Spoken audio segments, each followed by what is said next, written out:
Let's get it started. Let's get started, bro. You ready? Yeah. Yeah. Oh, I've been Chillcast today? Ready. Ready? Chill it. Freddy, chill it up. Chill it up. You know what we're doing. A countdown? The countdown. Let's do Yes, sir. Ready? All right. 3, 2, 1.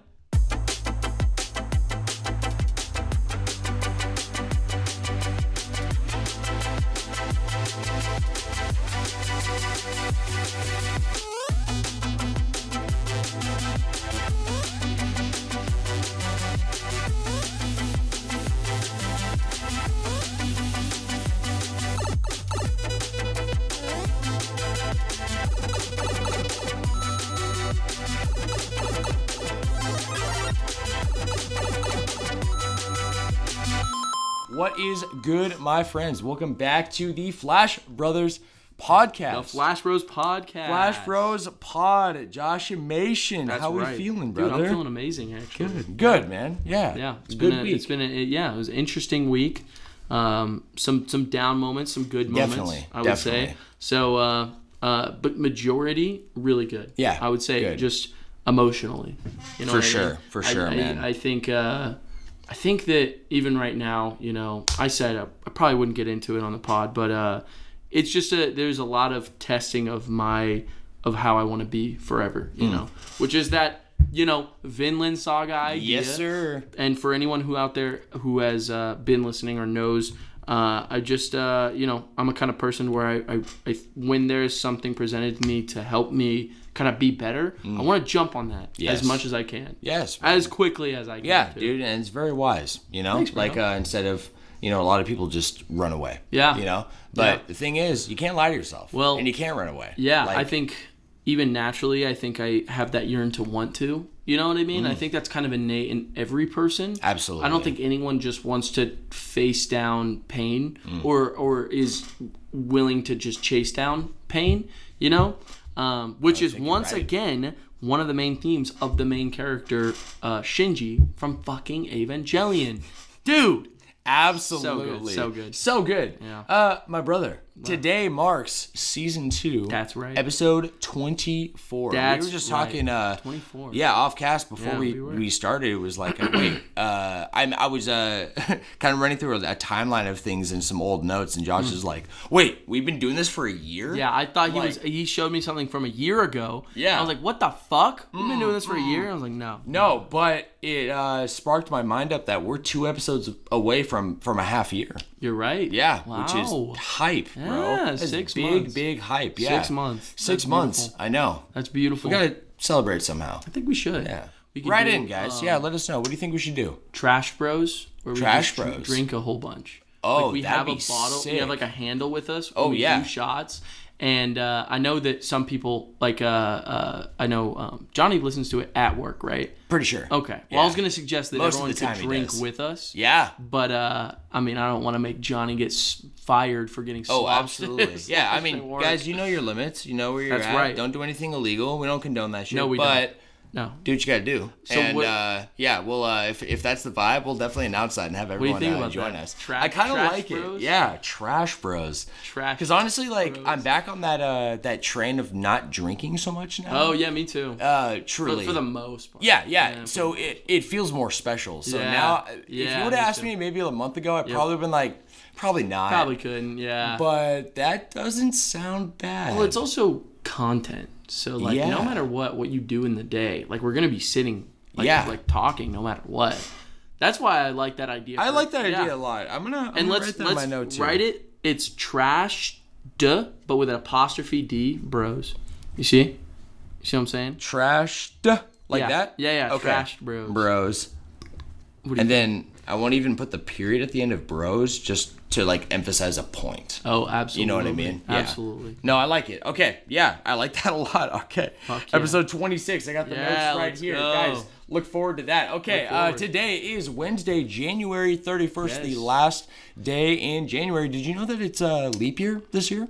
I did not know that. Yeah. Wow. Yeah, I didn't know either. A customer told me 2 days ago. Do we have any Work. friends that are like having kids, or any friends that have the birthday Good on the leap year? question. You know, let me Because that pull would my be such a phone and look fun real celebration, because their real birthday only comes every 4 years. Yeah, actually. That is It's 4 years, right? Let's see. It is. I have no one in my contacts list that has a birthday on the 29th, unfortunately. That would be so lit. That would be super lit. So, I'm sure I know somebody, though. I'm sure just some passing conversation.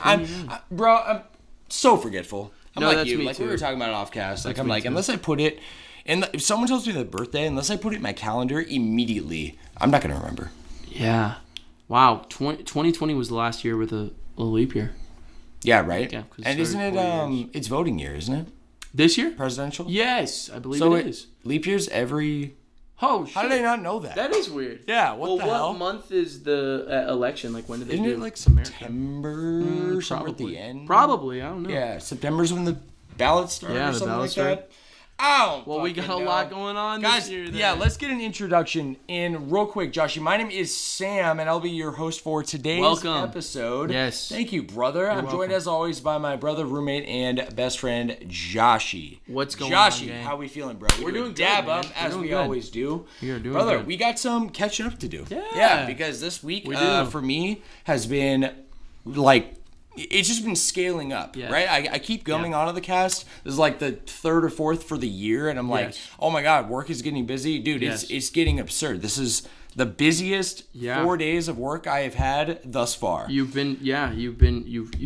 told me a lot about it. We caught up last week. Last night was like the only time we really even got to talk before for this whole week. Yeah, basically. Yeah, bro. So we got a lot of information to unpack, a lot of good news to unpack. It's actually it's a lot better news, I'd say. I had a lot of fun writing the news this week because it was a lot less like kind of like drama and info dump. Yeah, it's kind of a lot of info last week. There's some exciting stuff on the horizon. Yeah, kind of akin to I like the style of news you usually pull up. Yeah, because it's very much like hype trains. You're building these hype trains, and you're like, ooh, this is happening. This is happening. Absolutely. Guys, buckle up. Yeah, and we're getting ready. You know, man. Yeah, and one story that's going to remind you of a much earlier episode that we have. So, a little throwback. But, Josh, I wanted to catch up, bro. I'm excited. Yeah, good. I'm excited. Yeah, hell yeah. A little chill cast today. Yeah. Are you down? I'm tired. I'm tired, too. Yeah. I worked late last night, and then I slept pretty good. But I think naturally I'm just tired today. Yeah. I don't know. Well, you've had a lot happen. And there's something to say about physical exhaustion and mental, emotional exhaustion. Absolutely. Like, it's definitely prevalent, you know? No, absolutely. It's crazy, honestly, how, like, if you can be so physically tired, no sleep, like, you're just sore all over. You've been, like, standing 20 days in a row. Right. But if something's happening that's exciting you, you can still go. You're so in it. Yeah, if you're happy... And vice versa, right? Yep. Like if you're like well rested, you're chilling, but you're feeling depressed or sad, you just feel so low energy, like you just did a workout. What's up with that? Like you're tired, more than a workout, man. Yeah, more than a workout. Sometimes after a workout, I'm like pumped. You know what I mean? Oh yeah. I'm ready for the day. Yes, that's why I've been loving these walks. Yeah, seriously, that is nice. It's like this extra level of energy I feel for the entire rest. Yeah, of the day. It makes me want to get into Pokemon Go. Dude. And I want to. I really do want to. But I don't know what's stopping me. I think it's the natural, like getting on my phone to play a game mentality almost. You know what I mean? Like, I think there is kind of a hurdle there. Just a little bit. There is. You know what I mean? I think there definitely is because as I've mentioned to you, like both on and off cast many times, like I was really Fire Emblem Heroes, and that was just over a year ago. Yeah. That was like my first time ever paying attention to any phone game more than just sitting down and being like, I want a game to play. Yeah, checking your phone or even like when you're out. Yes. You know what I mean? Yeah. I'm with So it is, I think, like a shift. And honestly, I think it comes at a little bit of a cost too, because sometimes like if I'm in the gaming mode, I don't treat my phone as a phone in that moment. Right. For a while. Like if I'm playing Pokemon Go for a couple hours out and about, I just will completely negate all functionality of my phone. Sure. You know, people are trying to, unless they're calling me, I'm not even going to see the notification. Absolutely. You know? No, I'm with that because I felt that a little bit recently. I just felt that this morning, actually. Really? Yeah, I tried to, because, okay, so I've been playing a ridiculous amount of Palworld. That is like any time I have to like play a video game. I didn't even play much Kid Icarus Uprising this week. It's still it's still on my brain and I love it, but I'm not kidding. Palworld is like one of the most fun games I've ever played. Well, that says a lot about it if it Absolutely. honestly pulls you out of something that you were every other so game. hyped for. Not just Kid Icarus Uprising. I was playing Kid Icarus Uprising. I was getting to a point where I was enjoying playing Red Dead Redemption 2. Yes. And then I was also playing the DLC for Pokemon Scarlet and Violet. And I was into it. I was really into it. And all of those. Wayside. All those. Yeah. Absolutely. I just want to play Palworld. And it's funny because it's oh my gosh. Can I talk about Palworld Please, for a second? dive in. It's funny you mention it because Palworld is a key subject for today. Okay, There's that's some big news on it too, and we're going to be talking about Palworld. I have some news about it too. Oh, hell yeah. Yeah. Okay, Some of the news I picked. If it was not something you report on, like you're right, I mostly report on hype trains, and I feel like that's the kind of news that gets me excited. Absolutely. You know what I mean? Because there's, or even if it's like something that's like, I feel like should be known, like when you report on something like Crunchyroll selling like fucking data to people, I'm like, that's fucked up. Yeah, and definitely. Everyone who has a Crunchyroll account is, oh my god, it ended December 26th. What? You can't get money. Oh. Can't get money anymore. That's all right. It was only like $36, but that's a check. It is a check. You could get a couple sandwiches with that. You definitely could. You definitely could. Yeah. Oh, you could get Palworld with it. Oh my god, you absolutely could. Damn it. Yeah, I you missed could. my free copy. No, bro. you could have. That's all right. That's all right. That's all right too. Yeah. So getting into Palworld. Yeah. I just have to say, this was something I was thinking about this morning because I just, as of now, I'm 26 hours into the game.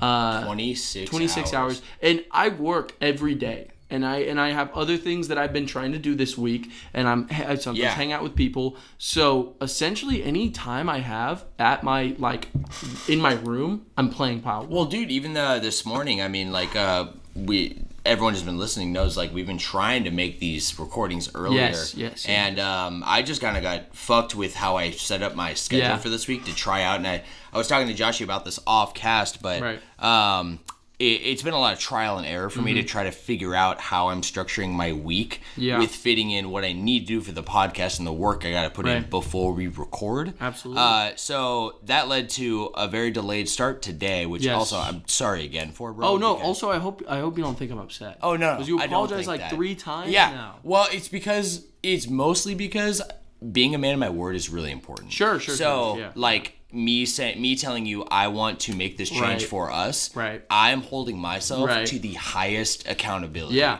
I also just know that shit will happen. Yeah. And I appreciate that. I really think do. That's kind of just the way the world goes. And if anything, I feel like the same, like just in a mindset, and everyone can kind of help put yourself into this mindset.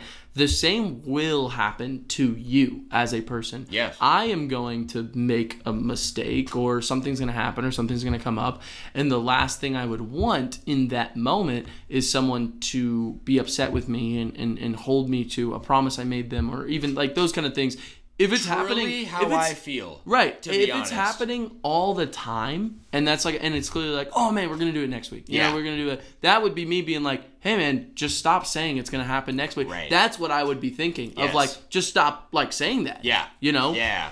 Absolutely. It's not the case at all. Cool. For any situation where it's like you can see clearly someone has something going on, why even be upset about it? You know what I mean? And I feel like that's my thing. Yeah, like I was saying, the ideology is always going to come back to you too. You're going to make a mistake, and how would you want someone to react to that? Right. You know? Right. Yeah. You know, you should be a man of your word no matter what. Like, that's just in my opinion too. But like, come on, like shit happens. Yeah. So sure. don't feel bad. I Don't ever that. feel bad. Yeah, okay. I really do. But with the delayed start and all that, you know, it led to like you were like, oh, I'm chilling, you know, and you were in your room playing Palworld. That's what I'm saying. All man. morning.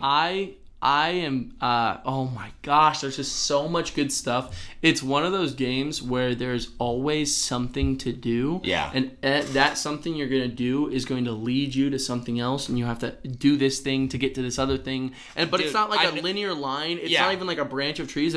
There is a bunch of paths open to you, and you can do whatever you feel you want to do right now. I feel like it's like almost like the Breath of the Wild effect, right? Like absolutely. where you see a path of some kind. Yes. There's so much, but you almost don't know yet what a path is. Yeah. So you see something. Yes. And it catches you. Yeah. I think it's like for the ADHD mind, for what we have, right? Like it captures you. So you go on the thing, you figure it out. Then you notice the other paths, and you're like, "Oh, I want them all." See, the funniest thing is you're totally right, but Breath of the Wild did it in a sense of literal exploration. Yes, of like I want to do that. The way that Palworld has so much going on with the technology, like everything, the leveling up and all the things you can learn and then find. There's always something that piques your interest, like you see it, and it's like, oh my god, in 2 levels, I'm going to be able to unlock this. Yes. Maybe I'll save up my technology point, or I'll go challenge a boss, try to level up in some way. You have base upgrades, like all these things, so much to it. The thing I wanted to say, though, I was thinking about it this morning, was it's so funny. The whole hook, and what even you call it sometimes, and everyone kind of calls it, is like Pokemon with guns, right? That's the hook. But that's not really. That's not even close to what the game is. Not even close. Like, if anything, I just this morning made a musket. That is my first gun I've ever had in this entire game. I've had a crossbow. I've had a bow and arrow. I've done like a bunch of shit to be able to like get to the point that I'm at, right? And a musket is all I have to show for it. And the joke, because it's like, I look at pictures online, and the novelty of like the Pokemon holding the guns, I felt was like what pushed people to be like, I want to try this out. And now it's not. It's like there's so much to the game that there is like an actual fan base of people who want to play like the survival base builder like type of game with a Pokemon catching element and battling element. Amazing. And like it's so much fun. I can't even believe it. Sounds like a really addicting loop. Oh my god. Like I get sucked into those. That's actually what I feel about Pokemon Go right now. Oh, yeah? Like I have a loop of things that I like do. Yeah, and like a lot. Sometimes it's just automation, right? Like, because you've talked about like there's like the background builder thing. So there's like stuff you can do passively, right? And if it's organized well, there's something for my brain about how it's like, okay, I got these systems in place, and I want to optimize my time with that while doing things I'm out in the real world. Huge. Oh, and then I'm gonna step away from the game, and some stuff is gonna happen passively as I'm not even playing it. Yeah, I'll have that set up, and then I'm gonna go. You know what I mean? Absolutely. Is that kind of? Did you say go? As like a joke? Like Pokemon Go. That's what I'm saying. No, but absolutely. It's very much like that. Yeah. Like there's it's funny because there's Donkey made a video and he doesn't seem too crazy about the game, which is funny because of how crazy I am for it, but also there's a lot of crafting and there's a lot of momentary moments of like sitting down having to craft things, but it's one of those situations where that's why you'd want to get pals in your base, upgrade your base to have more pals in your base so you can optimize your time the best. You know what I mean? And even to this point, like it never feels like the game is wasting your time. It's giving incentives on why you wouldn't want to waste your time. And at this point, I'm doing pretty well for myself with my pal base. Like we're doing pretty damn well. That's awesome. I might even need to just focus on more leveling up and just getting like maybe challenging some more bosses or doing whatever the heck I need to do. Maybe exploration more. I've been focusing on my base so much, but the fact that all those elements are available to me are so exciting just alone, right? There's something, there's so many elements to it. I am a huge, one of the things that I've even mentioned on this podcast before, I am so huge on I'm the kind of gamer where I want to catch them all. Pokemon has always had the appeal of I want to see them all, I want to catch them all. Yes. I don't just want to see them all. I want to catch them all. I got to have them all. I want them. Right. I want them all. Pokemon Go right now, I literally am trying to make a living dex. Yeah. Just because I can. I want to. You should. It's a collecting game. Yeah, it's a collecting game. The perfect one for it. I'm a collector too. I also feel like one of the most exciting things about this one more so, to be honest, and this is something I also want to get into because I think I'll have a special opinion more than most people who play this game because I am not just, pretty into Pokemon. I'm a huge fan of Pokemon. The moment the DLC like drops, absolutely I true. play it. I play every new game. I I collect the cards. I collect the games. I do everything that I can Pokemon related. You know what I mean? Yeah. And so I think I have a special opinion on the sense of what is Palworld compared to Pokemon and what is Pokemon compared to Palworld. And the biggest thing that I've noticed right now is that both can easily live in an environment with each other, and neither one of them would have to impede unless one company made it so they had to. Does that make sense? Absolutely. So like Pokemon, seeing Palworld, if Palworld decided to release a sequel that completely doubled down on fighting, because that's one of the biggest things. They have moves, but they're almost it's so different than any other Pokemon game. The moves you use, they can use in a time, they'll use it in real time, kind of like Arceus, but you can't initiate a battle with turn-based elements. But if Palworld decided in a sequel to make that also a part of the game while also having all these crafting building elements, they absolutely could make something that rivals Pokemon completely. Yeah. No question. In my opinion. Okay. Okay. And, Josh, let's I'm actually going to cut you off there because of what we're going to be talking about with Palworld later. Oh, okay. I feel like this is a good segue. Sure. But let's dive into the rest of the catch up right now. Yeah. So let's do it. What else? Have you been playing anything else, or is it pretty much it's all week? Palworld video game wise. But I started. Oh my gosh! It's actually huge. Holy crap! This is pretty massive for me. So. In the past, you and I have been making our way through Seven Deadly Sins, the anime. Yes. Right? Yes. I made the decision, truthfully, that I wanted to watch some of it. And I didn't know how much I was going to watch, truthfully. Some of it? Like the anime. You're just going to restart? And no. Actually, a little bit. Because I'm also getting to a point where when I was getting into Seven Deadly, I didn't know as many animes as I did, and it was probably one of the first animes that got me back into anime. That makes sense. And how long ago did you start Seven Deadly when we met? Because that was one of the first I watched in this house. Yeah,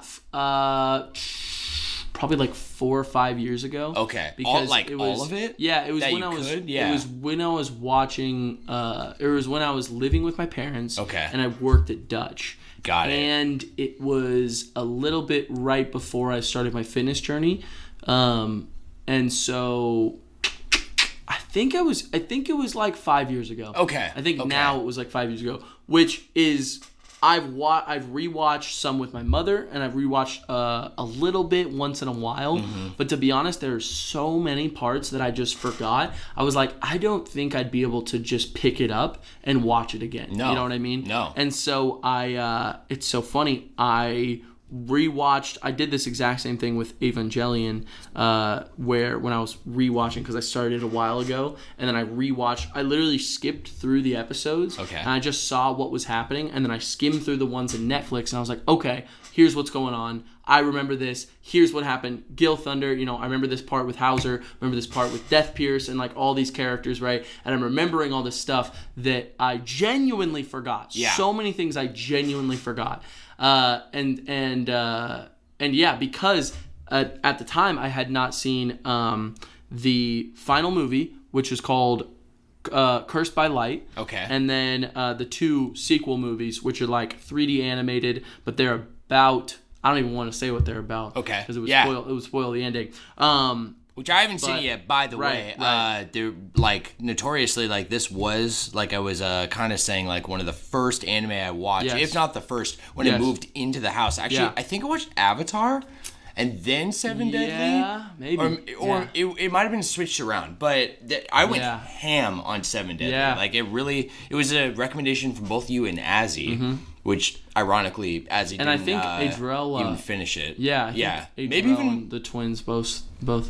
I think you're right. Both watched it. I think you're right. I think because everyone watched it. Yeah, Dorian watched it. Everyone had watched season 1 though. Season 1, right? Yes. But you were prodding me on to continue and telling me this is so much more than you think it is, and you were so right. And it got fast forward after like probably a few months, 3 or 4 months of watching it, and getting to the last season, which I think, if I remember right, it just released. So at the time, the way that it works, I remember because when I was living at home, I was living with my mom. The fourth season, which Netflix does it funny than the original anime, because the second season is 4 episodes, right? So the fourth season hadn't come out yet. There was only 3 seasons on Netflix. Okay. Right? Yeah. Okay. So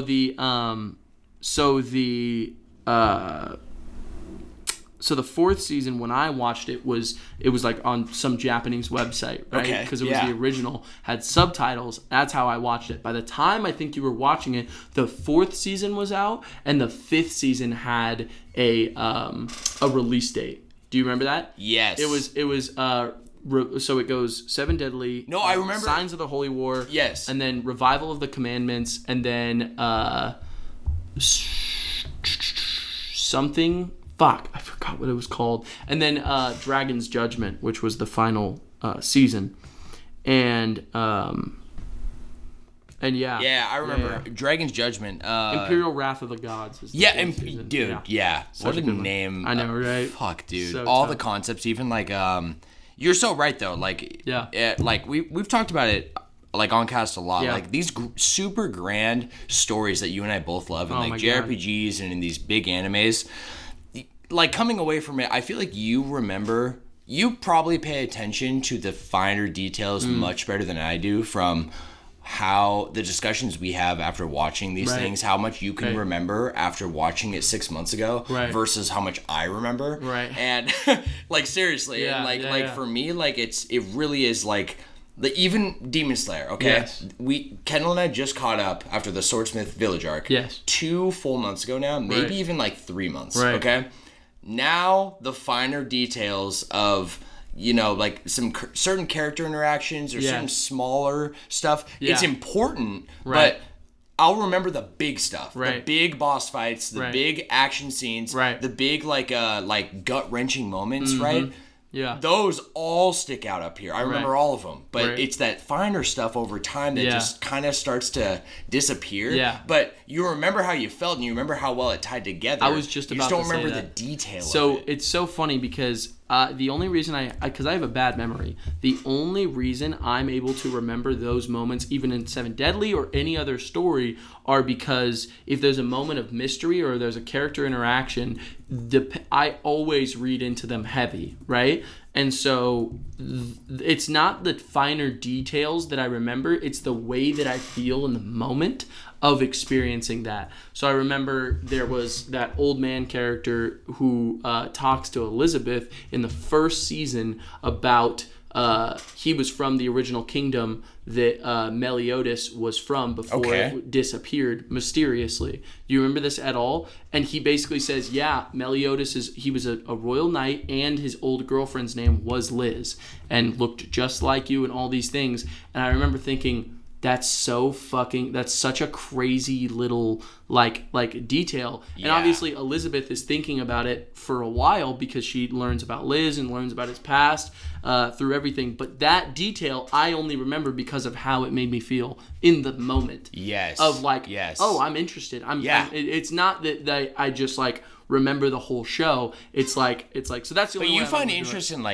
everything. You know what I mean? Like, I think that there's I think there's like details that are meant to kind of like spark some kind of like question into you. So those kind of things where you're like, I wonder what's going on, or even just the fact that everyone mentions that Meliodas looks like a kid. Yeah. And why does he look like a kid? Why does he always look like a kid? Oh, for sure. Or even the tropes that I like when I was watching it with my ex, right? Yeah. Like, and she's making comments about like almost like the hypersexuality that's happening, and right. you're like, well, do you really want to know? Yeah, it's with intent. Yeah, you know? absolutely. And now, because I remember you telling me that, and me thinking it's a little too much. Yeah. But now, yeah. I was gonna actually we can segue into like Kendall and I started the first 2 episodes of Seven Deadly. Yeah, no way. Yeah, that's what I was gonna tell you when we were right before we recorded. Advice. I did, bro. Dude. And I literally, I'm not kidding, because in my mind I didn't think that would be one that she'd be interested in, or that I would show her. Did really. she enjoy it? She did. Oh, nice. She really did. Yeah. Like she was watching the whole time, and she was like about to pass out. Like it was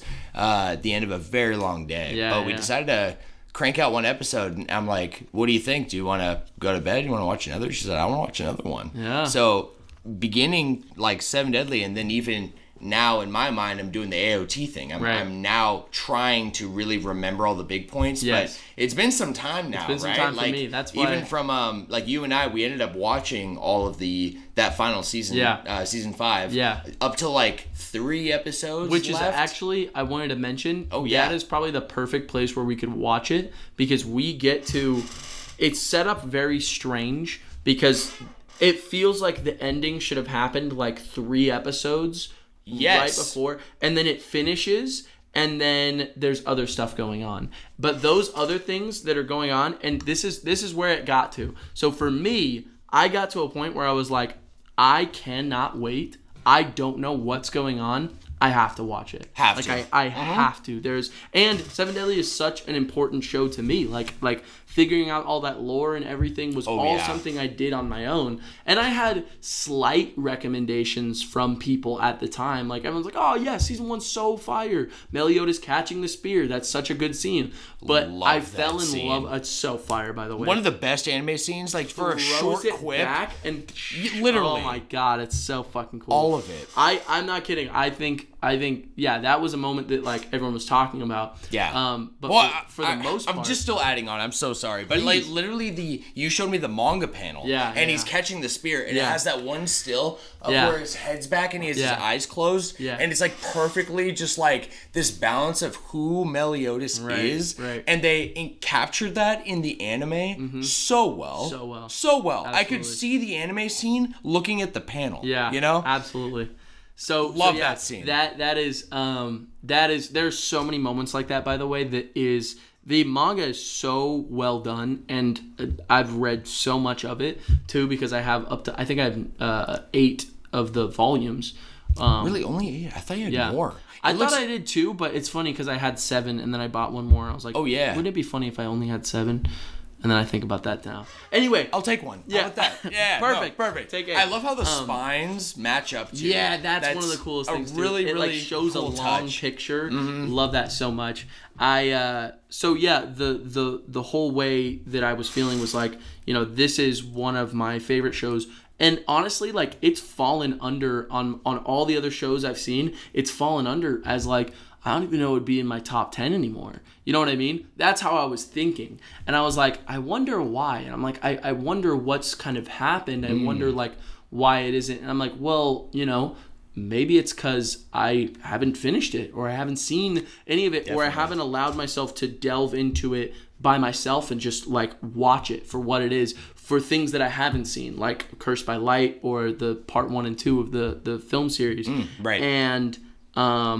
And so I watched the last couple episodes, kind of skipped around a little bit. I remember the manga pretty well, especially those last episodes I remember pretty well, because they have to do with some crazy shit. Yeah, well, and it sticks out because it's like this really big pivotal stuff right at the end. Right at the end. And so you're like, what's happening here? Right. It literally feels like it's setting up for something. So I watched those last episodes, and I even watched the last episode.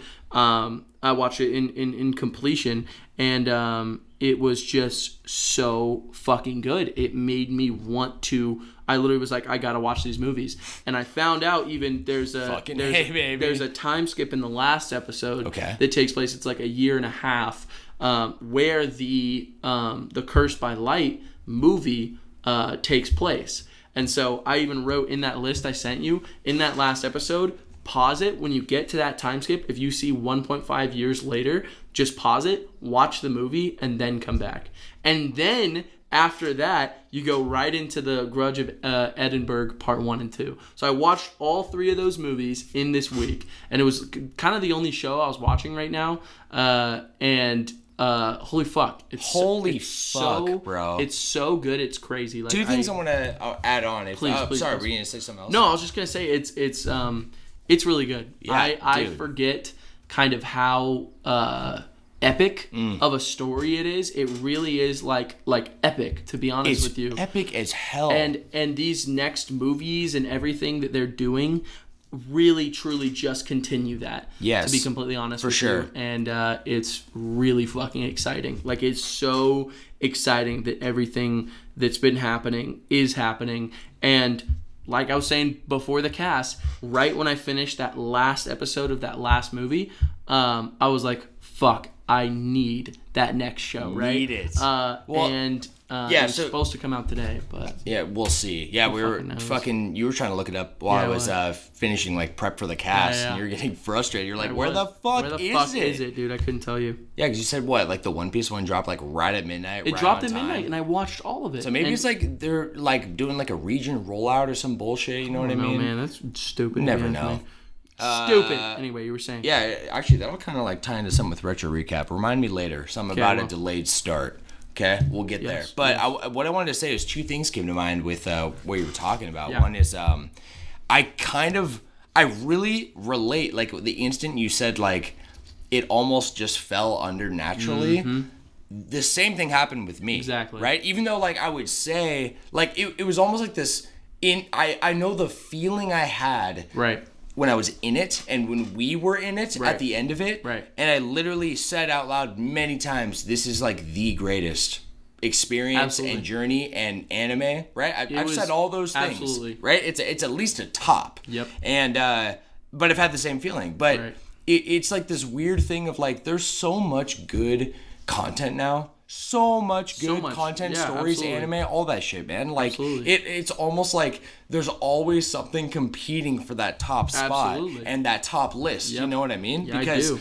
It like ever since watching that, which is top tier, then I also watched all of Korra. Yeah. And I appreciated all of Korra, not because it's better than Seven Deadly. Right. It just is amazing so much in its to appreciate. own right and in the world of Avatar and building my love for like that extended lore, blah blah blah, and like it's bled into all these things. I've probably watched a handful, right? Demon Slayer, just mentioned that. Attack on Titan, just finished that. Like watching Vinland Saga, the quality is there. So it's tough, and it kind of like sadly does make like that stuff fall the wayside. Yeah, that's why I gotta make a list for myself that I can look back and be like, oh yeah, I definitely definitively have this on my list. So it's there for a reason. Yeah, and when I watch it again, it'll remind me. You know? Well, yeah, it's so funny because I have been reminded completely because, especially during the Grudge of Eldenburg Part 1 and 2, I just was like, there is so much, in my opinion, for where this world can go. Not even just like the story of the 7 deadly sins. Yes. There is so much that I want to see from everything that happens at the ending, the Grudge of Edinburgh, and just everything, bro. So the 4 Nights of the Apocalypse, I'm watching it next. Like as soon as it comes out on Netflix, whenever they stop dicking me around like that. So. Yeah, sounds good. The second thing that came to mind was the like a dragon featuring Jake Long. I think it was Dante from the Devil May Cry series. Oh, it is. Come on, man. It is, bro. Yeah, the sticker, right? Slapped on the front.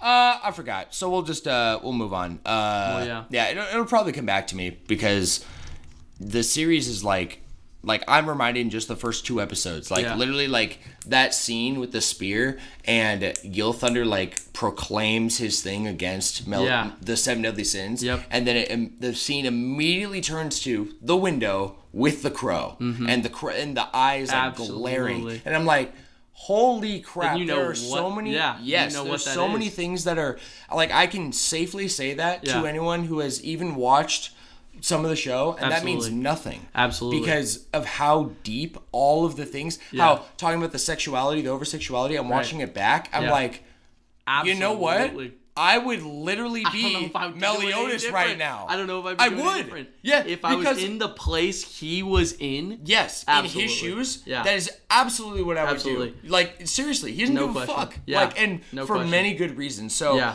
like the writing and setting up, it is a masterful tale. I completely agree. I'm very, very happy. Oh, the second thing you were going to tell me was, or that came to my mind was just. I didn't know where this all stemmed from when you texted me like 2 or 3 days ago. Oh, yeah. And Josh just texts me a random... And Josh and I don't really text each other a lot. Yeah, I actually don't really text a lot in general. I don't text at all. Yeah. Like, unless literally. It's someone that I have to, like Azzy or like... You know what I mean? Yeah. No, but if I'm not diligent on it, I mean, like, you know, what I said earlier about Pokemon Go, like... Really, like, if I'm on my phone for anything now, it's like Pokemon Go and notifications. Right. Like, and I'm thinking business, you know? Right. And if I'm not thinking business, usually it's Pokemon or a game or something, you know? Something silly. So, Josh sends me this big fucking text. It's like a paragraph looking one. I'm like, what is this? Actually, I think it was at work and I saw it on my watch. And I'm like, this is huge. And I'm looking at it. It's like 7 Deadly Sins watch order. Yeah, thank you for this, by the way. Yeah, I have it for reference. So it's like 7 Deadly Sins.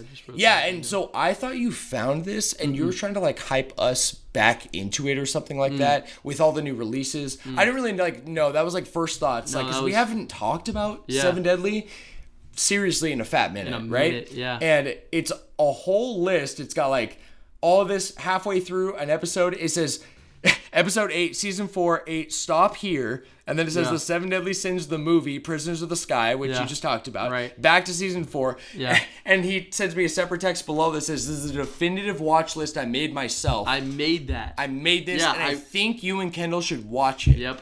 And I think you should follow this. I'm not kidding. I will.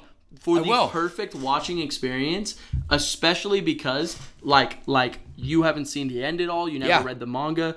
I literally give the time code for when you should stop, and for the best experience, watch that, and then go back and watch the last 10 minutes of this episode. I love this, and then that goes into there, and then as soon as that comes out, you got it. I feel your heart in this because you made it. You but that's what I'm saying was that I in the past had so much heart for 7 Deadly. It was like my favorite, and I just felt like I lost it, and so to get back into it was not only so exciting, but I felt my hype. I love the world of 7 Deadly Sins. I love the lore. I love the mysteries that are set up. I love the way the characters are. Even one thing I was about to mention, I fucking love 7 Deadly in general. Just for when I was first watching it, it's something I can never recreate. But I didn't know what all of the sins were going to look like. I had no idea who was going to be fucking the lust sin, the pride sin. Yes, even bro. at the time when I was first watching the first season, I didn't know who Bon was. I didn't know who King was. I didn't know any of these characters. Yes. And so when they first show up, I'm like, and they have that crimson tattoo. It's so hype. Gosh. I'm like, holy shit, it's fucking like it's one of the sins. Dude, yes. And there's only 7 of them. So like literally watching it was like collecting each one of these sins like over time. You know what I mean? Yes, bro. No, I'm so with that. Yeah. Like seriously, I'm so with you even in the feeling that I still have watching it through again now. Yes. Just the first episode, the whole reveal of who Meliodas actually is. That's such a good first episode. It's an amazing first episode. The way the music comes out right when like he protects her from the black dude. Stop! The music in that show is peak. Fucking peak. The intro, I forgot how much I love the intro. Not even. Yes, dude. Oh my god. It's so good. But even the fact that, like, all these things, they put in the intro as the ending theme. Yes. Right? Because of how they go about the whole... The first episode is literally a peak introduction into what the show is. Yes. You know what I mean? Absolutely. Like, so well done. Yeah. And, fucking, they have like a pre-intro, right? With the narrator. This is a tale of ancient times. I love that shit so much. His voice is peak, bro. This is a tale of ancient times. It's so love good. It. And it evolves as the show goes on. And that is all those things. I completely forgot about. I'm gonna be 100%. Tell me why I'm inspired too to like do that for like the podcast. Like it's like this is a tale of modern times. This is a tale of modern times. The Flash Brothers collect together and form the legendary podcast known as the Flash Brothers. Goes into the intro. Also, you see the wanted posters for all of them, and you look at them and you're like, none of these, even Meliodas', none of these look like the characters. Why is that? Why is that the idea? And so there's so many things already set up right from the beginning that is just fucking setting up all these things that I want to see. Yes. And it just, oh my God, I forgot how much it hypes me. And I still want to know what's going on. There's just still stuff being set up and still things that I think the show is gonna go towards. Yeah, honestly, like I remember having the feeling coming away from it, and I think we should switch topics here. Yeah, because we will talk about Seven Deadly for an entire cast. Absolutely. You know what I'm saying? Absolutely. I'm so glad you're watching it. Dude, me too. I'm so glad we're having this feeling at the same time. Genuinely. Like talking about Seven Deadly genuinely right now too has woken me the fuck up. Like, you know, like I've been dragging a bit because I'm tired. Please, bro. It's a Four Loko, by the way. Yes, you heard it crack earlier. Didn't want to interrupt, but you know, it's necessary. Woo! What is that? Usual. Ah! That's a good one. That's a waker. That is good. Can I have another sip? Absolutely, man. Yeah. That was my go-to before the green apple. First thing in the morning, going into BlackRock. Woo! That is a wake-up flavor, bro. The sour. That's really sour for an energy drink. Yes, bro. Jesus, you feel like the warhead. I literally feel him. Yeah, it woke me up too. I'm not tired anymore. Yeah, dude. No, this is hype as fuck. Let's move on. You were saying. Yeah, I wanted to say that. Yes. I remember coming off of it, having that exact feeling. Literally telling you too, like. It feels weird because I feel like it should have ended like an episode ago, 2 episodes ago, wherever we left off. It was like I still have so many questions. Yep. But I'm like I have this weird satisfied feeling of like it could wrap, right? The craziest thing. But it's not, and it's so evident. Like you showing me the trailer you showed me before we started recording, like you telling me all the things that you know about the manga. It's like that is so fascinating because. How can this story give me that feeling when it's not done? Right. That's hard. That's so hard. You know? Like I said, I think it's still it's hard not, in all sense of the term. Yeah, absolutely. You know? Yeah. It's hard, and it's hard. Yeah. It's hard as fuck. It's hard, but it's also like those details and all those things are intentional. Like everything that is happening, like the show has been, is intentional. Yes. And that just hypes the fuck out of me. And that is that is the kind of stuff I want to be watching. Like, yes, that is what I gotta be in. You can't fake that shit. That is that is peak writing, and I honestly think that peak writing only comes about when it's instigated by passion. Completely agree. Only way. Completely agree. Josh, I wanted to ask you one last thing about like your week work. Like, is that still going good? It's going good. Yeah, I had a work party 2 days ago. And, you mentioned that last night. Yeah. And it was really fun. Got to go with Trep, so that was a really good time. It's so dope. Yeah, it was really fun. And all the people in the back, even like all my Spanish-speaking Mexican friends, yes, sir, were there. So I got to see them hanging all. out. Yeah, it was really fire. I went with my boy Antonio. Him and I only communicate through the translator app, but we went and we grabbed a drink together. That's and so I was like hanging out with like some of the coworkers that like talked to me, like some of the servers and stuff. Got to see my boss, my manager. Even like we were talking about like me serving there, which is a fucking fantastic thing. And he was like, yeah, I think that's a great idea. Bro. It was really fun. And to top it off, there was a fucking raffle, and I won AirPod Pros, second generation. That is insane. I can't believe it. I don't know about you. I don't win raffles. I never win raffles. I don't win bingo. I don't win any of these fucking little games. Yeah, and if I never got picked for Heads Up 7-Up, bro. That's a whole topic, bro. Oh my gosh. Yeah. You just pulled that out of my my elementary memories, bro. Man, and so I'm gonna Heads Up 7-Up. That's right. Why do I? Those are my favorite games. It was fun, but I never got picked. I never got picked. I probably got picked once in my entire elementary school life. Or you know when you're mean? picked, then it's the last round, so the game's actually over. You know what I mean? hate Yeah. it so Dude. And honestly, I feel like I've won like bingo one time at like some work thing. Yeah. But the prize was like something that it's so insignificant. I don't right? win. I don't win So those things. AirPod Pros. Congrats, bro. Heard my name and I was fucking free. It was actually so hyped because what I was excited for was they had one of those like really nice blenders up there. Oh yeah. And I was like a Vitamix dude, shit. Yeah. I was like, so I put all my tickets in that, and I put 2 tickets with my name on it in the AirPod Pros, and it was a cup full of them, and my name got drawn. Drool. So this guy's drooling over the that AirPods, bro. I was like talking to these people. This one guy came up to me. He was like clearly drunk. He's like, dude, I'm a +1. I don't even work at Fate. Like, I want you to win that bullet. Or that not the bullet, the fucking, what's it called? The blender. The blender. Yeah. Bullet? I was thinking NutriBullet, but it was called like a NutriBlend. Ninja? Yeah. Something like it's that. not a bullet though. Yeah. He was like, I want you to win that. I'm like, fuck yeah, I'm gonna win it.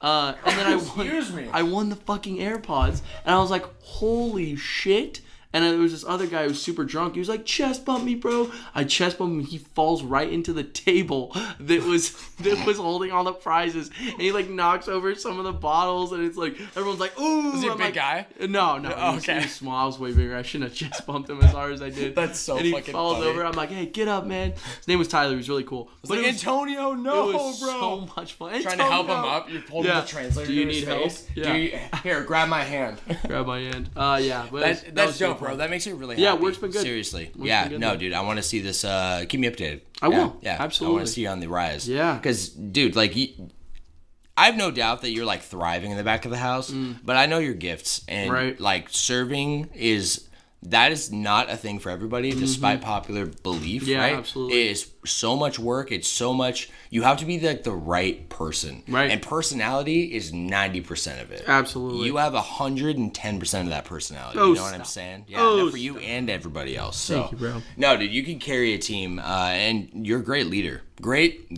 social leader. I really bro. appreciate Yes, that. dude. Yeah. Positivity, like vibes, loudness, being yourself, like all of those things. I agree. Yeah. I really appreciate it. It's really nice though, as of now, just to go to work and I could like put my head down and work. Yes. You know, like not really kind of needing to talk. You know what I mean? That's a really nice feeling because I'm getting off work and I have energy.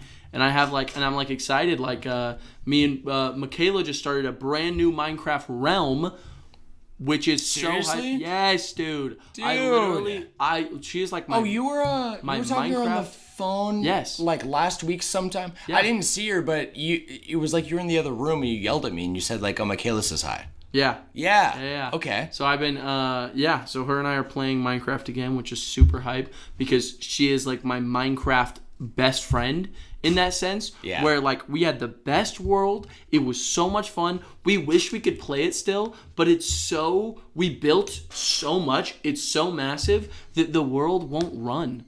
It won't run. Yeah, because we built in this huge cave. Are you playing biome. on Switch? Yeah.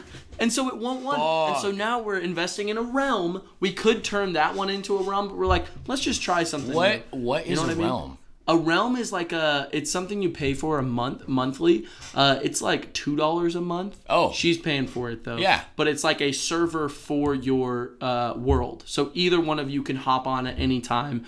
The way that we used to play, it was on my Switch. Yes. And she had to connect to my world. Does it run better then because it's server based? I mean, that's what my it feels guess like. would be yes. And I think we can turn our old world into a realm.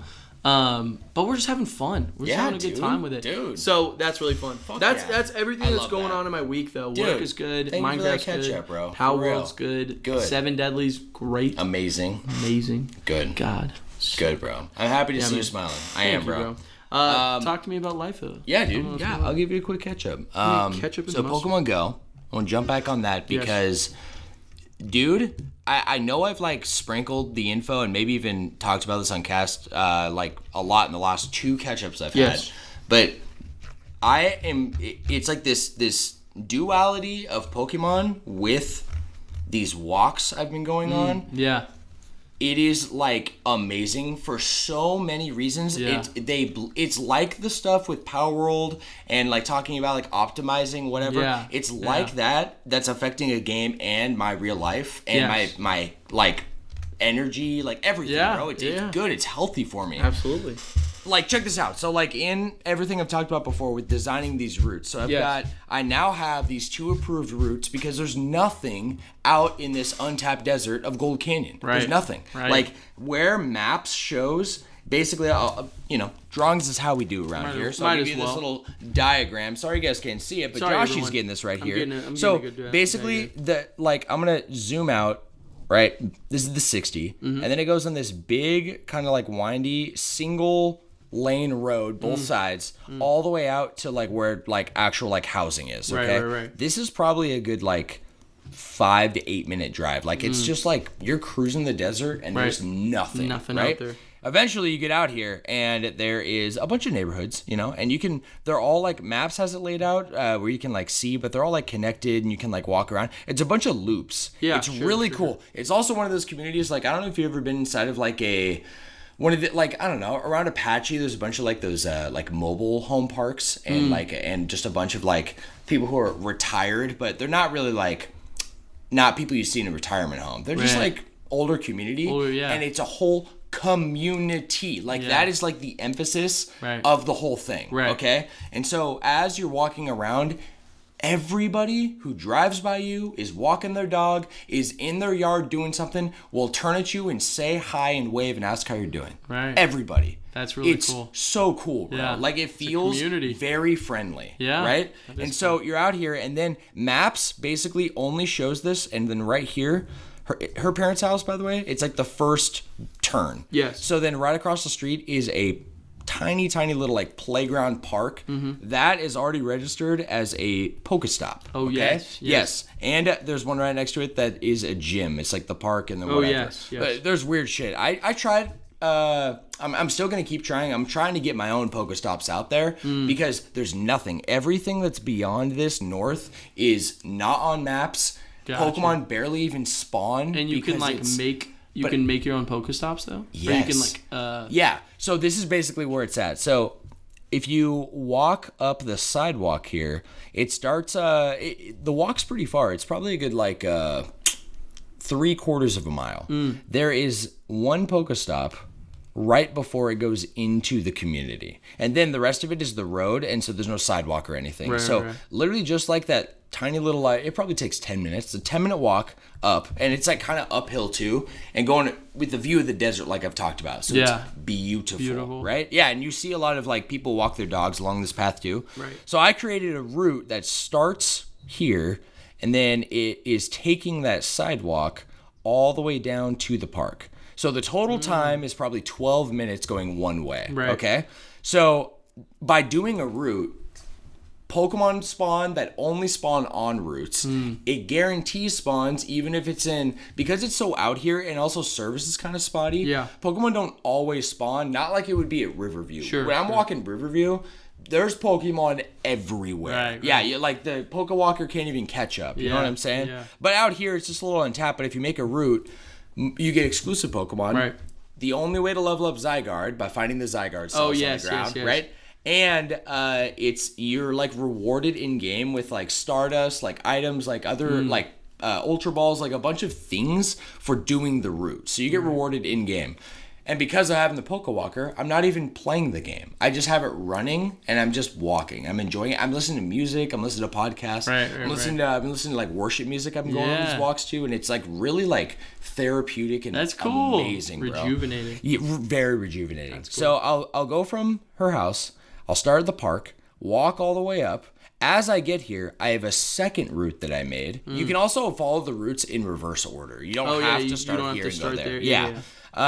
Then there's a second route that goes back, and this is literally the desert, and there's there's a bunch of cacti, tons of cacti that are huge, bro, twice as tall as this house, huge ones that are like look dead and like, It's wild. I'm almost a little afraid now of going out here now that it's starting to warm up because I'm starting to see a lot of holes in the ground in the dirt. Shit. And I'm like, are those snakes? Are those tarantulas? Rattlesnakes, bro. They're Rattlesnakes. dangerous. I'm not kidding. So I think as it's warming up, I might not do this route, but there's an actual path for like quads and 4x4s. So it's kind of wide and it's on a dirt road in between all like the shrubbery. Yeah. So I take the path and it's a little like curved walk out here. It goes back to the park, so it's a whole loop. And I do 2 routes. And you just go. And that's my like routine. Nice. So and then Riverview had the same thing. I actually had a route that I made where it's right where you get to Riverview, and there's like the whole layout with all these different paths you can take. Right. And I call it the Riverview River Walk.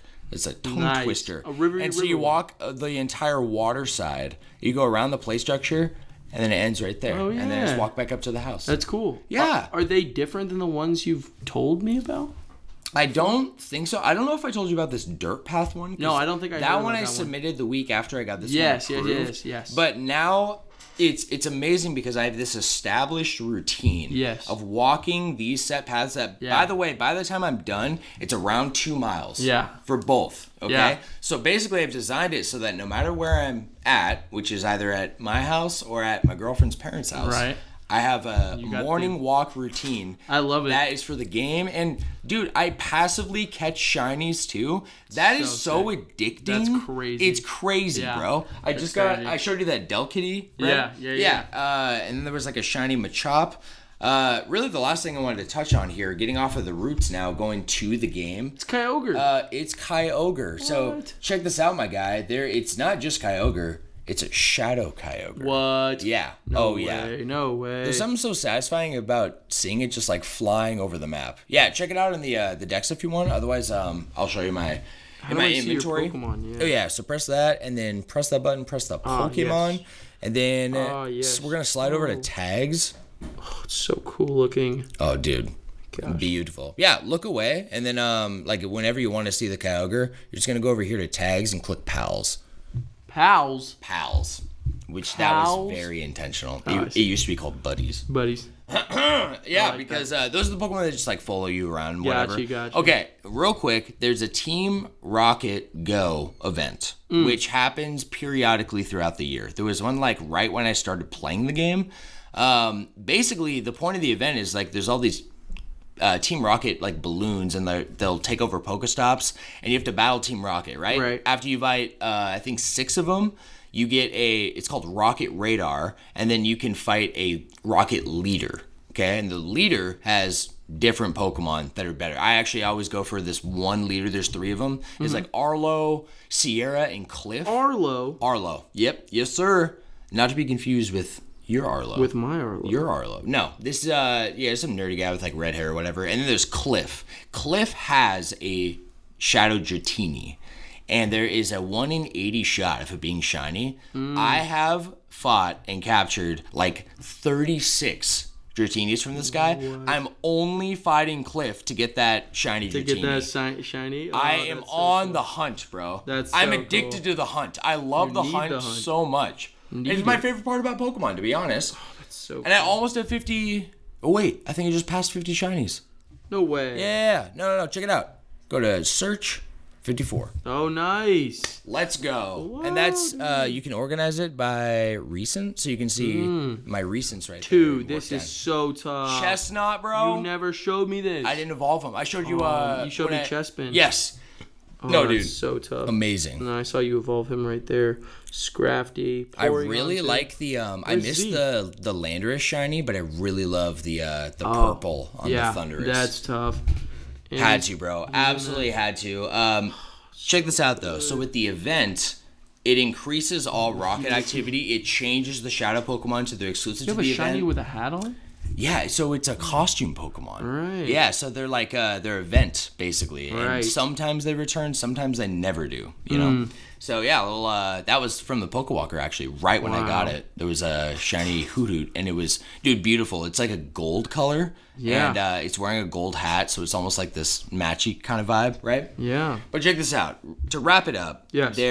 with the Team Rocket event, all these rules change, and it's honestly really exciting. So all the shadow Pokemon change. So the basic grunts right now have Chimchar, Piplup, and Turtwig. Okay. Because it's a Sinnoh event, right? So, and the shadow Pokemon, to recap from kind of why they're important, they're exclusive to Pokemon Go. You can't even trade shadow Pokemon. Right, so once you have one, it's yours forever, and if you want to trade it or put it in your Pokemon bank, you have to purify it first to make it like a normal Pokemon. Got you. But being shadow has a benefit because you have a 20% increased damage. Okay. 20%. Yeah. So if you're thinking in a competitive mindset, that is massive. Because if you think people get obsessed over natures and over IVs, right? That's like the big competitive thing. Absolutely. Okay, at best, a nature is a 10% increase at the cost of a 10% decrease to something else. Sure.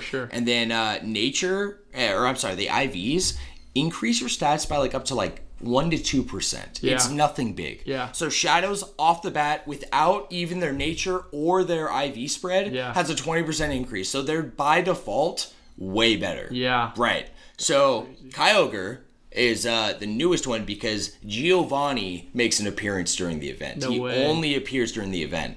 It's actually sick as shit. Do they only have Team Rocket, or it's only Team Rocket? Oh, okay. Yeah. So and they're all little Rocket grunts. And the leaders are all beefed up. The leaders actually have a cool design. Cool. Actually, you should look it up while I'm telling you. Yeah. But, what is it? Is it just look up Team Rocket Go leaders, and you'll see what they look like and kind of their costumes and whatnot. But during the event, it runs you through a quest line that after defeating every leader a certain number of times, after defeating 20 Rocket Grunts or whatever, you get a Super Rocket Radar. And in the Super Rocket Radar, that is how you find Giovanni. And you literally have to find Giovanni, my guy. You have to find him out in the world? Out in the world, out in the wild. That's cool. You see the designs? Yeah, these are sick. Kind of sick, right? Yeah, they're cool. Yeah, I really like all the designs. Cliff's the guy in the middle. That's my boy. He's got the Dratini. Oh, nice. Although right now Arlo has a Shadow Baggin for Shadow Salamence. Oh, God. So I want that. That's fucking sick. Also, Shadow Pokemon can't Mega Evolve. So that's something to keep in mind. So, Giovanni, when he appears, you have one fight with him because you only get one Super Rocket Radar, and it literally appears on your HUD display, right, on the game. And when you press it, it zooms out of the actual map of where you are on GPS, and it shows the street layout with north, south, east, west, and it highlights any Rocket members that have taken over a Pokestop. Gotcha. So you have to physically go to those Pokestops, and sure as shit, it works every time. So as I was leaving Marshall's yesterday, I was literally driving around looking for Giovanni. That's so funny. Yes, and I love it. He's not always there. Basically, the map zooms out and it'll have two just big R's over stops. When you go there, it'll look like Giovanni standing in front of the Pokestop. Yeah. But when you click on him, it has the shadow of how he looks back in Pokemon Red and Blue. Yeah. Where it's he's dark and it just says ... Yeah. And then he could be disguised as a Rocket Grunt. So 8 fucking Rocket Grunts in a row before I actually found Giovanni. Wow. Yeah, and then he actually appears and makes his statement. I'm like, no fucking shot. That's so crazy. I pull over and fucking fight this guy. Yeah. And in each event, he has a brand new Shadow Pokemon. That's the only way to get the Shadow Legendary without a raid. Okay. And it's the first time they appear. Yeah. So Shadow Kyogre just dropped. Just got him last night. Nice. Cannot, Mega Evolves can't go into, what is it, Primal Kyogre? Yeah. Did I say Groudon? I meant Kyogre. Right? Groudon, but... That's probably because of my 8 brain, and I grew up with Ruby. Yeah. Kyogre is the Pokemon, so Shadow Kyogre. Can't Mega Evolve, but Shadow Kyogre is the 3rd or 4th strongest water type in the game. Wild. That's pretty impressive. Wild, bro. Yeah. So that was actually a lot of fun. Actually going out and hunting for a legendary out in the real world. It's been very fulfilling in ways that I didn't think it would be. Yeah. Yeah. And it actually feels kind of like playing Pokemon. If Pokemon was a real thing, you know what I mean? Really? Yeah. Well, especially with having the Pokewalker in my pocket and stuff, and I'm not really actively going out and throwing balls at all these Pokemon, right? I'm a Pokemon trainer. Yeah. I'm a Pokemon master. You bro. are a master, bro. Yeah. And how you go to gyms and when you like go down to Riverview and when you interact at the gym for the first time, you literally get a badge for that gym. So there's not 8 badges. There's like 32,000 badges for all the fucking gyms and Pokestops out there. I love it, bro. So anyways, bro, let me shift topics and let's get started with the show here. Let's do it, brother. Had a date night Monday night with Johnny and Jade. Nice. That was a lot of fun. And Kendall. Well, obviously. Yeah, double date night. Double date night. And we went bowling, went hung out at their place. They live like literally 5 minutes away. Bolero? Oh, really? Bolero? Yeah, Bolero.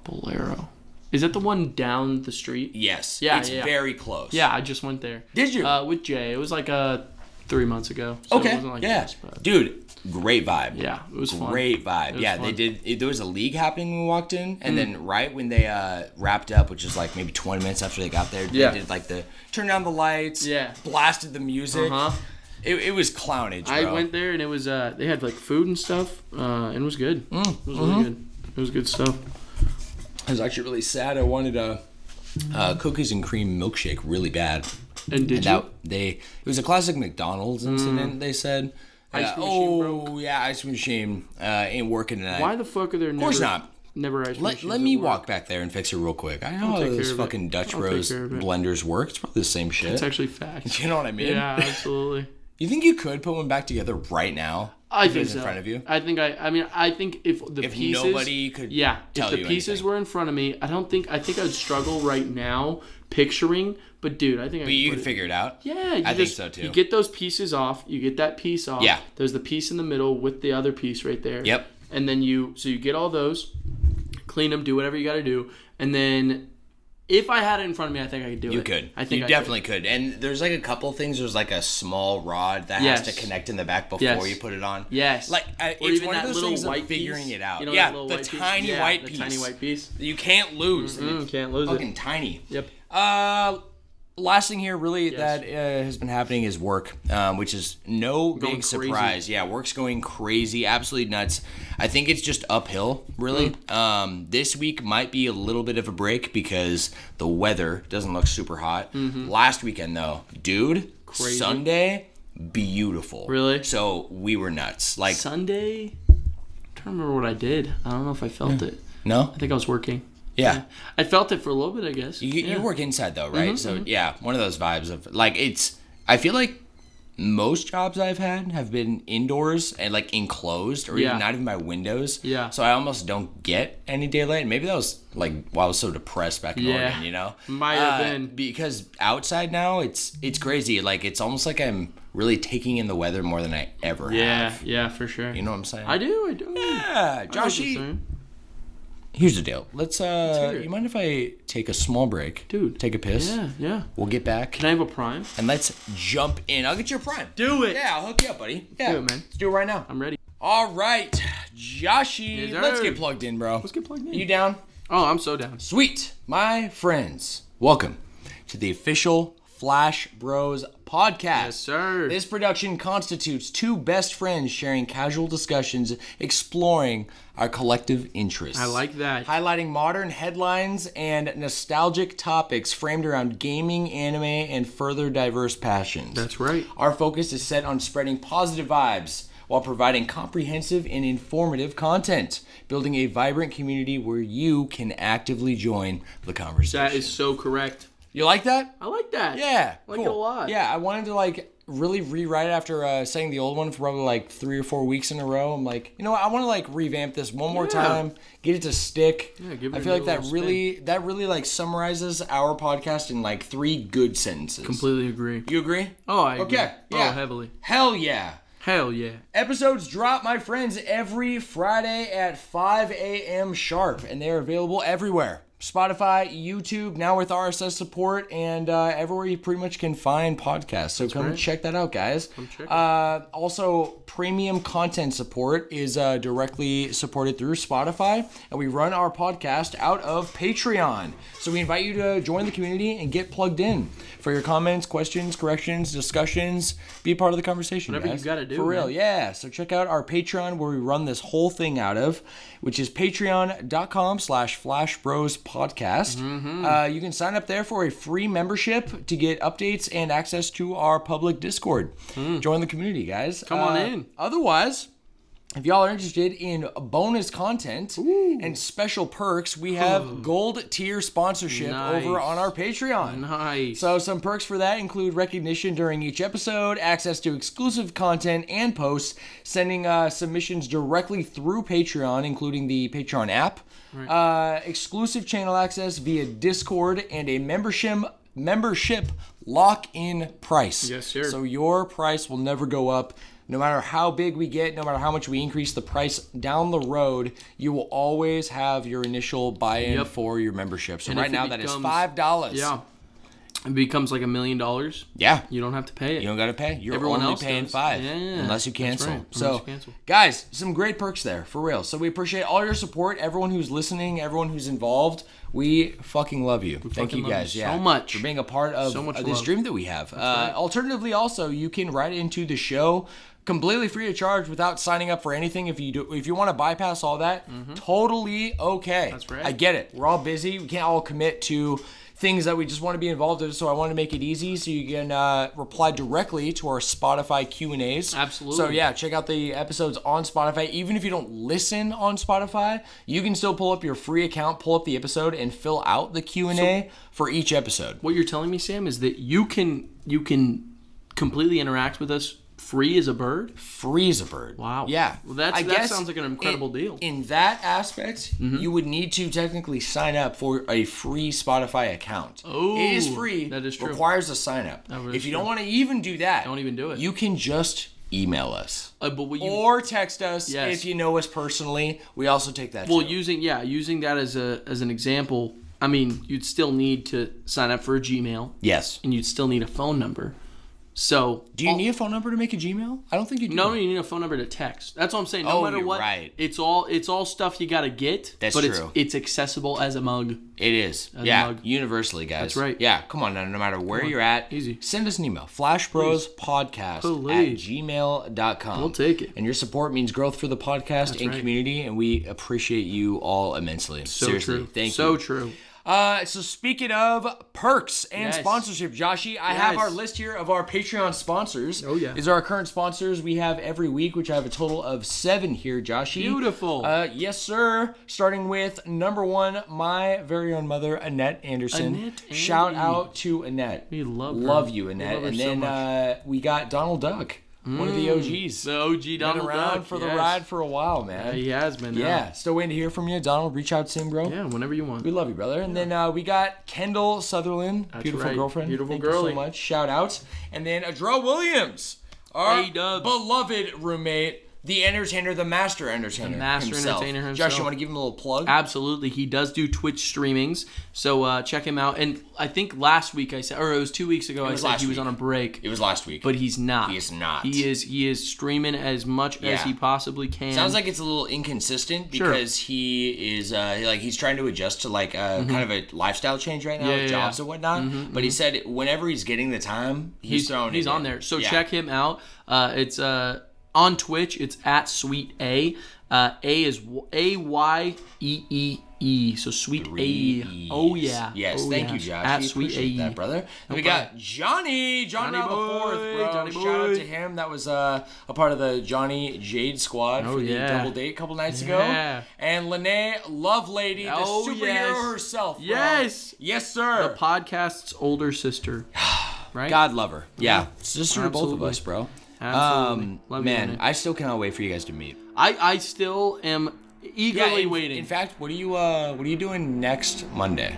Next Monday? As in this upcoming Monday. Yeah, this next Monday. I usually work, but I have therapy and work, so it's gonna be a pretty busy day. Okay. That night, we're doing she and her husband Josh. They just redid their entire patio. What? I'm talking repaved it and took out an old roofing that was over it, and it was just not built correctly, decaying, and it'd been up for years. So they finally just redid that. She sent me a picture. We're going over this next Monday with Johnny and Jade and Kendall, obviously. So if you want to join, you are more than invited. I have the nights open at my work. So if I'm not, I'll be there. Yeah, no question. Sounds good. It might be the I would say reunion. Absolutely. Because she feels like she knows you so well. I but know, I really, feel like it would just be the union. And I'm excited to see it, The union. And last but not least. Can I borrow that lighter, by the way? Oh, yeah. We put that candle back in biz. Yes. We got a little candle lit in here today. It's romantic. What can I say? Honestly, I feel like it'd be a little more romantic if it was right in the middle, but I don't want it touching the microphone, No, so fuck that. Not. No.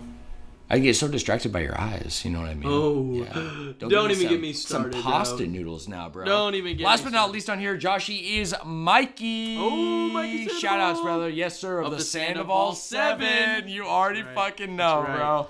We're on that same wave. We love you, Mikey. And we love everyone in the Sandoval 7. Oh, yeah. Because we have someone else. Yeah, Tayden. Yeah, and Tayden,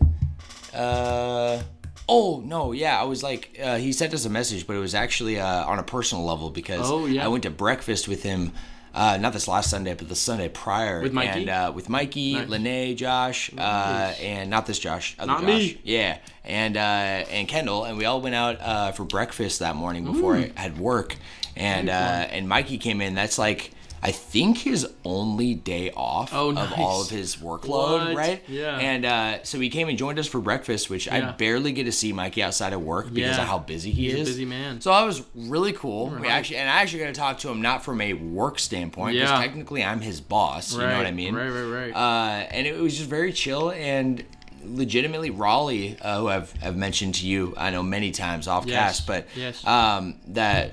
Like, good friend and employer when I go to Minnesota back again this summer. Yes. He's the cook over at the breakfast place. Oh, what? All season. No way. Yeah, so he works they're only open 2 days. It's only on Saturdays and Sundays. And it's from 8 to noon. So it's a very short little cafe vibes, right? Cafe vibes.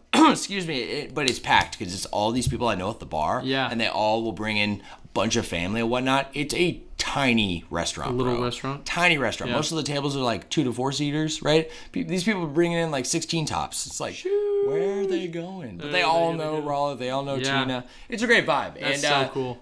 Raleigh legitimately made the best French toast I have ever had. Wow. Ever. Bro, that's I am a big French toast whore. Are you really? Seriously, yes. Really? Yeah. I got to be in the mood because ever since I kind of like got on a like kind of like a like dietary like healthy track, like 6-ish years ago, like definitely looser than I have been, but there's something that's changed about like my sweet taste buds. You know, I just don't like how sugar makes me feel, and I associate it with the taste. So I'm not normally in a sweets mood for breakfast.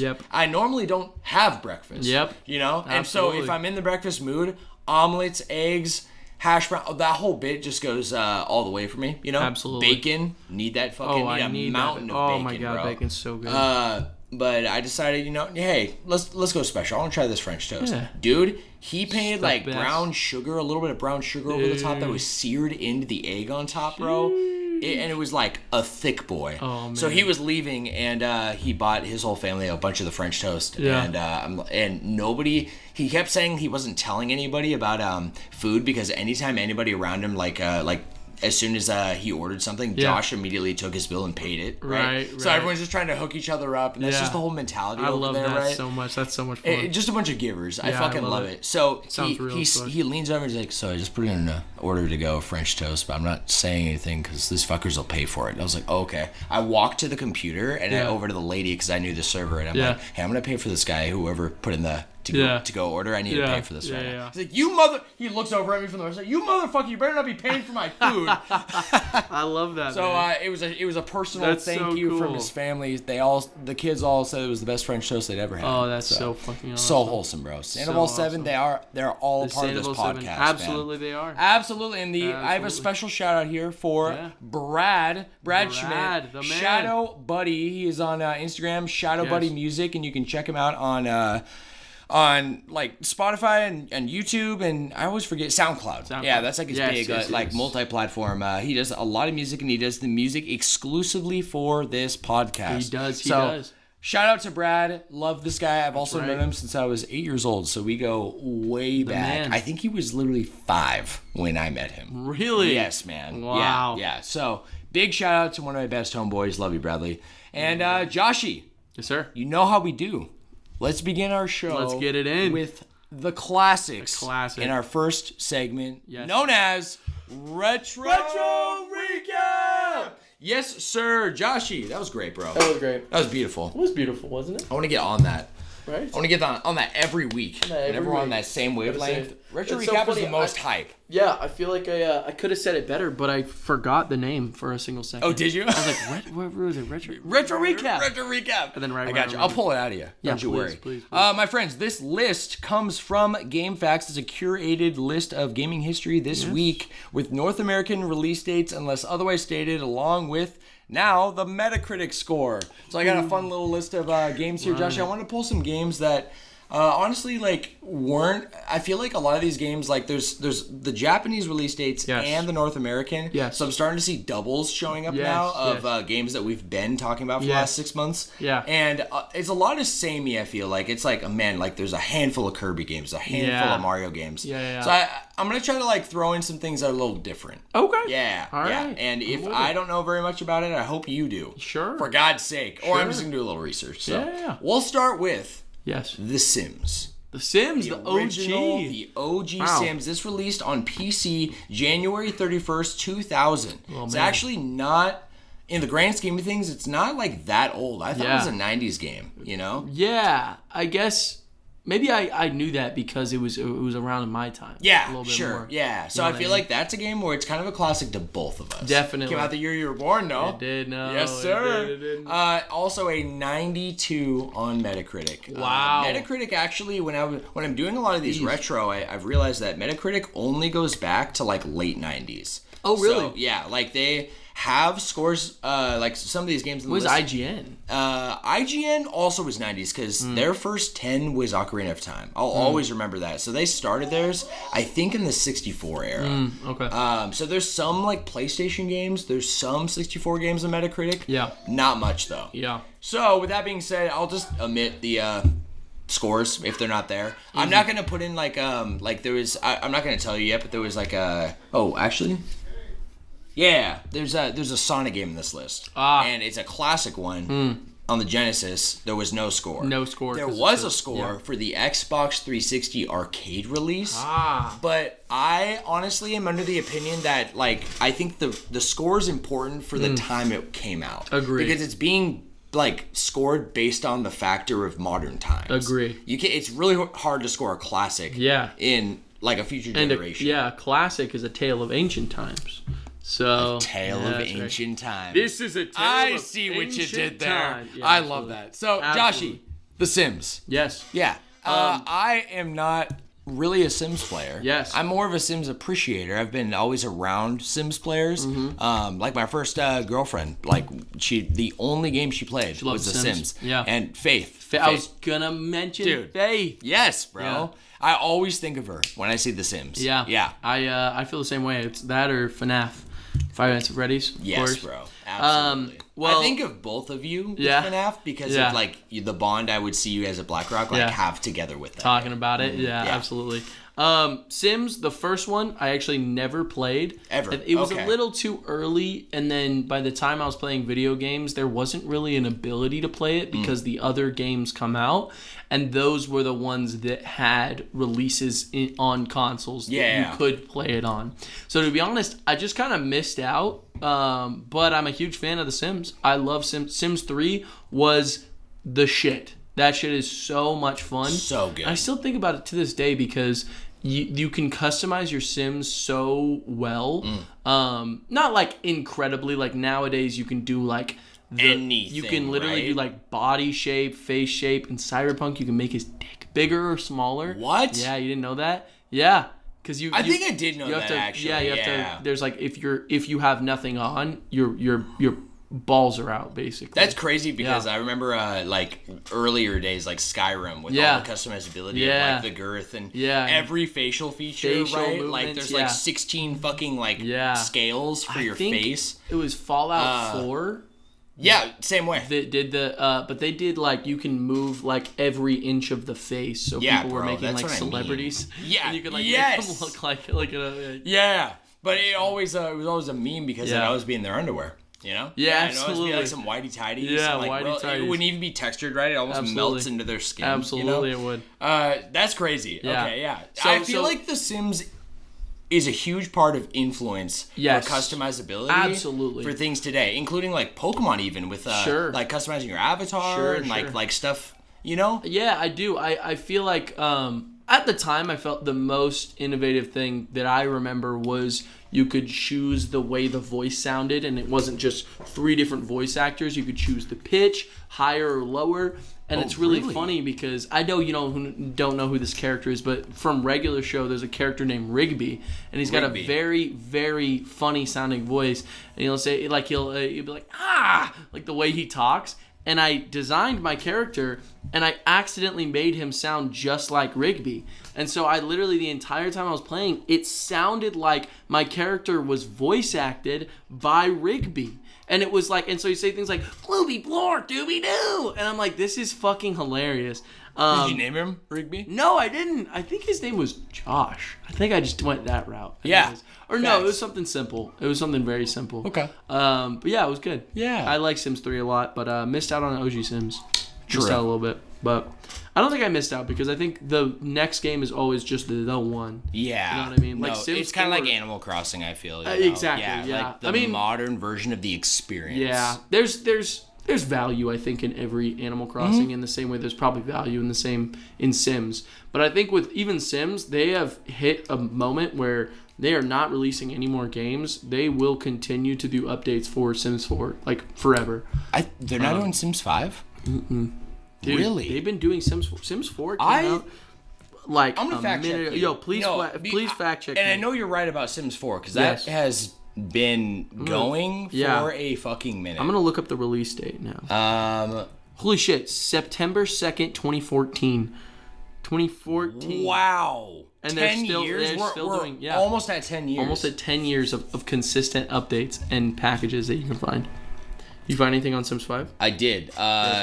You know, I was right, because there was all the articles that I went through this week. Sometimes like the new, I won't report on everything because there's just too much. Yeah. But Sims, I'm pretty sure like in one of the stories I just saw, it was like Sims 5 unfortunately not coming to Switch 2. So is there a release date, or is it all rumor? What I just see right now popping up at the top of Google is that it's tentatively 2024, but it's not been officially announced. It's been announced that it's being worked on. In fact, there's even a Sims 5 website. What? But we don't have full details of it, including a release date. You mean Sims 5, right? Sims 5. Did I say Sims 4? You did, but that's okay. I meant Sims 5. Thank you very much. Bro. Yeah, I appreciate that, bro. Yeah, and also a funny little detail. Yeah, give me a funny detail. My last name is Sims, and this game has haunted me my entire life. Not in a bad way, because I owned it when I was a child, and I said my grandfather created this game, which I think every kid has ever said about something. You know what? At some point. I have never thought about that connection. You're making a joke.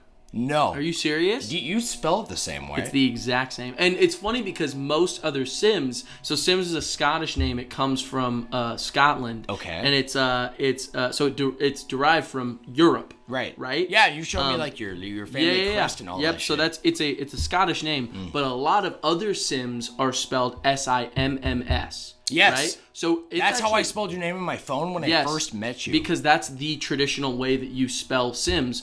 Actually, I don't know what's the traditional way. All I know is this is the rarer version of the name Sims, and so it's just so funny that like it's the Sims. Like it's the Sims, bro. That's my name, dude. I love it. So every time I hear it, it actually kind of gives me a bit of a chuckle, because of that. But I love that. Love it, actually. Man. Yeah. Still love it. No, that's perfect. Dang, Sims 5. Maybe I'll get back into it. I didn't know they were gonna make another one. I would be shocked if you didn't get it, based on how I've been seeing you say play Palworld, and with your setup now. And I loved Sims 3. Yeah. I love Sims 3. Honestly, dude, I'm stuck on like the last name thing, because now Are you serious? I'm looking at the first sentence you said in a different light of how that his name was just Josh. Yeah. And I'm like, it's Josh Sims. Absolutely. You're doing a simulator for yourself. For my people. Yes. So for my people. It was funny because the logo, which is that green diamond, Yeah. which appears above your character's head. It's like an indicator on whether or not they're doing okay. If they're doing really good, they'll be green. Yellow if they're makes sense, not that good, and then red if they're like shitty. Yeah. Right. Yeah. And there's like a whole like mental health thing you got to worry about with all your Sims and shit. But during the Sims 3 era, or maybe it was Sims 2. They did. It was like they dotted the eye with the green diamond. Oh, and I remember it was actually Sims 2. But my mom, when she first started, not when she first started teaching, but when she had her first classroom at the school that I was at. She had it say Mrs. Sims and made it with the little green. Oh, that's so cute. Yeah, isn't that cute? I love that. Yeah, so that's just some fun little lore. So did your mom play the game too? She never played it. No. Oh, really? Okay. I don't think she's that interested in life simulating games. Actually, speaking of my mother, she's playing fucking Hogwarts Legacy right now. Okay. I was going to ask, like, what's the last game she played?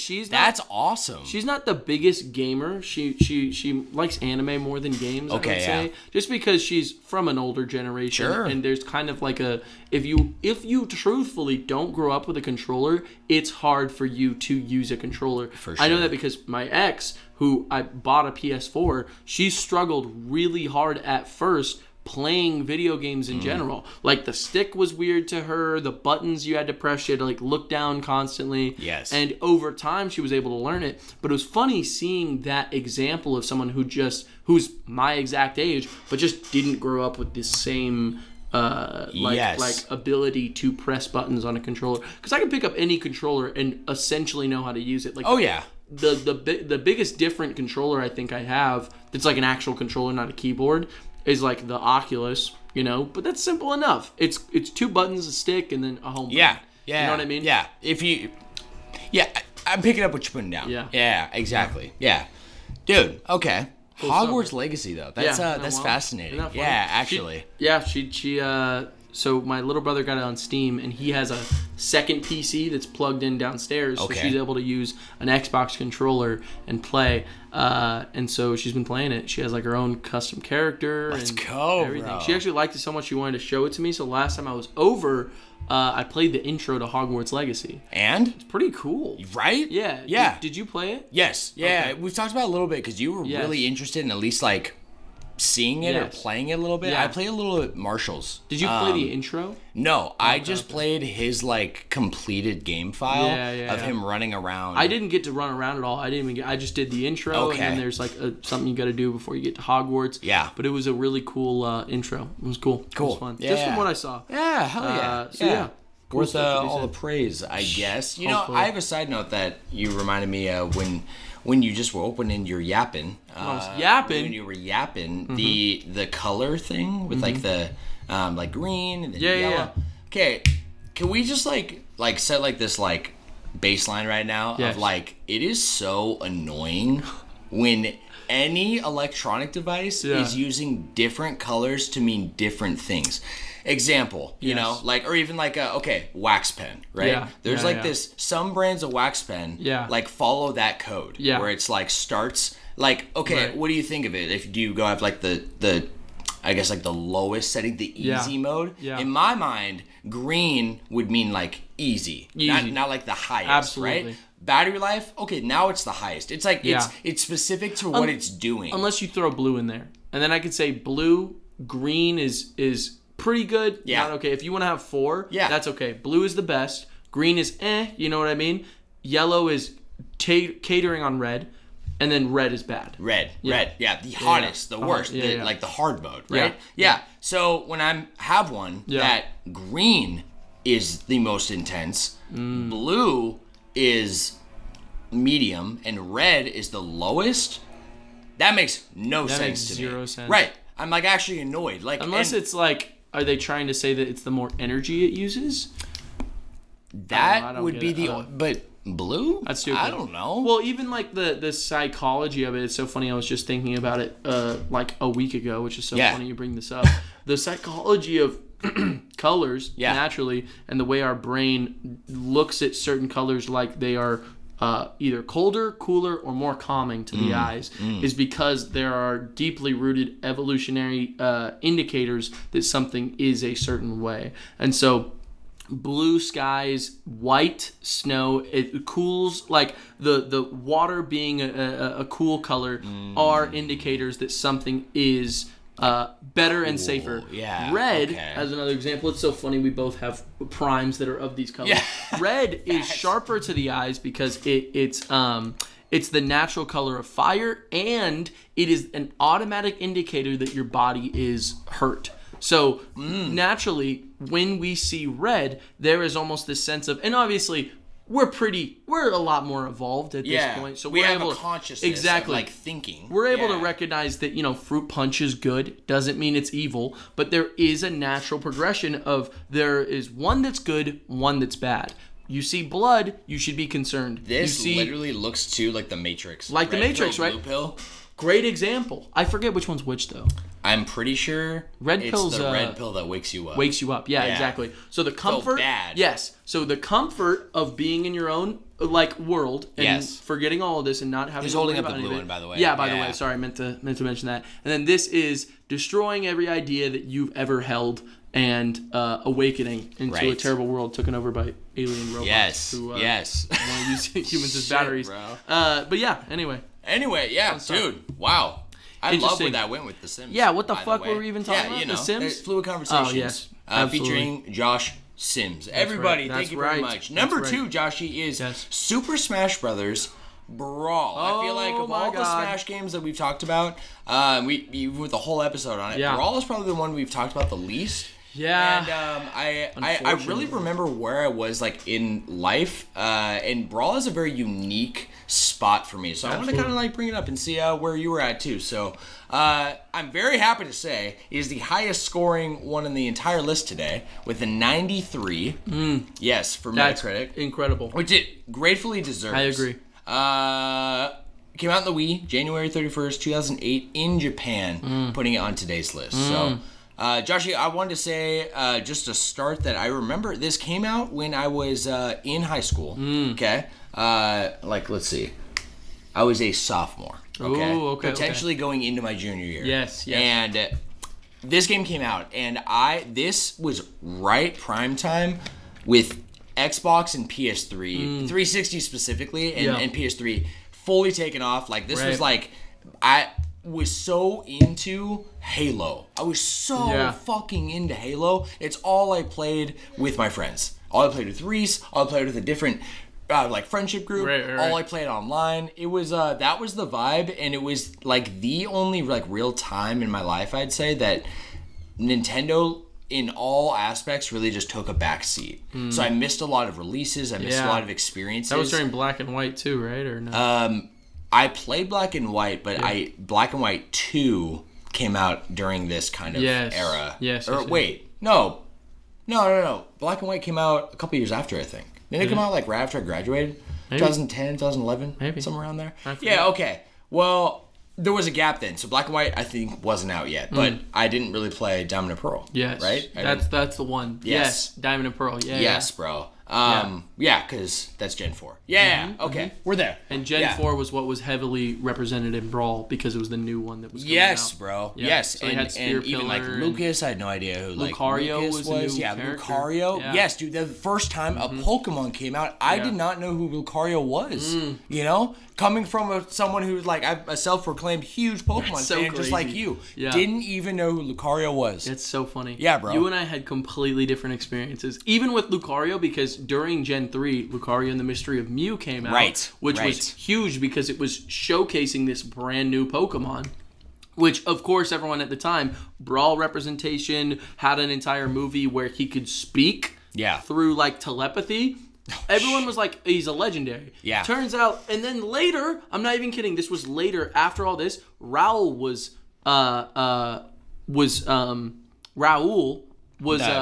the pre-evolution. Yes, was released. They released information about it, and we're like, what the fuck is this? What is this?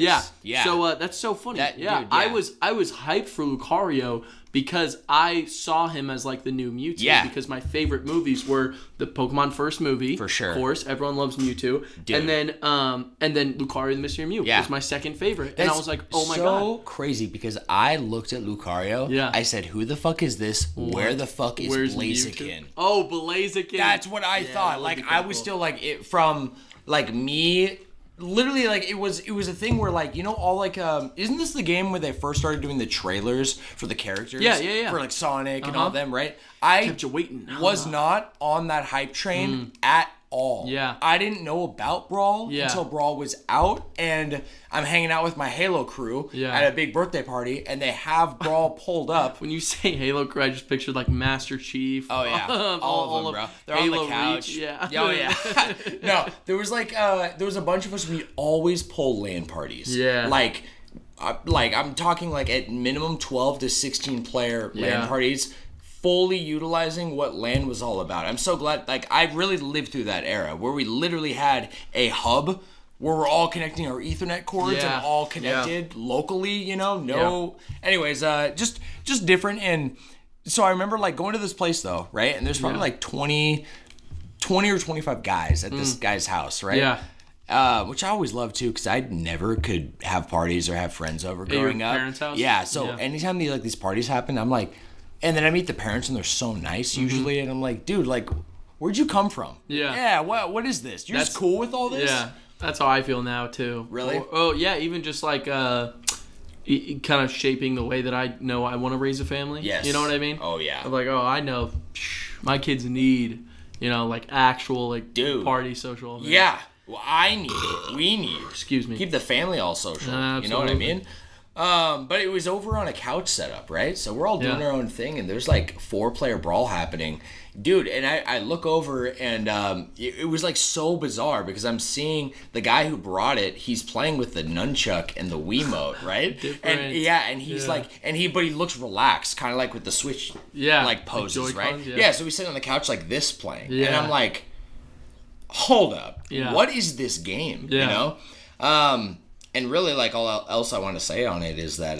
that was the first time you saw it? That was my first time I saw Brawl, and I didn't actually get the game until years later. Wow. Every time I played it, I was always just disappointed. Like, it didn't feel fast enough. Like, new. And now, being a Smash nerd, I know it wasn't fast enough. You look at it, it's hard to watch. It's hard to watch, bro. I didn't like Meta Knight. Meta Knight was, like, the best character, and like, by a landslide. I didn't like how Lucario played. Wow. I didn't like Diddy Kong and how he played. And those were, like... It was just a different kind of game from Melee. Yeah. Even, you know what I mean? Sure. I was never really, like, a big, like, fighting game player, but Smash was, like, my thing. And it was, like... Okay, this is, like, cool or whatever, but I got... I don't know if I mentioned it on cast, but I think I told you once that there was a season of a summer after high school, so this was probably like 3 or 4 years later. Yes. Me and a small group of friends, which I don't think anyone involved is anyone you know. Well, maybe like Brad. Not Brad who does our music, but the Brad who came and visited. Yes. He was in on this group, this small group that I had like at church with like mission trip group and like just we all played Halo and stuff after high school. For sure. Well, I discovered how to mod my Switch with Switch? Yes. We. Yeah. Thank you. With a SD card. It was so easy. It was literally just like, hey, here's this. Put this take the zip file and put it on your SD card, good to go. Yeah, we mounted a Switch when I was a kid, too. Okay, yeah. Your Switch? Is that illegal to say? Fuck, I said Switch. My fucking... Well, here's the thing. Like, if it's not, like... In my eyes, it's not like pirating anything, and it's not like uploading anything and like harming, like you know what I mean. It's just like taking what they've given us, right? Right. Yeah. Like I'm just using the software. Yeah. So what I used it for, what I'll say in the podcast is I used it for fucking just modding Brawl. Yes. Okay. So just and. Oh my gosh, dude it was so funny. Whole community. Yeah. There was a website. You go to the website. You know what I'm talking about, right? My older sibling, we had 2 Wiis, and one of them we modded out, and one we kept normal. Okay, yeah. So I didn't use the website, but my older sibling just knew how to use it so well. Yes, and dude. Downloaded a bunch of characters because you'd have to have to use there were skins, but then some characters you'd have to replace other characters with. Yes. So we replaced, I think it was Pit with Waluigi. So we made sure to like it wasn't the same moveset. It was just a character with his own. He had his own animations and all this super cool stuff. And we were so happy that he was in the game because we wanted Waluigi in there so bad. Yeah, I tried doing that because the way it like really worked, at least back in when I was doing it, it's probably a lot more advanced now and easy. Probably. But it was like you have the data drive of the files on your SD card. Yes. And so you would go to this website, download their files, and it would be a whole series of folders that you have to put in correctly, or the game literally doesn't work. Like it just crashes or whatever. Yeah. So it'd be like, you find like it sometimes named obvious, sometimes it's really obscure. So you would like folder 341344, click that, click another folder that's like 3466, and then it has all the characters. Right. And some of them are named funny, like Captain Falcon is like Falcon Boy, something like that. You know what I mean? Or Monkey, and that's Diddy, and then Monkey Man is Donkey Kong. Like just weird shit like that. I completely made all that up, but you get the gist. The idea. So I remember going in to get Sephiroth in the game, and the file was over Roy. No, Roy wasn't in Brawl. It was Marth. Yeah. Yeah. So the file was going, it was like re-skinning and changing. Oh, yeah. It was definitely Roy, though, because... Marth. Thank you. Because I remember it was sick. The whole model, it looks nothing near as beautiful as Sephiroth in Ultimate. Of course. But it was, his sword was long. It looked like Sephiroth. It was done really well. Yeah. But... I don't know if I did something wrong or if the files were a little fucked. Yeah. The hair of Marth was like the blue hair, and the crown was like sticking out over Sephiroth's hair the whole time. And it was just kind of a meme. So we just only ever used Sephiroth as the meme. Like the joke. Yeah, the joke. I love that, dude. Yeah. I think that's so cool. There's some sick shit, but it was basically one whole summer where I played the shit out of it, and that's the most time I spent with Brawl. Yeah. It was called Brawl Minus, by the way. Brawl Minus was exactly what I used. That's exactly what I had. I swear to God. Well, most people do Project M. Exactly. Right. But I never played Project M. I had Brawl Minus. Brawl Minus. That's so crazy. I forgot the name until you just said that. Oh my God. Yes, sir. So I will say that Brawl probably holds one of the most relevance in my gaming past. Especially console-wise. Yeah, because video games at a time were... It's so funny because it's amazing that I'm getting to play Kid Icarus Uprising now because Sakurai ran my childhood. The games I wanted to play, like the big ones, were Kirby games and Super Smash Brothers. Super Smash Brothers were like the event of video games for me personally growing up. So when I first started getting into video games and Super Smash Brothers, Melee was the only one that was out. I was a little kid, so think about this. We could do some quick math. When did Melee come out? I want to say like 2004. We could say 2004. So let's say I'm 5 or 6, maybe 7, right? Imagine that time when you were a kid. I didn't know if you even had video games then. 2000. Oh, it's 2001. 2001. I was not even close. So then you're 1 year old. No. Me and my older sibling idealized the idea of Super Smash Bros. Melee. Okay. Like, that was one of the coolest ideas because we had a friend named Cole who lived at the end of our street of our old house where my parents used to live. Okay. At the end of the street, he had a 64, and we played Smash. And we were like, oh my God, they have Smash, but with, like, really good graphics. Like, we would look at pictures of Melee, and it was like, these were the best-looking graphics. Yes, dude. I remember as a kid, I was like, how is this real? You could see the texture of Mario's, like, overall. Bowser, the scales, and I remember like Link looking like the way he, because you remember how he looked in 64. It's like the exact model of Ocarina of Time. He's got the pointy face and all that. So I'm looking at Link and I'm like, this looks incredible. And we also like watched. It had like a mature tone over every character. Brawl definitely did. I was thinking Melee and Brawl. Well, I feel like Brawl did a lot more. Yeah, it had, like there's like a darker shade. Absolutely. It's less colorful. Yes. Absolutely. Yeah. Smash 4, I feel like, was the first one besides 64 that really went all color. Yeah. You know what I mean? Yeah. So and trying to like almost like bring back this animated vibe. Absolutely. Yeah. And less so serious. the reason Melee was so important, we got a GameCube exclusively for Melee and then found games otherwise. Sure. Right? Yeah. And then through that, so hard, by the way. Fucking love it so much. So we did that, and then while we got, by the time we got Melee, the trailers for Brawl were coming out. Okay. And so I felt like Melee I loved so much, but it was almost overshadowed by the hype of another game coming out. Does that make sense? Yes. So Brawl was just hyped up. There were videos of Snake.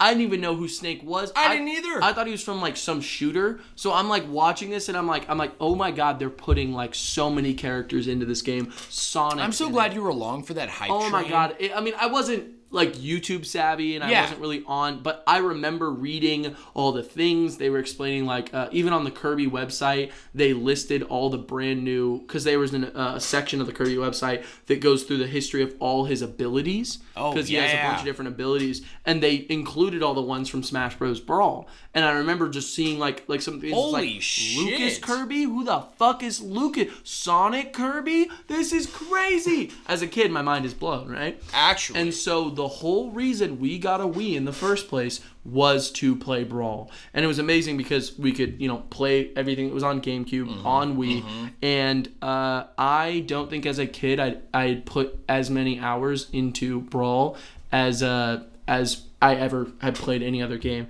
I created stages. I was collecting trophies. Holy shit. I was doing the kid version of what I was doing, what I've done with Ultimate. Yes. But I remember there's this fun thing that me and my siblings did. We were kids, by the way.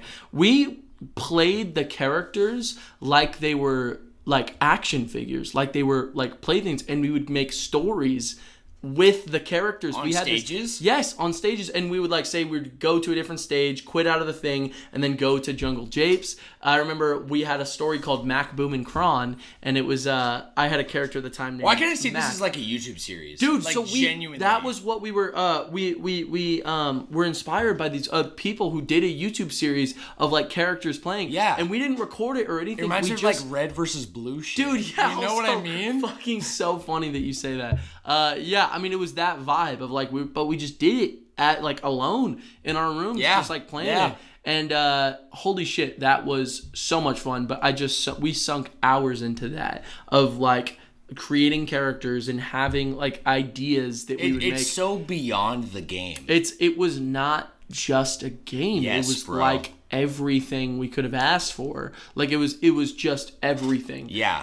And so, I've been hooked on Smash since that moment, but Brawl is especially special to me because I loved Melee, but knowing that that was the new great one when I got it. It was the newest, nicest thing ever.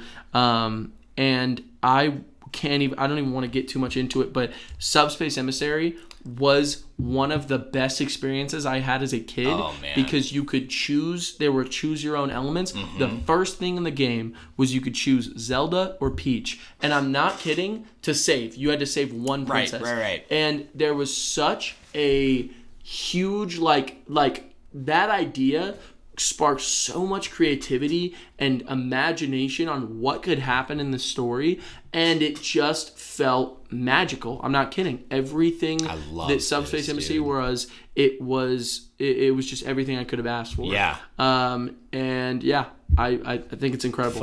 I fucking love that. I want to say also, you just reminded me that two things here. Like one, Subspace. Like that's something so where good. Like I did beat Subspace. Yeah. I barely remember it. Really? Like it was one of those things where I think it was the headspace I was in of eventually getting it. Like I'm like still kind of in like, I think I had a PS3 now because I got one after the 360. So I was just like in such a different headspace that I did not take it in for what it was. Sure. And what I've heard even about it, like when I can't remember if it was you or someone said like we should go through and watch all the Subspace Emissary cutscenes, and I'm thinking, okay, like a 20-minute video. No. Hours. It's a movie, bro. It's a whole movie. And I'm not kidding. The way they pair different characters up, it feels like iconic. There's no talking at all. But like even like also very impressive. It's so impressive. Some of my favorite ones are Olimar and Captain Falcon. DDD being such a fucking good character in that story. Yes, bro. Like saving people from Wario, who's a villain. All the villains were villains. Characters were like helping each other, and then it all turns out to be manipulation from this one fucking like the god of the universe, freaking Taboo, which is the start to Sakurai, or another addition to Sakurai's love for depictions of angels that are used as in villainous roles, which is so fucking interesting. Yes, dude. It was all necessary to build up to what Ultimate is. Absolutely. You know, which completely agree. Like one of both of our favorite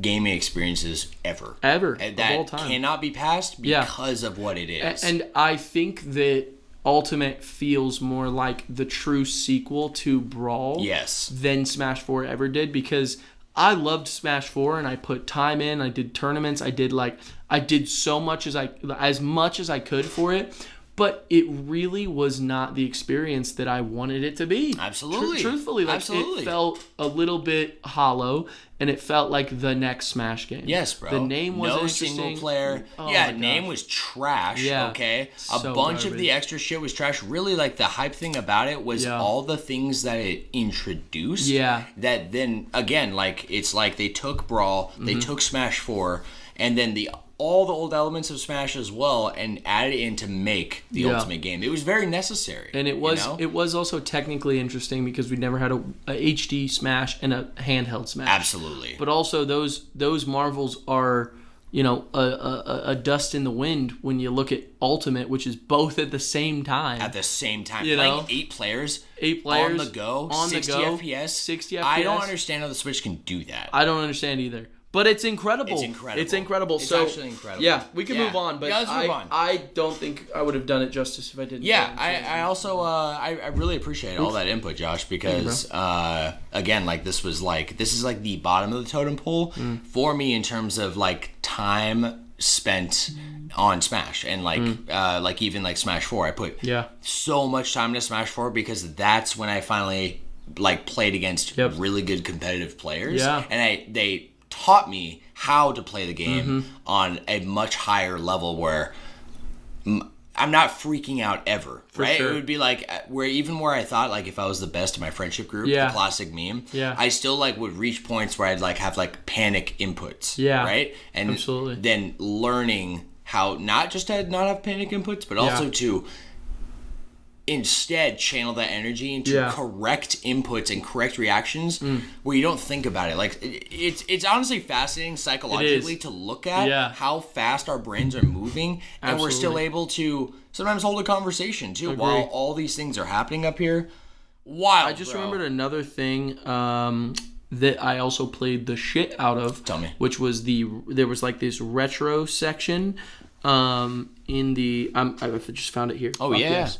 So man, what the heck? Oh, was it like a art section? No, it was games that you could play for a certain amount of time. A trial version, 30-minute trial version of actually no, it was definitely not 30 minutes. It was like I think that's 30 seconds of the original Donkey Kong, and then they had Ice Climbers, Mario, Zelda, what is that? Kid Icarus. Oh yeah. Fucking F-Zero? F-Zero, and then it continued, and they had Ocarina of Time on there. Really? And I didn't know they that. Had 5 minutes of Ocarina of Time, and I would book it. I remember you started in the Temple of Time, and it was Adult Link, and I would just book it to Hyrule Field because I'd had to get there as quickly as possible, and I would play as much of it as I possibly could because I didn't have it. Do you think the whole game was in there? I believe someone beat it. I'm not even trying to make a joke. No way. I think they did. That's I'm gonna try. That's a whole nother level of like appreciation now that I have for Brawl. That was another thing that I just sunk so much time into, and it opened my eyes to. I knew about Kid Icarus, like Ice Climbers, the original Zelda, all these games. F-Zero, the original. Oh, yeah. I played all of them because Brawl had this. Yeah, dude. In it, and I. Yeah, I'm it's not kind of kidding. like playing all the games. Like I would have never played a bunch of games if I didn't have that Namco museum. Yeah, Namco. Right? Yeah, like all those like Pole Patrol. all those. I would have never picked that up and played Absolutely. it if it wasn't just sitting there in like a library of if games it wasn't to try there. out, Absolutely, yeah. Yeah, dude. I'm with it, bro. I wanted to say too that Brawl also had some of the best, still does some of the best remixes for this series of games that it represented. Ever. Absolutely. Truly ever. It has a remix of, I believe it's from Brawl. Mm-hmm. Ooh. It could be Smash 4. I think it's Brawl, though. Brawl there's a couple that stick out. Oh, one's Mute City. The Brawl remix of Mute City. Oh, my God. Bro, that is one of the best. Do you know what I'm talking about? I don't know. It starts slow and it's like. Actually, let me see. And then it has instruments come in. It's like. I just want to listen to this. Oh, it is. Yes. Yeah, dude. It goes so hard. With real instruments, dude, it's so hype. And Brinstar Depths. Yeah. Brinstar Depths that was Melee though. You're right. Mm-hmm. Oh, it's so good. You're so right because the best Kirby remixes, some of the craziest like remixes, were on from Brawl, on right? Brawl. Yes. Yeah. And you can tell because it has the blue when you're in Ultimate, and also real guitars playing. Like this one's crazy. It's got such a crazy start. Yeah. Listen to that guitar in the back. Oh, it's going so hard. It's just going. Oh my gosh, I love it. All right, let's not get copyright struck. That's fucking amazing. I fucking can't. Music is such like a big part that we didn't even touch on, but that's a huge part of games and Smash in general, which is what makes that series. We could talk about that for an entire section. Forever. I know. Seriously, we could talk about not just Smash as a whole. We could talk about each fucking one. Yeah, we could for forever. So let's move on here, Joshy. Number 3 is Fire Emblem Awakening, and I don't think you haven't played this one or a Fire Emblem game, right? No, I haven't played a single one, but Awakening is the one with Chrom, right? It is. Yeah. Yes. So my older sibling was super into it. Okay. Cool. And told me a lot about it. Cool. And I was also on Tumblr at the time, I think, so there was a lot of like love for it and like the canon characters and just like all the events that can happen. So I have a little bit of an understanding for it. But I've never played two things I wanted to mention on the game, depending on how much you knew about it. And it sounds like you might even know these things. So possible. I'll touch on that. It has a 92 score on Metacritic. Is that the second highest? It is the second highest. Oh. Yeah, I think it's tied with The Sims. Do you think this is still worth playing? Awakening? Yeah. Yes. Like worth dusting off the 3DS? Define worth. Like Kid Icarus Uprising. Yes. I think that is worth dusting off the 3DS to play. I would say absolutely. I actually think that Awakening is the best one. Say it. You want to say it. It's not the best one. What's but the best one? for Three reasons. Houses? Yeah. Really? Yeah, it has to be. That's the one I have. So, dude, just it excels.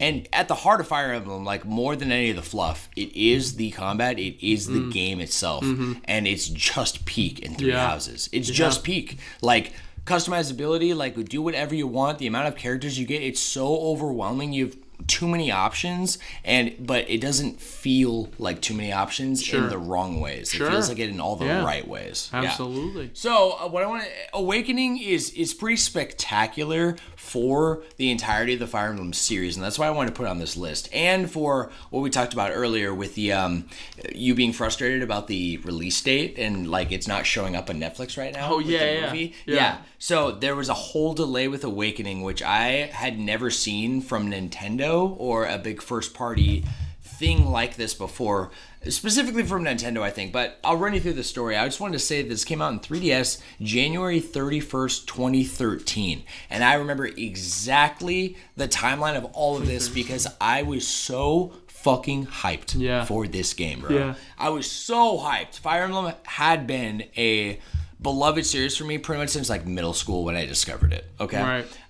And I loved the basically like up until this point to kind of give you like the timeline was like, okay, if I'm in middle school, I was playing Sacred Stones and GBA. Yeah. Then I found the original that came out before Sacred Stones, which was the first game that we got in the United States that was English. Right. Okay. And that was the original. It was just face title Fire Emblem, and it has Rory's dad right in the front. That's Ellawood. Yeah. With a big sword. Yes. And it's got this guy Hector and this girl Lynn. She's a ninja. He's an axe wielder. It's badass. Is Lynn the one with the green hair? Yes, she is. Yeah. Green hair and then like a blue kind of tunic thing. Yeah. What would you even call that? I don't have no idea. Robe? Maybe. Samurai fit? Tunic? Samurai fit? Tunic. I like tunic. Yeah, let's go with tunic. Okay.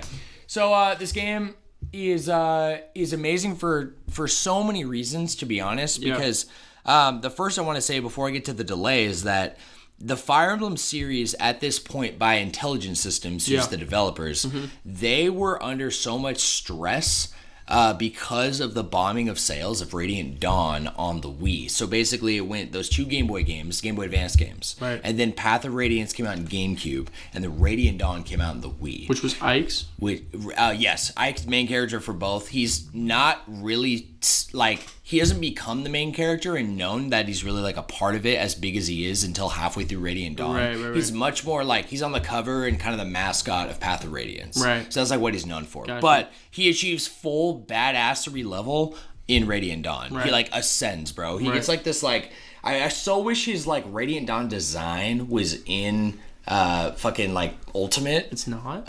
Like it is, but it's kind of like, he just beefs up and it's like his base kind of like kit, okay? His full level up. He's got like a triple shoulder pauldron with like a little bit of fluff on it. His whole fit just looks bad. What should I look up to find this? No, let me actually look it up, okay? Let me look up Ike, Radiant Dawn. Let me see if I can pull up an image of exactly what I'm talking about here. Right, okay, so this is the model for Ike within Ultimate, and it might have even like borrowed. Yeah, this is the Ultimate one, right? No, that's from Smash 4. That's Smash 4. Yeah. Oh, Ultimate, you're right, because I got the amiibo. Yeah, and it was the Smash 4 amiibo. Okay, so that's what he has. Is the suit. That is the fully kitted up Ike at the end of the game. That's pretty cool. Yeah, dude. It's like it's the maturity in his voice. Yeah. It's like this emerald look on his armor. His robe is like has 2 layers to it. Wow. Beautiful man, bro. Yeah. Seriously, like an amazing main character. Like and just like basically, I picture Fire Emblem specifically like Radiant Dawn. That is very akin to the kind of theme of Vinland Saga. Okay. I also wanted to say that looks like a pretty clear reference to Berserk because on Guts' left arm, he wears this armor right here, and the other one is naked. Yep. And you showed me that, and that looks just like the design of Ike that you showed right You're there. So right. I'm glad you brought that up because I haven't seen that that portrait of him compared to... I've only really seen it in reference to like this base Ike here. Yeah. But even to show you here, this first Ike, the boy Ike, right? That is Path of Radiance when you first start the game. Right. Literally boy Ike, okay? Yeah. Then, in the older version, that is Ike at the beginning of Radiant Dawn. Which is years later. Yes. So he's already gone through all the shit that happens in Path of Radiance. Okay? Right. So... Yes. Okay, back onto whatever fucking game it is. Awakening, okay? What game is it? So, I loved Path of Radiance and Radiant Dawn. I like a lot. Radiant Dawn it's like this VIP best Fire Emblem game for me because of what it is, what it represented, the nostalgia for it. Even though Three Houses is definitely a way better game. Right. But like beat for beat, the story, the characters, the combat, the way it like ran on the Wii, it's just like one of those like I don't have a lot of like favorite games on the Wii to be honest, especially because a lot of them have better versions now on the Switch. That is also true. But Radiant Dawn is probably like my favorite Fire Emblem game for like a player's choice pick. Okay? Right. And sadly, it bombed really bad with the Wii sales. So my understanding, if I'm correct, is that Intelligent Systems had one last shot, and that was Fire Emblem Awakening. Okay, so this game had it had the pressure of the entire series on it. Right. So they decided to like add things and make a lot of changes to the game that not a lot of hardcore Fire Emblem fans really liked or appreciated. Sure. It had a lot of customizability. It was the first Fire Emblem game where you could now change the class of characters instead of it having like a canon class. So it'd be like if you got a character in like Radiant Dawn, for example, if I get like this thief character named Soth, okay? Limbo. He's only a thief. So he like only levels up in this way. So basically the tactical part of it, because it's all strategy, is you pick your team based on the characters. So the element is still there in Awakening, but they added further depth in that like each character has specific growths. Like, you know, Ike builds up his strength really easily. This guy builds it up his speed really fast. And then like that kind of goes with the classes also having their own thing. So all these customizable things were added. They also added like you could partner people up, okay? Which you could do before in Fire Emblem would like have support conversations is what they called it. Romantic ones, whatever. You have like a certain level of like a friendship you grow with them. Sure. But they added an extra layer where you could achieve that between two characters, a male and a female. Right. And if you got it with that character, it had time travel was a part of this story, because I'm not really going to get into meat of the game. Just really like this point I'm trying to make. They have the coupling system, and so because the children in the game actually come from the future, then they would appear through a portal, and there would be a new child character, which is an offspring of the two characters you had get together, and it would be a fusion of them. And it honestly was kind of cool. Which is cool, because can it be that Robin is the mother to Lucina? Yes. Yes. I'm pretty sure yes. Yeah, technically. If you're with Chrom. Yes. Yeah, so... As female Robin. Yeah, you could only do it if you were female Robin. If you're female Robin. With Chrom, yes. But you also get, there's a child, like, Lucina's always Chrom's child. And there's another one I just can't think of. There's another, it's like... almost like Corrin, but it's not. It's like Kona or something like that. Okay, and that is the offspring of Robin at the time. Yeah. So stuff like that. Yeah. It's really cool. It's cool stuff. My older sibling explained it a little bit to me when I was like, So I'll get technicalities aside. I loved it because it was really a complete refresh, almost like when Pokemon did a complete new fresh coat of paint, when Breath of the Wild did a complete new fresh coat of paint. All the things I'm talking, music, sound effects, character sprites, animations, like voice acting, cutscenes, things like this. It really added so much, and it is one of the most beautiful, in my opinion, 3DS games because of the way that it has pixel art as the characters when you're playing on the grid. They look beautiful. Seriously. But the backgrounds were 3D, and it would have like snow on some levels, so there'd be like particles. So if you have 3D on, you see the snow in front of the characters. Pops. That's cool. As far as a technical aspect and for what the game was, it was amazing. And it single-handedly revived the series. Fire Emblem, Yes, dude. Like the sales for Awakening, I think Awakening is the best selling in the series. Wow. If I'm not mistaken, or at least it had that stat for a long time, and truly revived Fire Emblem. So very grateful for that. Very big spectacle. That's very cool. Yeah, it's a monument, bro. The second thing is the delay. So it was supposed to come out. I think that was a release date. Maybe that was the delayed release date. I can't remember, but I remember where I was. I was working at Fred Meyer in the electronics department, which was when the Amiibo craze was happening. I'm pretty sure because I worked at Fred Meyer, I got back into Nintendo. Oh, yeah. If that makes sense. Yeah, because I worked there and the Wii U came out. Was the Wii U. Like, everything that is around that era. So Awakening was coming out, and I was just going to college. I just got this job at Fred Meyer. I was so hyped to get this game. I was like, I didn't pre-order it. I wasn't really a part of the pre-ordering train yet. I didn't really go to GameStop and do that. I did for like Skyrim, Call of Duty, and Halo, but that was kind of it. A Nintendo game? No, I'll just go to the store and get it. Couldn't do it. So I went to Fred Meyer. I was off that day. Go in to get it.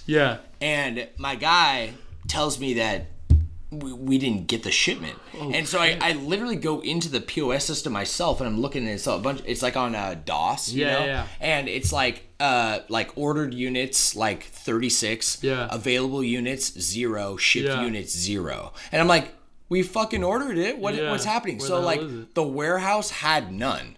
So I end up calling our supplier. Yeah. And she tells me, all right, so now this is going to be like non-disclosed information, so you can't repeat this, but it's delayed. Nintendo's telling us by up to 2 weeks. No way. They had a shipment delay. So it was available digitally that day. So you bought a digital? It was my first ever digital game I bought. Mm-hmm. How many, I never really got that many digital games. Actually, I did on the 3DS. Yeah? Not that many, but not big games. Yeah. I actually had the blocks back then. You remember that? Dude, yes, they were the so blocks. Weird. I was very, almost like, had this inner disappointment that I did the digital pre-order because I couldn't wait. Right? It was like a duality here. I couldn't fucking wait. How long was it? Up to 2 weeks. Yeah. I gotta play it right now. Yeah. So I bought it digitally, and then the actual game shipped to the store, and I'm holding the case in my hand, bro. It has a reflective the cover, layer. Right? They're like charging towards. And it has Lucina coming up and like Crom coming down, and it's semi-reflective silver, and you look in the back. I was like, I do agree. It's a really beautiful cover. Yes, dude. And then I watched an unboxing of it. Yeah. I was like really into unboxings for a long time, especially collector's editions and whatnot. And I remember I watched a guy open it, and I'm like, am I really about to drop another $40 just to have get it? Physical? I didn't. I probably would now. I forgot there was $40. $40. That was such a good price. That was such a good price. For 3DS games? Yes, bro. That's that I definitely sunk like 300 hours into. Absolutely. Like, dude, like so yeah, because it was 40 and 60. Yeah. Or if you got a 3DS game and a Wii U game, it would be $100. Yeah, and I just really don't remember if Nintendo had ever really done something like that before. You know, I can't remember any like big AAA first party game that came out and it's like it's physically delayed. Yeah. Only physically and not like it was an accident. Yeah. So the release date was still there. Right. In fact, I was looking on Reddit. This is when I first got into Reddit. It was like this era. Right. And I'm looking and tons of other people already had it and unboxed it and were playing it. Yeah. It was just certain regions got shipment delays. Wow. And mine was one of them. That's wild. So, anyways, Josh, let's move on here. I love it. We can talk about this forever. Actually, we're going to breeze through the rest of these. This will be perfect. So, number 4 on here is Mrs. Pac-Man. Oh, wow. Yes, sir. The arcade? Yeah, the arcade. Yeah, so old that there's no review score on there let's review it from now. Metacritic. Yeah, let's review it, bro. Let's give it a Flash Bros score just for the shits and giggles. What would you give it? If I honestly was going to give it a rating based on what I believe to be, like, I don't know, the monument of what it deserves for its time, I would give it an 8. Maybe even a 9. We do Flash Bros. Oh, you're right. Flash Bros score. Let's reel it back. Yeah, well... 4. I'm going to give it a 4. I'm going to give it a 3 because it doesn't have an ending and eventually just glitches out. And you know what? That is very valid. I think that if what you could call those old games, they are extremely incredible for their time, but truthfully, they're gacha games. They're there to get you to put as many quarters as you can in because you want to get to the end, but there's no end. And so I think, especially because there are some arcade cabinets with endings, that's a huge oversight. You know what? I'm going to agree with you. So I'm going to say 3. That's not a bad thing at all. No, it's not. That's right there in the middle. That's pretty good. Yeah. You know what I mean? Yeah. 1 is trash. Remember, we went over... Garbage. I can't remember exactly what it was. I'll have to look back and reference. And you know, I actually need to make a document with all of our review scores. It's not a 1 or a 2. It is not a 1 or 2. It's a 3. Though. Yeah. It's a solid. It's very solid. Yeah. Above average. Yeah. That's all I have to say on it. It's better than Pac-Man, too. Yeah. I'll say that much. This came out, by the way, Josh... February 3rd, 1982. Oh, so I was only 82. Yeah. Years old. Yeah. I was a kid back then. Yeah, dude. Times have changed. Times changed a lot. I know.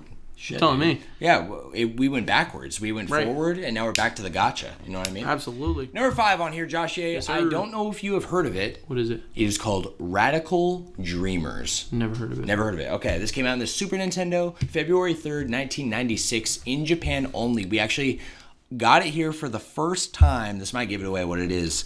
In the Chrono Cross HD remaster. Oh, it's Chrono Trigger? It is a part of the Chrono Trigger universe. I see. It is. What's it called? It's called Radical Dreamers. Okay. So it was created by the same guys who created Chrono Trigger. A lot of the same team, in fact. So same writer, same lead, same composer, right? Who did the music for this. It's not actually a video game, not in a sense of what? Not an RPG where you're running around doing it. It's nothing like Chrono Cross or Chrono Trigger. But the director, he felt like Chrono Trigger was a little incomplete. And I think this was before Chrono Cross when he made it. Right. It might have been right after. I can't remember because it's all connected, right, loosely. But he added, it is a visual novel. Oh, wow. The entire game. In fact, it does have certain parts of it that are combat technically, but it gives you text options like attack, so it's defend. a text option kind of story. It's a text adventure. Wow. And it has music and artwork that is reminiscent to kind of the backgrounds of Final Fantasy VII. Wow, that's cool. It's really cool. Yeah, it's kind of a testament. Very big testament. Yeah, in fact, it was so small over in Japan, we never got it over here up until recently, so wow, kind of a piece of history. Radical Dreamers. That's Radical very cool. That's very cool. Isn't that cool? I like that. Yeah. So, a big time. What could have been for Chrono Trigger, but there was a lot of speculation that if they were ever going to fully remake Chrono Trigger, they would call it Radical Dreamers. Radical Dreamers. Yeah, based on, I guess. I don't know what happens plot-wise, but apparently it's necessary. I see. So, Joshy, I have the Hall of Fame here for shout-outs of the anniversaries this week, okay? Yes, so we'll start with Wargroove.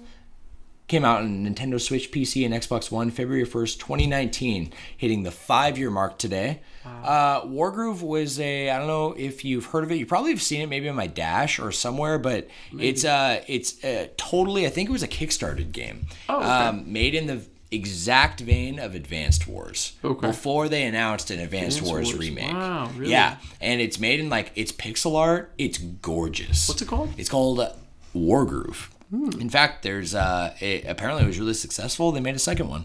Wow. So there you go. Cool. 84 on Metacritic, by the way. Next down here is Apex Legends with an 89. Wow. PC, PS4, and Xbox One's basically on all the modern stuff now. All the moderns. February 4th, 2019, also its 5-year anniversary. Then we're going to jump ahead here, a little older, 20-year anniversary today is Pokemon Fire Red and Leaf Green. Ooh, there you go. Very cool.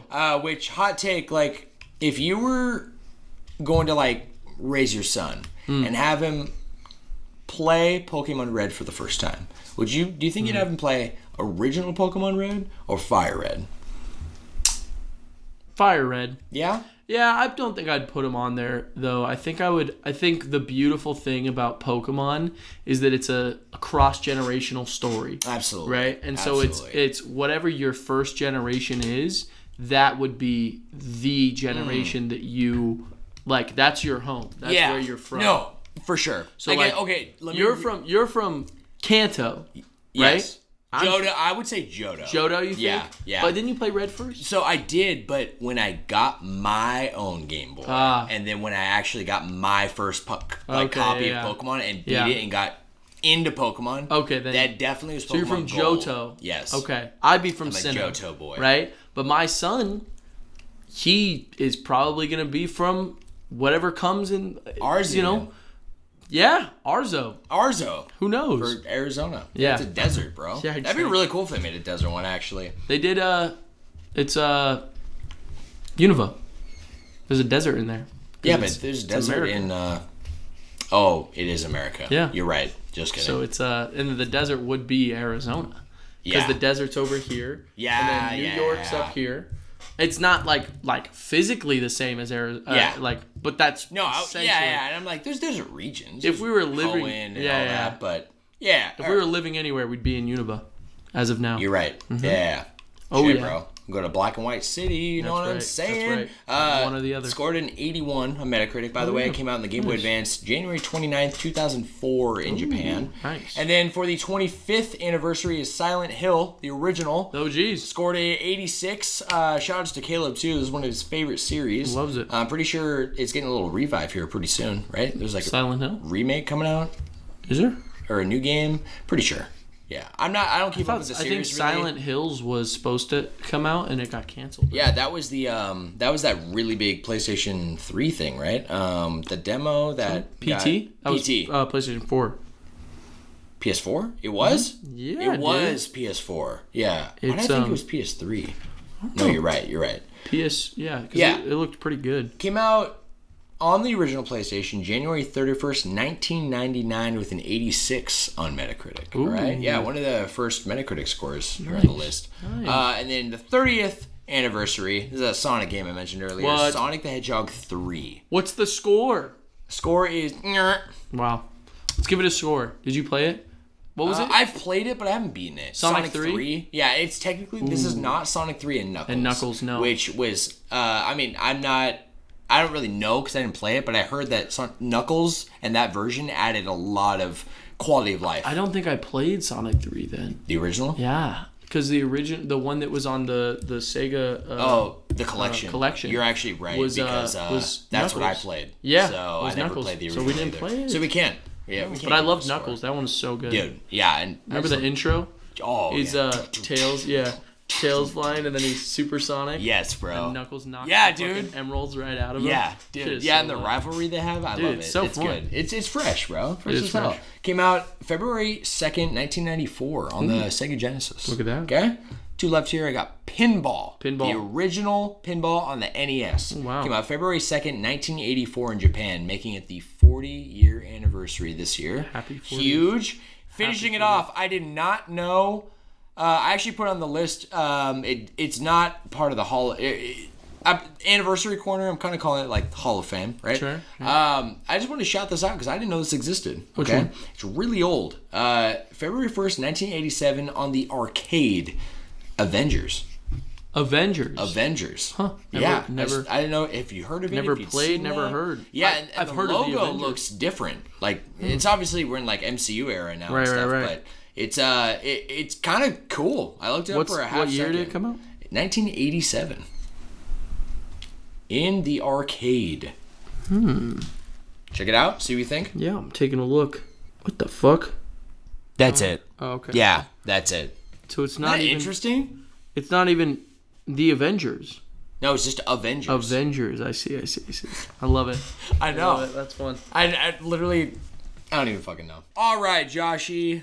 Let us dive into the Pixel Press this week, get my back friend. into it. Yes, sir. And the patch notes, which I will start with. Joshy, I have our last week's poll here, brother. It is cats or dogs. Oh, yes. Based on our off-topic last week. Yes.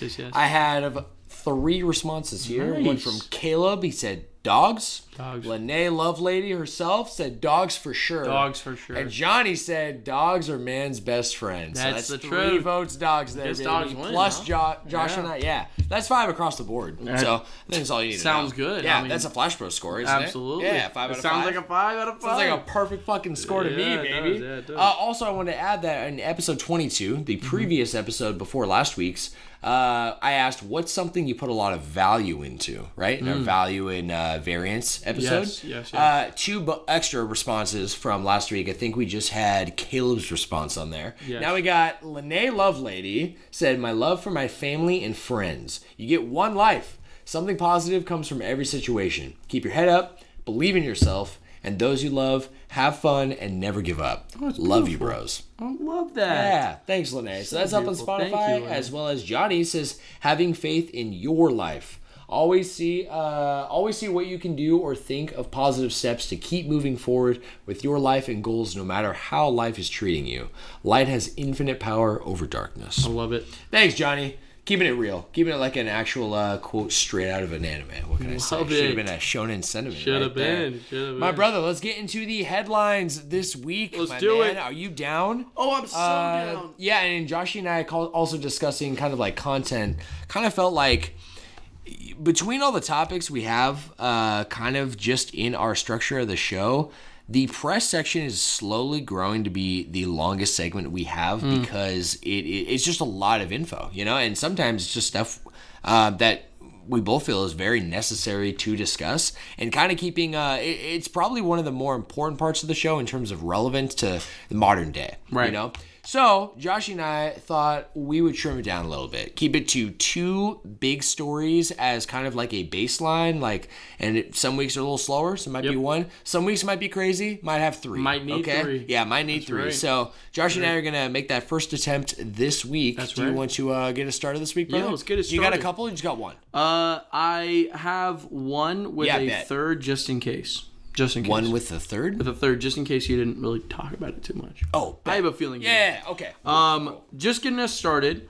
A couple weeks back, I reported that there is a brand new My Hero Academia movie. You did. Coming out. Yeah. So I talked about what the... it's going to be the 4th movie in the entire My Hero universe. Okay. But we got a name and a release date. So that's pretty exciting. And it looks that is hype. Yeah, it's pretty hype. It looks like the new My Hero movie, which is currently titled My Hero Academia, You're Next. If you have watched the show, which I know you saw this part, but I don't know if you remember because I know it was a while ago. That's what All Might says to Deku in front of everyone after he beats All For One. He points at the camera and he says, "You're next." And originally, and like the whole like lore of it and everything, everyone who's like recording the whole situation kind of looks at that like it's a like All Might's threat to any other villain who tries to step up. But the only person, I think that's how I took it. Well, no, because the only 2 characters who know what it really meant was Deku and Bakugo. And that was the thing that set off Bakugo to challenge Deku. You're right. And Deku literally starts crying because he knows what he's actually talking about. No one else knows that he was talking to him. So already it's a pretty emotional name. Yeah. And it holds a little bit of relevance in the show. And it's coming out August 2nd. So, okay. Yeah, so that is pretty exciting. Theatrically, it's going to be released in Japan on August 2nd. But so far with the My Hero movies, it hasn't been that far from the American release. So I'm thinking we get them in theaters, right? Yeah. So I'm thinking a couple months after. Cool. I'm not. It's probably not that much time. Maybe a couple, maybe 1. But that's I'm game. That's what we got. We got the name and we got a release date. Yeah. So pretty exciting stuff. Big fucking hype. I'm definitely seeing it in theaters because it's so much fun. Yeah, I want to go see it. I want to be caught up, obviously, but yeah. Like I want to. You got to be caught up for this stuff, dude. They always. I even went when I wasn't caught up to season 5. I went and saw the movie, and I was spoiled on a couple things. Okay. Nothing like crazy, but big things that it would probably be important to see for sure watching the show. Yeah, looking back. Yeah, absolutely. Yeah. So, okay. Yeah. All right, Joshy. Well, I'll jump to the first piece of gaming news here. It comes from IGN this week. The title is, and this is what I was alluding to earlier when we were talking about, this is kind of a throwback news article from one of our earlier news pieces about Pokemon specifically. Okay. See if this rings a bell for you. Sure. The title is, Thieves Caught on Camera Stealing 35,000 Pokemon cards. What? And get mocked by store staff. Oh my god. Yes, sir. That's crazy. So, did you hear anything about this? This is crazy, bro. This just happened. It's very sad. Wow. But footage was uploaded by store staff from San Jose collectible store known as Tofu's Trading. Okay. The thievery took place January 24th, 2024. It is the 31st today, so it was exactly a week ago. Wow. Okay.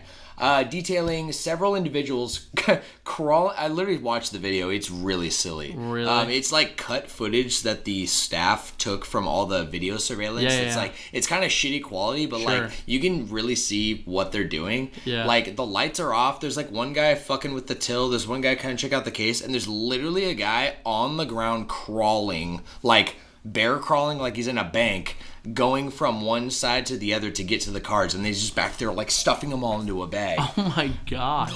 Crazy, bro. That's so they cut wild. it, and it's a short video on like Twitter and shit. Oh so my god. Check it out. It's really funny. Yeah, I gotta check that out. Yeah, they wanted to make it lighthearted because like they couldn't stop laughing, they said. That's hilarious. Did they get the cards back? I don't think so. Because really the ending of the story, because I don't think the article came out a week ago. I just saw it in my email from like this last week of news. So my guess is like they haven't been caught or anything like that. And they were all wearing masks and like you could not identify. I thought there was one dude, but there was multiple like involved. So the thievery took place, right, last week, detailing several individuals crawling around the shop before taking the cash register, the literal cash register. They just took the whole damn thing, and tens of thousands of Pokemon cards. I mean, it literally 35,000 over. Holy shit. Insane. Staff were very upset, understandably, but laughed at the footage and noted that if they really knew what they were doing, like professional Pokemon card thieves, they would have set the robbery 2 days later on Friday, not Wednesday at 2 a.m, because apparently Fridays is when they do new drops. So they had a brand new set coming out. And they're like, they honestly didn't get too much value out of what they took. Most of it are junk cards, right? Junk cards. Tokyo police reported an unprecedented number of trading card thefts in the latter half of 2022. So this is kind of like going with some of those stories we talked about from the last ridiculous thing, which is that COVID story. Remember that? Yeah. So just to kind of recap a couple of things that have happened recently, an independent game store in Minnesota reportedly had approximately $250,000 worth of Pokemon merchandise, holy shit, including cards stolen in February of 2022. Wow. And then 1 month later, the COVID incident goes down. Okay, a man in Georgia didn't steal cards directly, but instead abused his COVID relief money obtained from the government to buy the coveted shiny Charizard card, which was worth thousands in the condition he got it. And then in that same month, a man was arrested for allegedly launching a literal heist in order to steal rare Pokemon cards. Holy shit. It's crazy. That is insane. This is like a global phenomenon. Yeah, that's wild. What do you think about that? Well, that's wild stuff. But I mean, when you're breaking it down too, I'm kind of thinking about it like, for like, if you're grabbing like handfuls and handfuls of Pokemon cards, even like mystery packs or anything. If you get some rare stuff, you can flip it and make a decent amount of money. Just like, from one good card. Yeah, from one good card you can make decent money. But I mean, I'm not condoning the crime. I'm not saying you should. No. But it's an interesting thing because I haven't even thought about how. Yeah, I mean, it sounds like a crime that someone could commit to make money. Absolutely, bro. It's like the amiibo thing. Like you already know when the literal fucking craze of amiibos is going down, right? Or all in the Wii U, Smash 4 Air, like what we were talking about earlier. Like, you can find these things anywhere, but they were all over eBay. Absolutely. All over OfferUp, all over. Absolutely. Like, and people aren't even spelling the names right. People have no idea what they even are. They just know they're valuable. Yeah, absolutely. And Zelda collectibles too.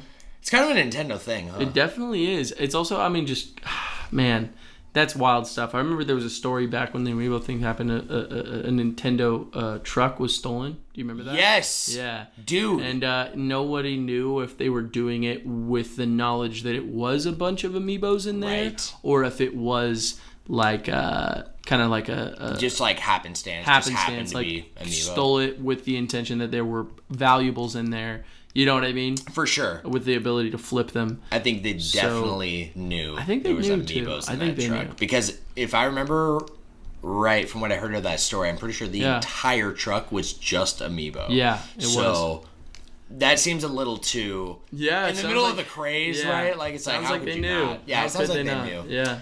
That's all I got for you though with that story, Joshy. What you just crazy have stuff. the one? I have another. You have another? Yeah. So I think I remember you bringing this up earlier. Yes, yeah. Well, no, I have two and then a third just in case. Yeah. I got you. So, are you familiar with Godzilla -1? I talked about it a little bit on the cast. Can you refresh? Yeah. So it was I talked about it multiple times, but it was a recent Godzilla movie that has done numbers. It's really really popular. Yeah, and one of the biggest things is it's just a really good movie, to be honest. I still haven't seen it. I feel like I need to, but this might be my might be it. This might be my chance to do it, bro. Or maybe it's not. I don't know. It says on January 26th. So Godzilla -1 / minus color, which is a brand new. Here, I'll read more into it once I get color. to it. Yeah, begins playing in theaters for 1 week only on January 26th. So sorry. So I might have missed my chance. 1 week only? What? We might be in the week. We might be in the week. You might be in luck there, buddy. You're not wrong. But the whole thing really goes down to I'll read a little bit of this article, just a tiny bit. Sure. Playing in theaters everywhere, January 26th through February 1st. You're good. You have 1 day. No. You watch it tonight. Is it? Yeah, you're right. I could watch it tonight if I really wanted to.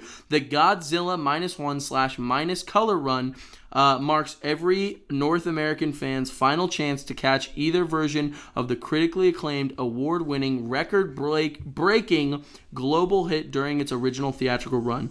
The special release of Godzilla -1 / minus color gives fans a way to commemorate the global phenomenon they helped propel to the forefront of pop culture with an international creative choice by its director. So the creative choice, which it's talking about, is a brand new version of the movie cut where it's completely in black and white. No way. So they made it where it's they filmed the movie and made the entire thing with the ability to color correct it and make it black and white while still holding like the way the shots are made, like the true lighting and like all that exactly. Stuff. Yeah. So the whole thing with that is a lot of movies, they're not normally filmed with the ability to still be like recognizable in color or without color. You're right. Some have. I'm trying to think. There's one in the past that they just did recently where it was also filmed in that same way, and a lot of people had a lot of good things to say about it. I'm forgetting what it is now, and I can't remember. I have no idea. But I've seen some screenshots, and this already looks really good. It sounds kind of crazy because it's a massive movie, and taking away the color, it's like, what would that add to it? Right. But I mean, not only it being a reference to the way the original Godzilla movie looked, but I know that it takes place a little bit right after World War II. Okay. So it's kind of a throwback movie already, the way that it's placed. But I honestly think that sounds really, really cool. And I don't know. I want to see it normal the first time, but if it's good enough to watch it again, I would love to watch it without color. Like, definitely. That's such a cool idea. Yeah, I love that. But you're right. I might even start making plans to see if I can go see it tonight. Yeah. It might be your only shot. Guys, if you're listening to this when this episode drops on Friday, it's too late. It's too late, I was going to say. It's too late. I'm sorry, guys. It's going to be Godzilla minus Godzilla. Minus Godzilla. -1. Minus one. That's right. What is Godzilla -1 like? I don't know. I haven't seen the movie. Yeah. Okay. Like, what is the name come from, like, what is that implying? I have no idea. Because minus color, like, it was like, oh, that sounds silly, but I get what it's implying. Sounds like a black and white thing. Yeah, I have no idea.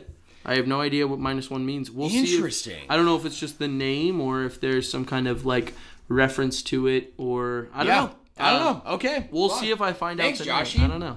That's beautiful. Maybe I'll look up showtimes right now. My next story here, Joshy, a little bit of a heavy one. Pretty much the only heavy thing I think I got here. Pretty big, though, and I thought it was definitely worth making a headline. It is Microsoft becomes the second $3 trillion company ever. What? After massive layoffs. No way. This story is coming from Game Rant this week, and I got this laid out here for you, Joshy. No way. So, we'll start with Microsoft, okay? Microsoft has become the second company to reach a $3 trillion market value following, who do you think? I'm going to say Amazon. Close. Apple? It is Apple. Okay. Yes, sir. I'm pretty sure Amazon is right behind Microsoft right now, though, so it won't be too long. But layoffs at Microsoft raised concern, a major concern, about the company cutting costs despite record profits and stock valuations. So it's kind of going with this continuing story of the big trend right now of cutting so much staff and so much manpower, and while your numbers are not necessarily indicating that you need to do that, right? Like you're on an upward trend. What's happening there? Right. And you can literally just go to Microsoft's stock right now and look at the upward trend. It's never dipped more than like anything abnormal. It is on an upward trend. Interesting. Has been, right? So the achievement has been met with skepticism amidst the ongoing mass layoffs and cancellations in the technology and gaming industries. Yeah. Okay. To be specific, over 1,900 employees were laid off under Activision Blizzard after Microsoft acquired them. Right. And we even went pretty through much how they did it too. Yes, remember? dude. Yeah. So my weird. God, so fucked. Yeah. Phil Spencer, head of Microsoft Gaming, the entire department. Has publicly attributed these layoffs to cost restructuring, is how he's framed it, right? So, PR speech for bullshit. I was going to say, sounds like bullshit to me. Yeah, dude. seriously, dude, it's stupid. Consumers have remained highly critical of companies letting go of hundreds of thousands of employees while simultaneously boasting record profits and stock valuations. For example, in January 2023, Microsoft cut 10,000 jobs. So that's not including what happened to Activision Blizzard, right? Oh my God. So they also, this is on top of earlier, remember the story from like a few months ago about how they cut back the benefits immensely, including Xbox Live, Xbox Gold Ultimate? Yeah, Ultimate. Yeah. Game Pass Ultimate and Gold, whatever. Yes. Right, so it's on top of all of that. It's just directly, it's already just getting rid of people on top of that. Like, it just seems like I'm not understanding here what's happening, it's just right? Bullshit Because it is bullshit. Take the people who have blood, sweat, and tears built you up and cutting them dry. Yeah. You know? Like, not it, bro. Not it, bro. Especially after, this isn't even part of the story, but all the like investment and focus for Microsoft last year too, around the time of all these job cuts, about a year ago in January.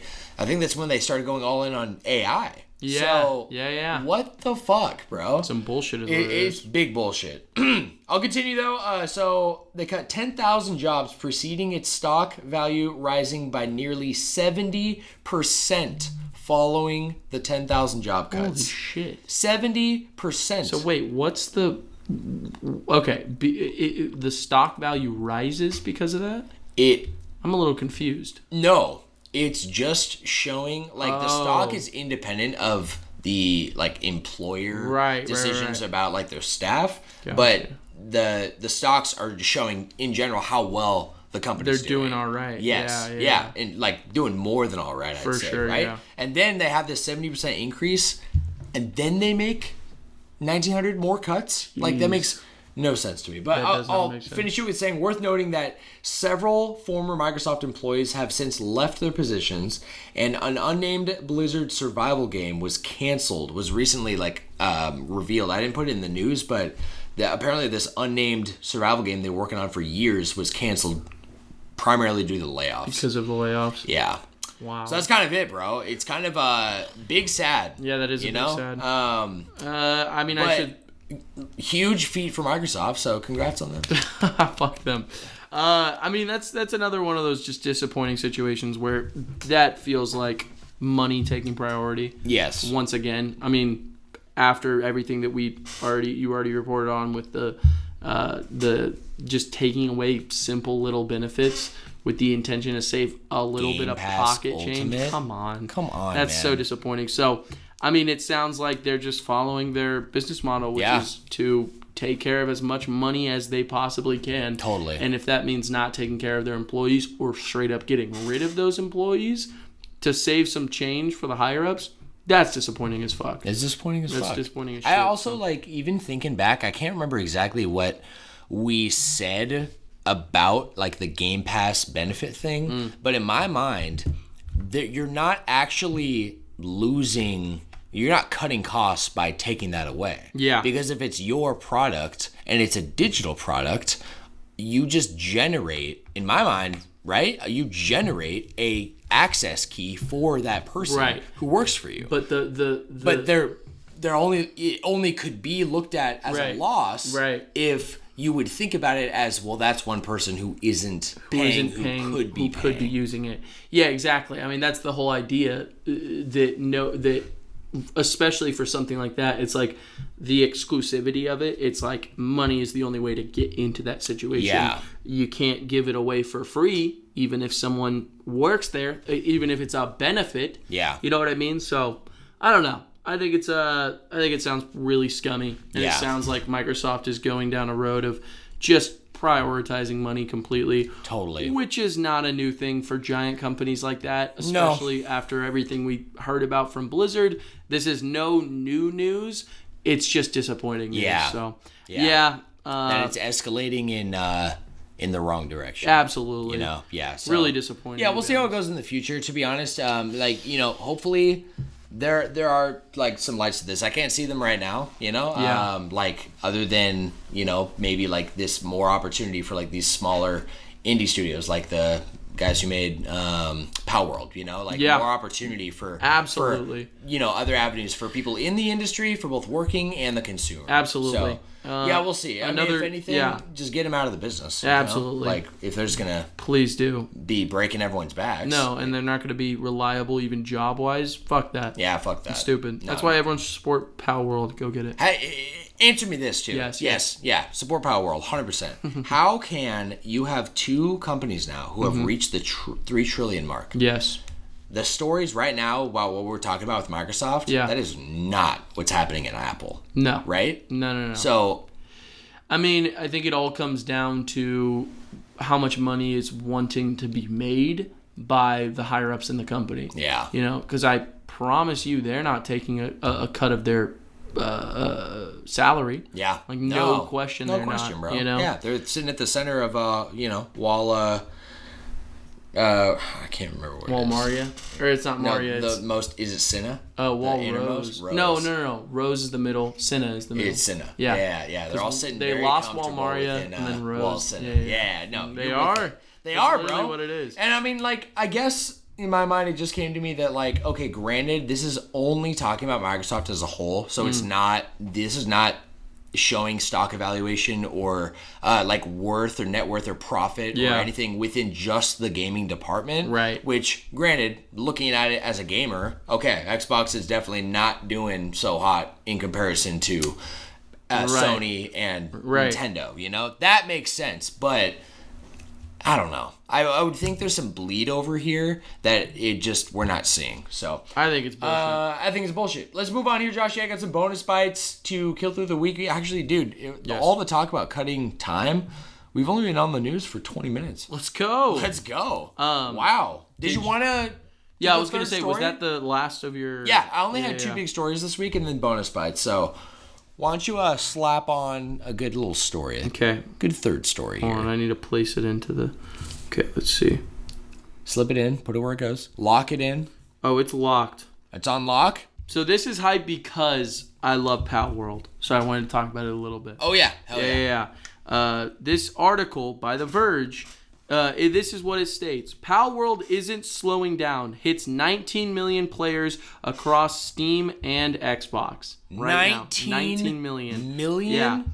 Yeah. The game has sold on Steam 12 million copies and has secured the biggest third-party launch on Xbox Game Pass. So that's what that's what we're looking at right now. Wow.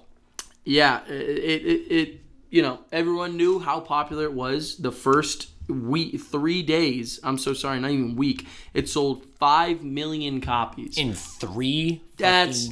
That's not something to sneeze at. That's huge. And it's only consistently growing. And from what I've been reading, the official Palworld Twitter is still talking about they just celebrated the 19 million and are consistently talking about just updates they want to give. There's already been a big update that fixed a bunch of bugs. It's technically still early access. Right. So you can report any bugs that are going on as of now. If you're playing it, you can report it directly to their little service that they have. And from what it sounds, they have no intention of slowing down. And even on the official thing, they've listed a lot of things of what they want to come in future updates. Okay. And will come in time. And some of those are new pals, like new places, like just really, really cool stuff that, only time will tell how much they're really adding to this game. Already, there's enough to be played for a while. Yes. Like there's no slowdown on or there's no need for too many additions, but very exciting when it comes to the team that's working on it. Yeah, dude. Oh my gosh. You know what? We still have things we're gonna cover with Palworld, so let's cut it there. Yeah. I feel like that's absolutely perfect, and yeah, kind of going along with exactly. Man, it's crazy because it's like one of the few times where like I feel so out of the loop with it. Really? In terms of my experience, everything I know about Palworld is all from what I've seen you play. Yeah. And then what I'm like hearing and reading about, which is everywhere. Right. But I'm not in it because I really can't be right now. Like I just like don't have time to game. Yeah. Pokemon Go is perfect because my time to game is when it's random and it's when I'm out and about. You're out and about, yeah. But I also don't really have any kind of gaming PC. Right. So it's on Xbox. It's true. Yeah. But I don't have Game Pass, and I honestly like don't really play my Xbox. Yeah. So I don't really like want to like dust it off like just for Palworld. Although like, it's not a bad idea, bro. I'm not gonna lie. I might. It's kind of huge right now, and I'm thinking about it. I'm one of those people where if something's going crazy right now, I want to give it time. Yeah. Because I think there's a consistent thing that happens where because something's new, more people want to play it. Yes. And there's a lot of value in things that I still haven't played from years ago. Yes, I'm playing bro. Kid Icarus Uprising. Yes. One of my favorite games is Half-Life, which came out so long ago. No, true. But like there's plenty of games to still be played. So overwhelming amount, you know, ridiculous amount. In fact, when I get to the game drops in a sec here, there's games coming out right now that I'm like, fuck, it's all coming, and Rebirth is right around the corner. Rebirth's bro. I'm around screwed. the corner. Actually, they just made the Last of Us new remastered part 2. Just came out. No, you're right. It's a $10 upgrade. I already got it. I have it. I'm just waiting on. Well, you know what? I feel like good that I am gonna do that because I'm gonna go through the plan with Kendall. You know, go through, finish the series. Yeah. We're still doing that. I think we're gonna watch another episode tonight. Yeah. Because we weren't able to like last week, like at all. So, and I'm pretty big on like if I'm watching a show currently, I gotta watch one episode a week minimum. At least. At least. Right? Like I gotta be like it's still gotta be like churning in the back of my mind. Yeah, you know what I I'm agree. saying? Otherwise, it will fall off. I know that. I also am gonna make an executive decision right now. Yes.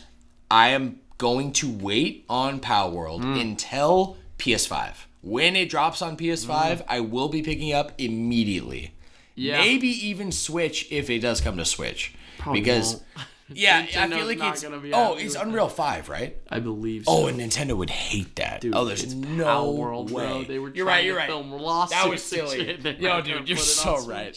All right, let's get through these bonus bites, and then we'll get back to Palworld in a sec here. So we got I got a few for you. Okay, this is just a bunch of like, honestly, tail end news is what I used to call it, right? So just some flash facts here for you, Joshy. I'll start with Genshin Impact has broken a record. A sales record, specifically. Genshin. But it's free. But it's free. Isn't it so funny you say that? Because the record it broke is an accumulation of 5 billion, with a B.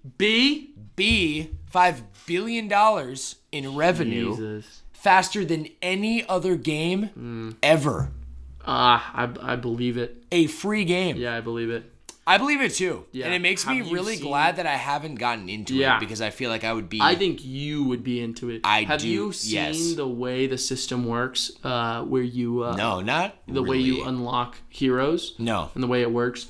So, I didn't play a ridiculous amount of Genshin Impact, but from what I saw, it's essentially a really, really beefed up, extremely expensive, pretty fun to play gacha game.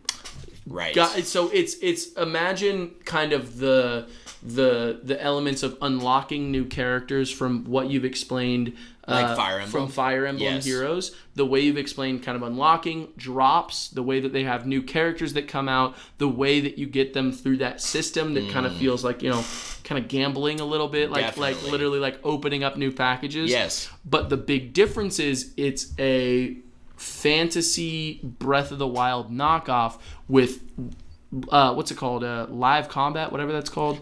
Like real-time combat. And whole story and it's beautiful and characters that have interactions that other characters wouldn't have unless you have that character. Facts. So we're talking about the biggest budget gacha game out there. So when you say that number, I'm like, yeah, that makes sense. Yeah. You pick it up and it's beautiful. It bro. feels like Breath of the Wild. It's got a lot of stuff like Breath of the Wild, but you can switch characters. There's characters talk to each other.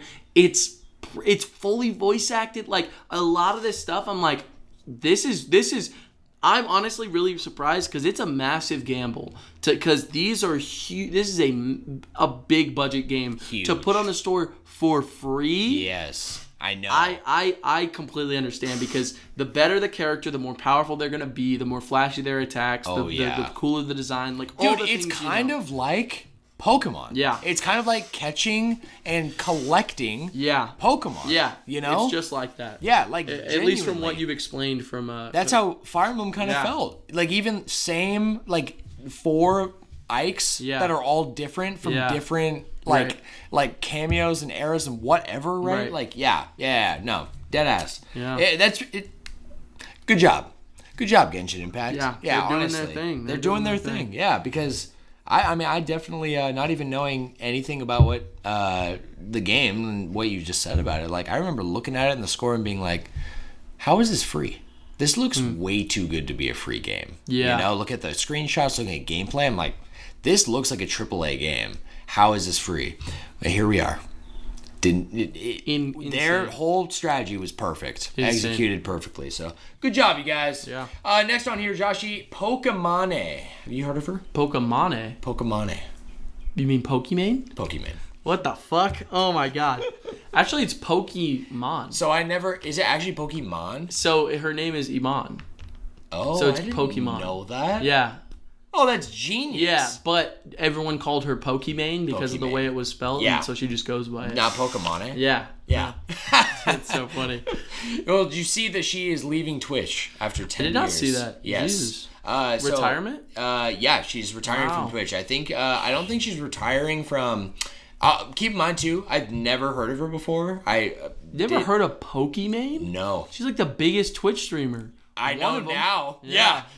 There was a lot of headlines for this that she's leaving Twitch because this is a big sign that Twitch is in big trouble. Because she was one of the biggest Twitch streamers, content creators for them for over 10 years. For 10 years, yeah. So, she made an official statement on Twitter that she's... it's the end of an era, she said. So she's officially leaving Twitch. But she's going to be doing other things. But she hasn't announced It's not like retirement? No. She's still going to make content. But she's retiring, I think, from... streaming, Twitch or at least her stream schedule, as well as Twitch as a platform. I see. Yeah.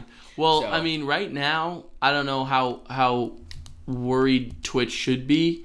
They have like Kai Cenat on there right now. Oh, do they? And he's massive. Like even just like culturally, like Who is that? Kai Cenat. Yeah, he's a Twitch streamer, but he does I've seen like the name. He does like things with like celebrities. Like he was in like Lil Uzi's "I Just Want to Rock" video. Really? He's just like hanging out with Lil Uzi, and that article that I don't know if you read where Uzi went into the streets of New York. And he just had this massive armored truck and just started a concert in the middle of the street. Like police showed up, all this stuff. Kai Cenat was there.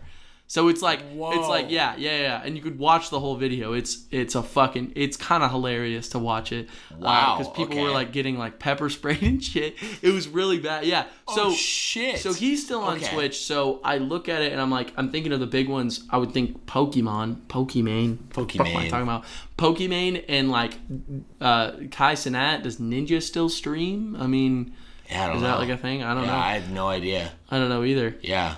Well, I mean, were you a fan of Pokemon? Nah. She's kind of like got an elitist vibe to her, and I'm not trying to talk shit on her at all.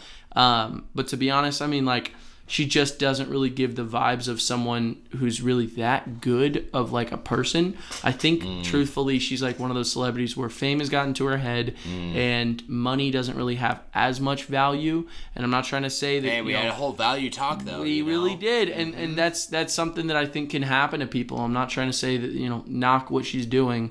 but she just doesn't hold that much interest to the people I would want to get invested in. Great. You know what I mean? I think I know exactly what I need to know from somebody I trust their insight. You know what I'm saying? Yeah, I'm not trying to say to not watch her, but just how I feel. Just how you feel. You won't be able to watch her much longer. I'll say that much, okay? Yeah. Josh, number 3 here is PlayStation State of Play. A new one has been announced, the first for 2024. Let's so go. this is coming out today. In fact, it's already over. Oh, so, wow. yeah, it was January 31st at 2 p.m. Pacific time. Y'all can check that out. We'll see, and we'll probably report next week on what was announced. Hopefully, cool stuff. I'm hoping for like a Rebirth trailer. Oh, yeah. You want me to look it up right now? Go ahead. Yeah, we can talk about it if it's anything notable. Next on here is Blizzard Entertainment appoints Johanna Ferris as its first female president, succeeding Mike Ybarra after layoffs across Microsoft's gaming branches that we referred to earlier. Oh, very cool. That's cool. Yeah, hopefully it's a good direction for Blizzard because God knows they need it. Naughty Dog is releasing a documentary. It actually is already released now because it comes bundled in with The Last of Us Part 2 Remastered. Okay. But it's a documentary on the development of Part 2 titled Grounded 2 on February 2nd via YouTube, as well as available through the remastered edition of the game. Okay. It touches on leaks, burnout, COVID-19, and development challenges. So it sounds really interesting, and it sounds like it's got a lot of like that Naughty Dog, Neil Druckmann like love with it, especially for the Last of Us series, because honestly, it's like that and what is it, Uncharted? Those are the babies, the big ones too. The big ones, man. Yeah. So that's dope. Did you see anything interesting, by the way? Right now? So just a couple things I want to mention. Not all of these are things that I have any recollection. I've never heard of Helldivers 2. Have you? Helldivers? Oh, yeah. Okay. Oh, man. So Helldivers 2. For real? Yeah. Okay. Oh, that's hype. I did not expect you to react like that. Yeah, no, it's Helldivers is kind of like a classic. It was like one of the first indie games I played on PS4. It's I think it's if I remember right, it's like 4-player multiplayer. What? Dude, yeah, very well received. And people have been talking about Helldivers 2 for a minute. Yeah, it's coming out February 8th. Yo! Yeah. I did not expect that to be hype. I have never heard of it. Have you heard of Stellar Blade? Have you ever heard of this? I have, but I don't know if I know anything about it. It's a game from Shift Up. Have you ever heard of Shift Up? No, I'll look that up. Yeah. Go ahead. This one's pretty cool. Sonic Shadow Generations. What? Yeah. So shut the fuck up. Yeah. Actually, Shadow. Sonic X Shadow Generations. New version of 2010 Sonic Generations. I think it's going to be a remastered kind of like additional stuff added to it. I'll be real. Shadow, like any focus on Shadow, I'm eating that. Pretty shit badass. up. Yeah. No, I definitely am interested. Yeah. Have you heard of Relentless Zone Zero? Is this something? No. Free to play MMO. Okay. Something to think about. Dave the Diver X Godzilla. That's pretty wild. What? Yeah, that's pretty crazy. What? That's pretty wild. So he's just like a boss in the game or like some shit? I guess, like some DLC? After its collaboration with Dredge was announced at the Game Awards 2023, Dave the Diver's next partnership was announced during State of Play, which is Godzilla. He's entering the world of Dave the Diver in May this year. So pretty cool. Here's a couple crazy things. So we were talking about Silent Hill earlier today. Silent Hill, the short message. It's a Konami. It's a survival horror game. Short message. So there is Silent Hill. Yes, Okay. And Silent Hill 2 remake. Yo. So that's coming out. Okay. It doesn't look like. It's now in development, so we don't know anything much about it. Do you know anything about those two? Judas, no. Metro. No. Wait. Go back up. Metro Awakening VR. Yeah, there's the Metro series. You know, there's like Metro Redux and then Metro. Oh, I have heard of that. Yeah, like kind of like thriller horror, kind of like a Fallout style FPS. Yeah. That's kind of like my understanding of it. Okay, cool. Caleb's a big fan of the Metro series, Got you. Probably really cool in VR. Stuff. Yeah, VR. Have you heard of the PlayStation VR 2? Oh yeah. Yeah. Oh yeah. No, it's basically like the VR, like normal like PSVR, and like. I have to like look at them side by side with like your Oculus that you have. You have the Quest, Quest 2. Yeah. The PSVR 2. I haven't put one on, but my understanding is that it is like it fixes every problem. Everything that was the issue. Yes, including clarity. Gotcha. Like the clarity is like substantially Incredible. better. Nice. Yeah. Another PlayStation VR 2 game, Legendary Tales. That sounds cool. Dragon's Dogma 2. Have you heard of this? I have. Yeah. Good stuff. So, okay. Yeah, I mean, I personally, like, I had a lot of interest in Dragon's Dogma. If I remember right, I think that's Capcom. Is it? Yeah, and, like, it's like almost like a twist between a Western and a JRPG, like kind of in one experience about dragons, like medieval times, whatever. Okay. But if I remember right, I looked up YouTube videos and I looked up reviews and stuff, and I was definitely feeling this is not my game. Not your vibe? It's close, but it's not my game. It's just not it. So, but hype because Capcom. March so. 22nd. So, hell yeah. Have you heard of the Rise of Ronin? I have. Team Ninja? Team Ninja. Yeah, they're doing Senua's Sacrifice, Hellblade 2. Oh, Hellblade 2. Yeah. Yes. Oh, no, that's Ninja Theory. Oh, yeah. JK. Team Ninja. I also looked up Shift Up, by the way. I can't remember what game you said for Shift Up. Oh, it was... But I forgot too. they're from it's a South Korean team. Oh, okay. Yeah, and they you have like loosely worked on, like the team is like loosely worked on things separate from each other. So this is our first big game. Yeah. Is it's Stellar Blade. Cool. Yeah, that's one you would think of. Here's a cool one. It's right Ninja Team Ninja. Team Ninja. Okay, yeah. All right. What's a cool one? Until Dawn. It's coming to PS5 and PC. Yeah, this year, so we don't know too much. There was a lot of rumors about the PC release for a long time. Yeah, and it's coming officially. Wow. Pretty cool, right? That's hype. Yeah. That's big hype. All right, and then the last one here, we have Death Stranding 2.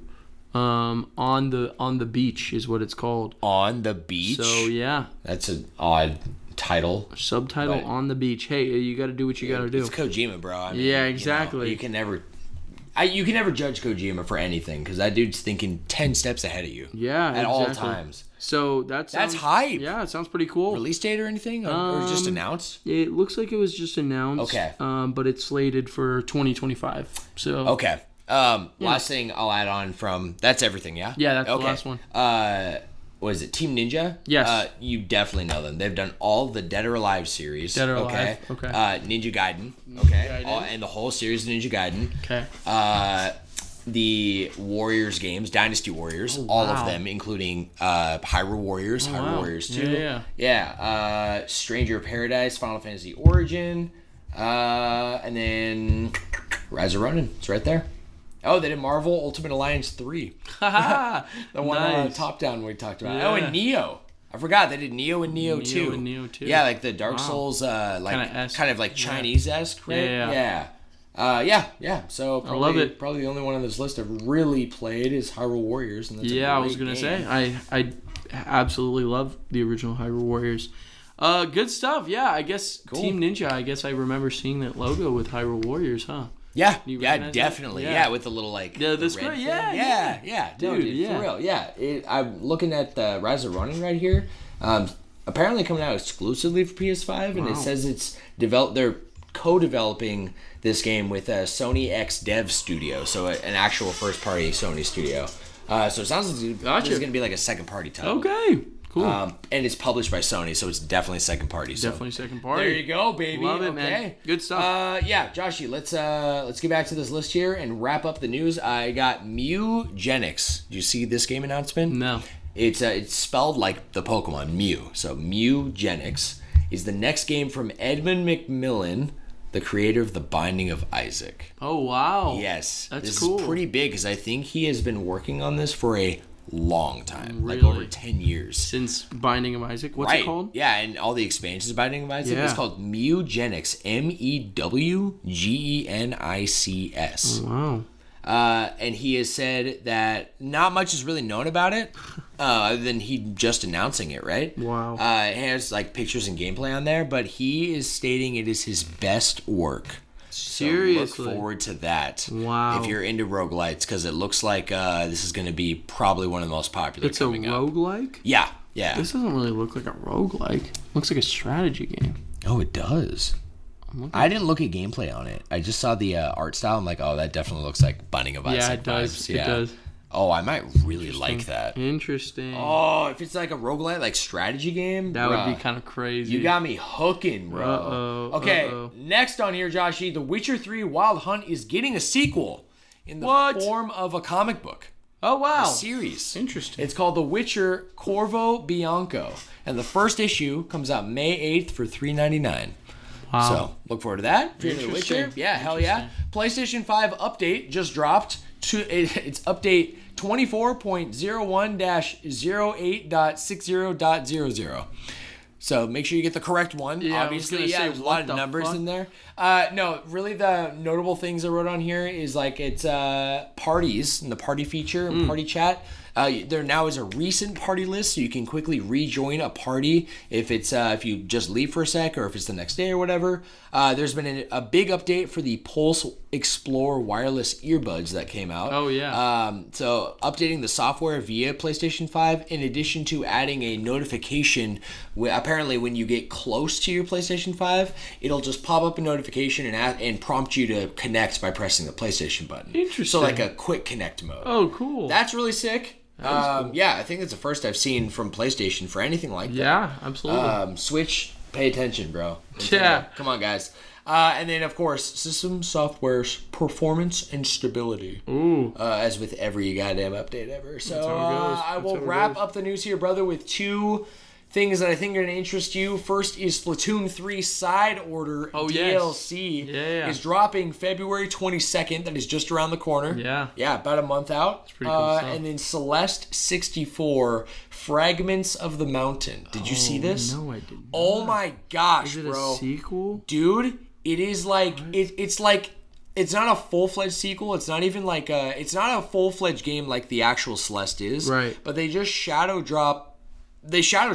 It's downloadable right now on PC, and it's made in the vein of a 64 game. That's as like a 3D platformer. What the fuck? And it's coming soon to Mac OS. So check that out, guys. Wow. It's sick. My man, we're going beyond the wall. Yes. Yes, sir. It's like AOT. Just like AOT. I'm glad you got the reference, bro. Yes, we are. Let's hop into the game. The Dame Grops. The Game Grump. The Game Drops. All right. New game releases this week, my brother, for the week of January 29th through February 4th. Hell yeah. Some hype this week, bro. And I wanted to know if you had heard of a couple of these. Okay. I will start with, there's 5 on this list, by the way. I will start with Grand Blue Fantasy Relink. This is coming out on PS4, PS5, PC, and that's it, February 1st. Oh, cool. We talked a little bit about it. Do you remember Grand Blue Fantasy? That series? Not really. Okay. It has the same artist who works on Final Fantasy and Kingdom Hearts. So honestly, the art style of it and the art direction is badass. I'm all about it. But they've only really released two, like 1-on-1 or 2v2 fighting games, classic fighters. So I don't know if this is following that formula, but it sounds like there's like a whole single player aspect to this. Interesting. Yeah, so looks kind of hype. Yeah, I can fuck with it. Yeah, I'll see if it interests me more. I'll definitely report on it more. By the way, I haven't said it yet. I should say it every episode. This list is only games that are, I feel, worth discussing between Josh and I. Yeah. We are not announcing all dropped games this week. Absolutely. Just to get that out of the way. But the game I wanted to know if you had heard of, Josh, it is One Punch Man World. Oh, yeah, I have heard of it. Coming to PC, iOS, and Android, February 1st. Yeah. Is it something on your radar? Or you just whatever? Not of now. Sounds like a gotcha. It low-key is, to be honest. It comes out tomorrow, though. Facts. Yeah, I don't know if I'm that interested, to be honest, as much as I love Guro, but yeah, I don't know. It's fair. I think sometimes anime games are hit or a miss, to be completely honest with you. Yeah, we've talked about it a lot, but it's tough for like any of like those games that are based on movies or anime or comics even sometimes, you know. They're like, either a hit or a miss. It's a hit or miss. Hey, Ice King, why'd you steal our garbage? Or they're actual garbage. And, you know when that game is destroying the competition, yep. The bar's like... And not to discredit, but the bar's pretty low. No, you know absolutely. what I mean? Like, it's like, absolutely. okay, we got to get the AAA shit down, guys. What's right. happening? The next one on here, Josh, was the second game I want to know if you heard of. Jujutsu Kaisen Cursed Clash. I thought that was a pretty cool title. No, that is a cool. Yeah, I think it's a fighting game. Is it? Yeah, so this is coming out everywhere. PlayStation 4, PlayStation 5, Xbox One, Xbox Series X, Nintendo Switch, and PC February 2nd. Huh. Coming out Friday when this episode drops. Yeah, it's going to. So is it a fighting game? I honestly, I only saw the cover and the name of the game from the list, but I thought Cursed Clash kind of sounds like a little fighting game. Yeah, it does look like a fighting game.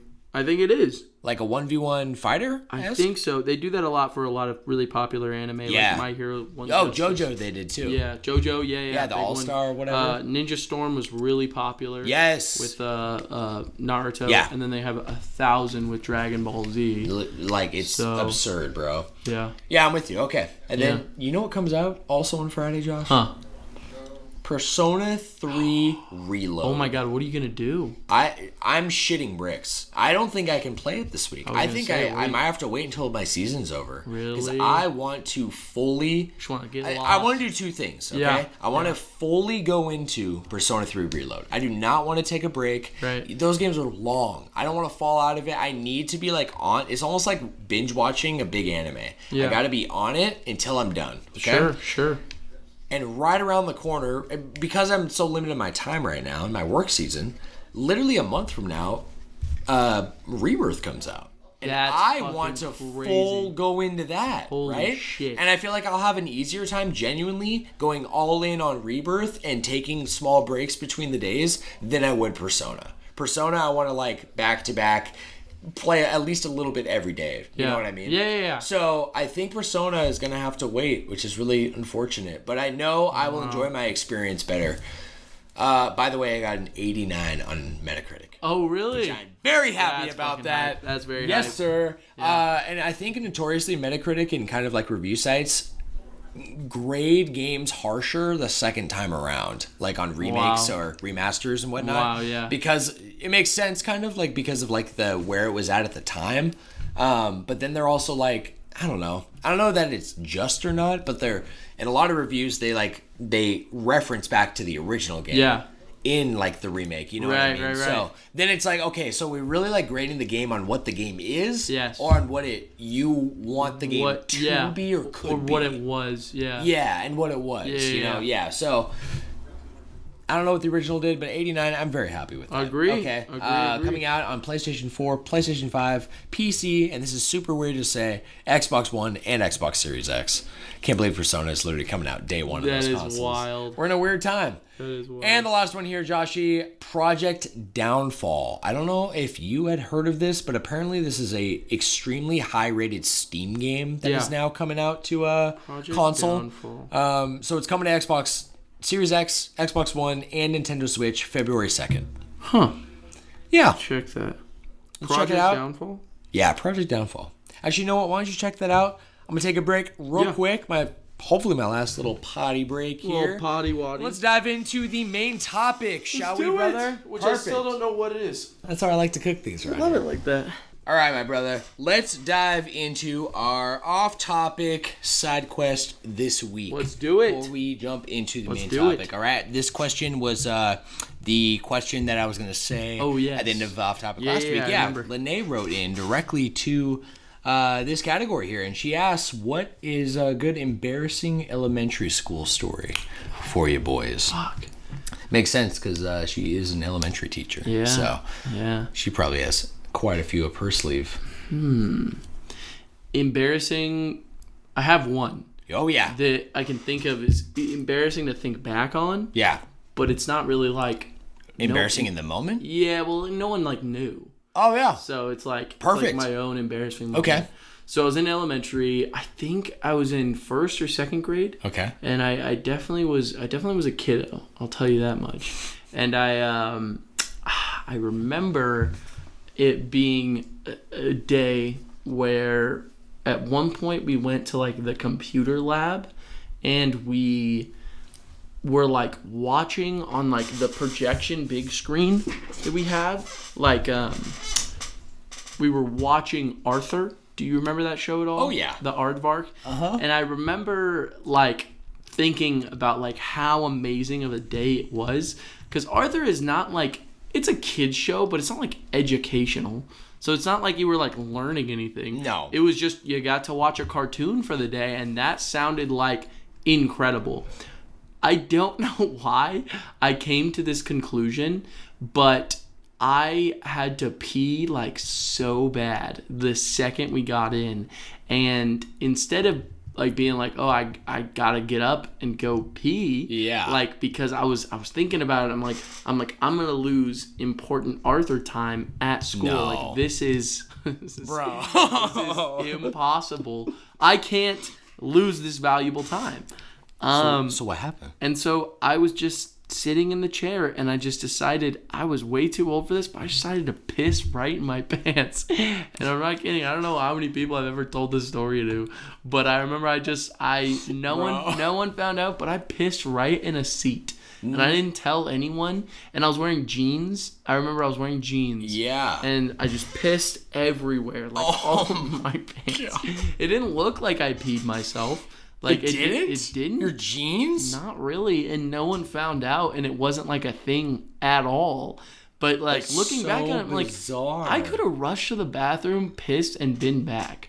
Oh yeah. You know what I mean? Oh like, yeah. It wouldn't have taken that long. And like worst comes to worst, I pee and I miss 5 minutes of the show, but I decided to piss in my pants, sit in the pee, and then For Arthur. yes, For and crying then out for the loud. rest of the day, I had piss in my pants. Wow, bro. So Yeah, no, that's perfect. That's Yeah. something I think of, and I'm like, what the fuck was I thinking? But you know, Totally. I was a kid, so it was kid brain. Kid and, brain. you know, Kid A brain. kid ate brain. Kid A brain, Joshy. That's right. I love. Yeah. Excuse me. I love that, Josh. Thank Yeah. you, bro. Wow, that's hilarious. I wish I could use that tech. I want to in the movie theater sometimes. You know. I like- actually have peed in a cup multiple times. Oh, at a movie really? theater. 2 times. I was thinking actually. peeing my pants though. And this you was know?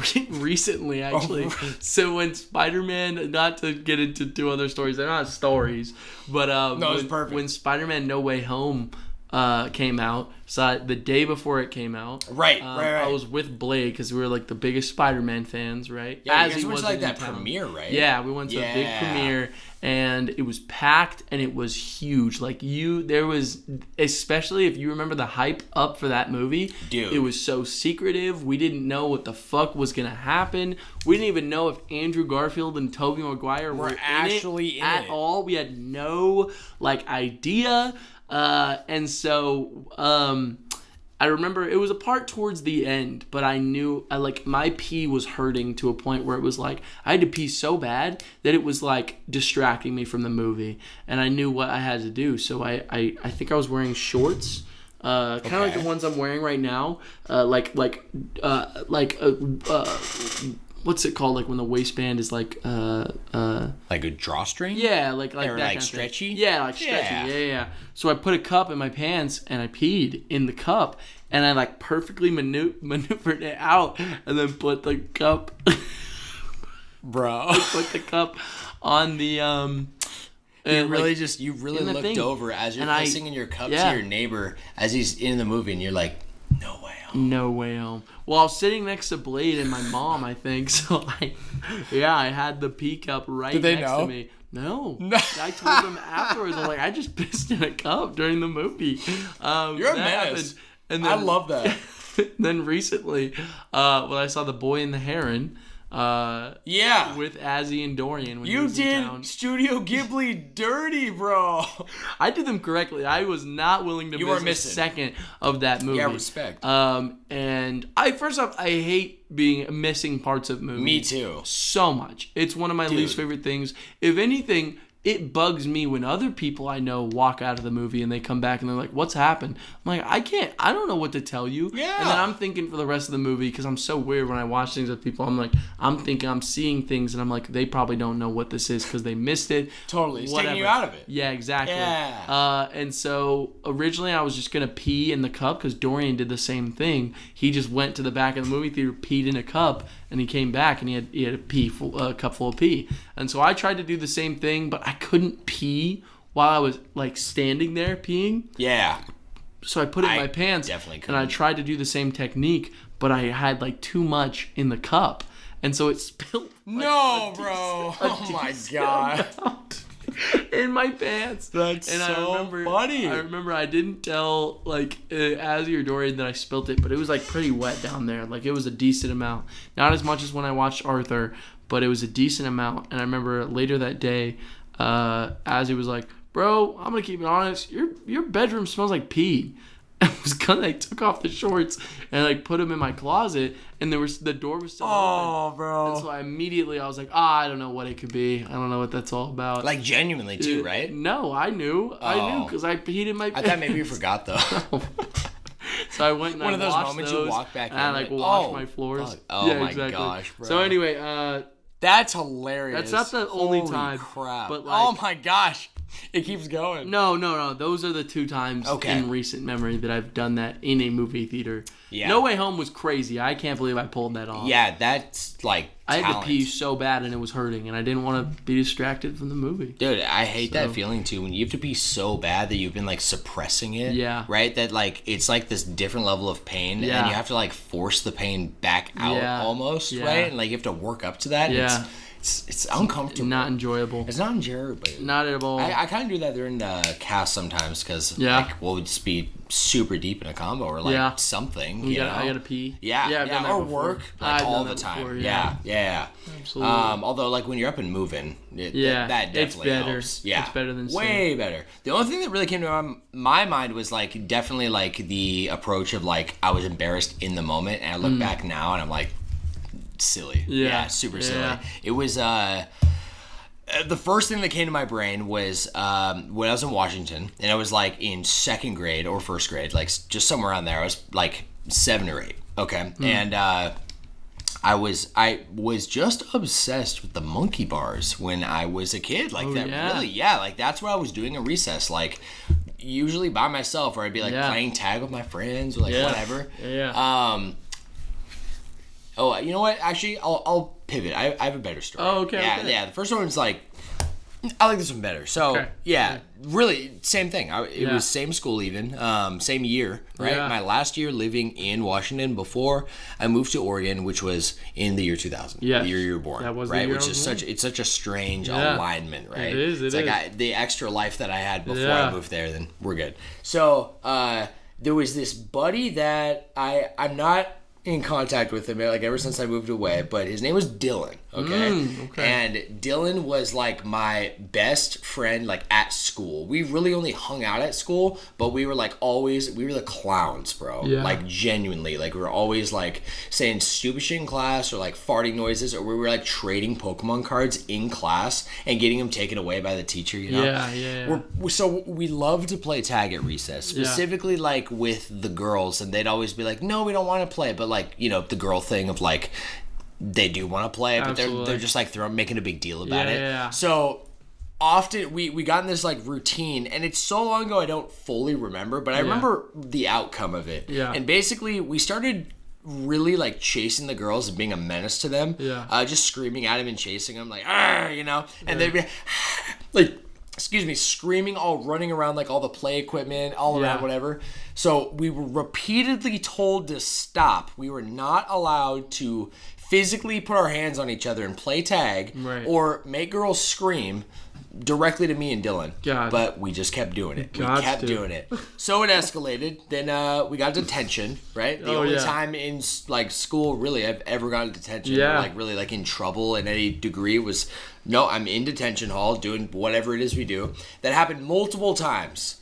And then finally it had been enough, so we had a principal appointment. No way. And I, like, the only time I ever went to the principal's office, because I was pretty rule follower. I wanted to be a good kid. Like, genuinely, right? I just have always been kind of like that. And I don't like, unless there's a reason, I think the rules are there with purpose. And I just remember how I felt sitting in like almost like a luxury chair next to Dylan in a luxury chair, and then right at the desk, like you would see in like a movie, the principal is right there, and he's like, I don't even remember ever communicating with my principal ever. It was just, so it was my first time really seeing him. He's this older guy. He's got the staple mustache and all the stuff, and he literally scared the shit out of us. Like raised his voice and was like, "No, I've heard about what you guys have been doing, you better knock it off." And we're like, "Yes, sir, no problem." Yeah. Oh, dude, and we were made fun of for the entire rest of the year by the other guys in the school. Because you had to chase the girlies. Had to, bro. Yeah, shit. I don't know that I've ever even told that story. That's so funny. So you just pulled that out of me. Thank you, Lene. Thank you, Joshy.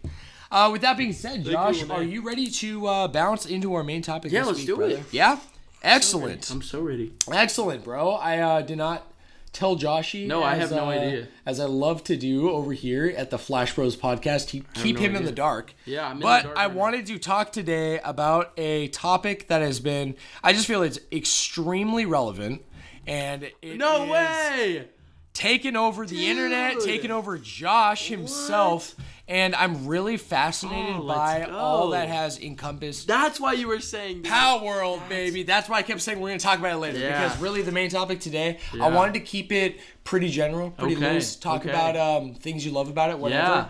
Keep it more of a chill cast. But I wanted to, I did a little homework as I like to do. Oh, real one. And some kind of like the really unique developments that this whole game has had. Sure, yeah. And I think it makes me really appreciate it so much, and I think you will too, knowing now the background of the game and how it's wild to...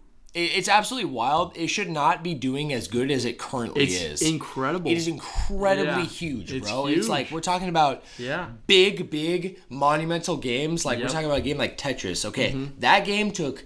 literally fucking decades for it to take off to be what it is now. Be what it is, right? Minecraft even like took a while. Like it wasn't even Didn't like have the well player received. base. Yeah. No, a lot of updates and a lot of dedication to it to achieve what it is. Yeah. Grand Theft Auto. Yeah. Really, the only out of the gate where they, by the time 5 is out now, they've already established their rep. Yeah. So 5 being as big as it is, it makes sense. It does. But Palworld, are you kidding me, bro? That's with fucking it. crazy. I'm so mind blown still too with it being an Xbox Game Pass exclusive. Yeah. Dude, no other Game Pass game has ever achieved the feats this has, especially sales. Well, it's not just Game Pass, though. Right. It's not. It's right? Steam as well. But a lot of games come out to Game Pass and they're not just Game Pass. Yeah. They'll just be on Game Pass. Right. Rocket League was one. Yeah. Rocket League was dual launch on PlayStation Plus is free. Yeah. And which had like a very similar business model. Yeah. And Steam for like $20, $30 or whatever. Right. And then after the 1 month, then it went to its like $30 price tag, right? Yeah. And I mean, it's really,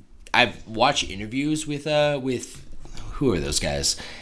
Tronics. Something, it's almost like Harmonix, but it's not. Or is it Harmonix? Subtronics? No, I can't remember. Yeah, it's no Subtronics. idea. Yeah, the guy who invented fucking dubstep. Yeah. Akin to Rocket League. Whoever. Yeah. I just can't remember who developed Rocket League, but in their interviews, they said that basically because they did the free month of PlayStation Plus, that is. They attribute most of their success to that moment. They said, like, server overload overnight, like all these things. Yeah.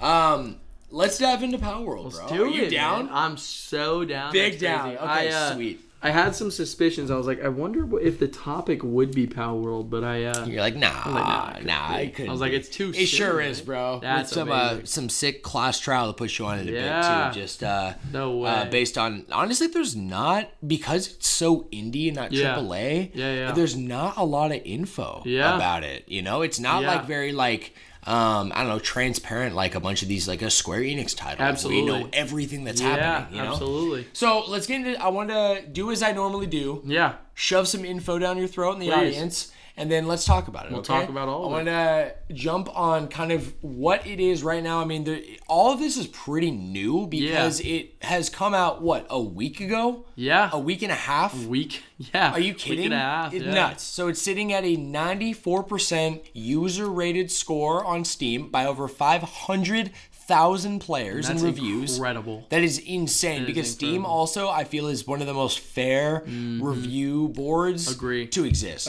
Along with Metacritic, but Metacritic also, like, I mean, people intentionally review bomb and still do, like Breath of the Wild and stuff like that, you know? So 94, very impressive. Yeah. The development's Pocket Pair. They're basically a brand new team. Yeah. With very little experience. Yeah, absolutely. Which That doesn't like, that just make you appreciate it so much? They have like one game before this, right? Yeah, and not really one full game that the whole team who worked on this team worked on, and not to the degree that they worked on this game. Yeah. And I do have a little bit of info about it. I think it's called Craftopia.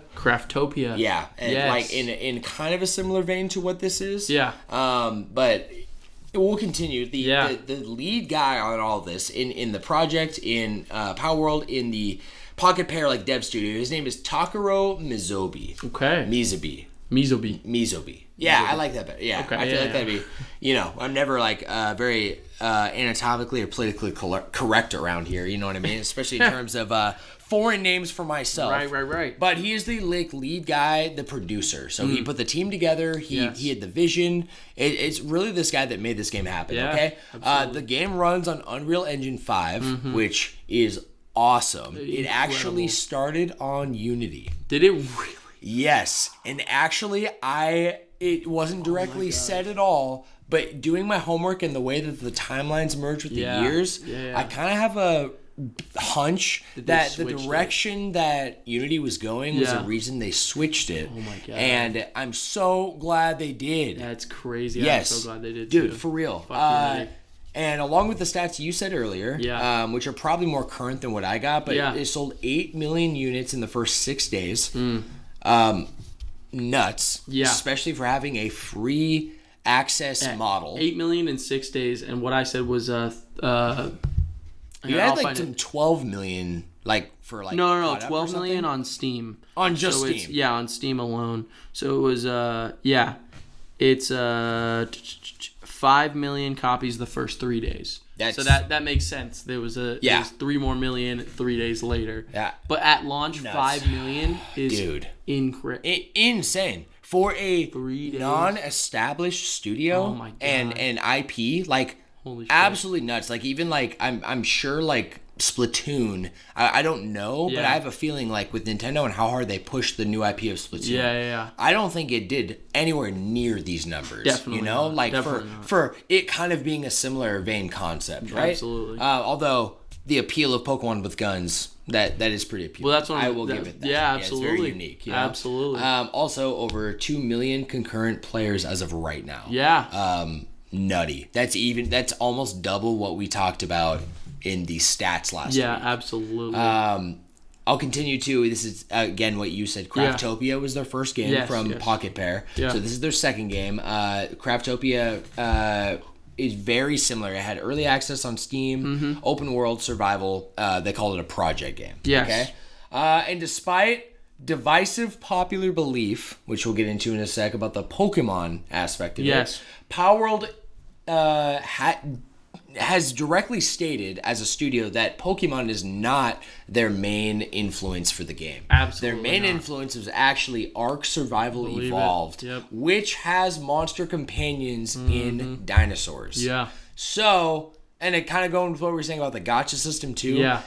And as you said, defending this game with limited knowledge, this is not a Pokemon thing. Pokemon can't, like, IP... I don't even know, copyright or take the right or ownership of collecting things, cute monster characters, catching things. No, even World of Final Fantasy has the same concept. It's Pokemon as Final Fantasy. Did they get screwed? No. They even evolve. You catch them in balls. You catch them in balls and you evolve them. And there's types. Yeah.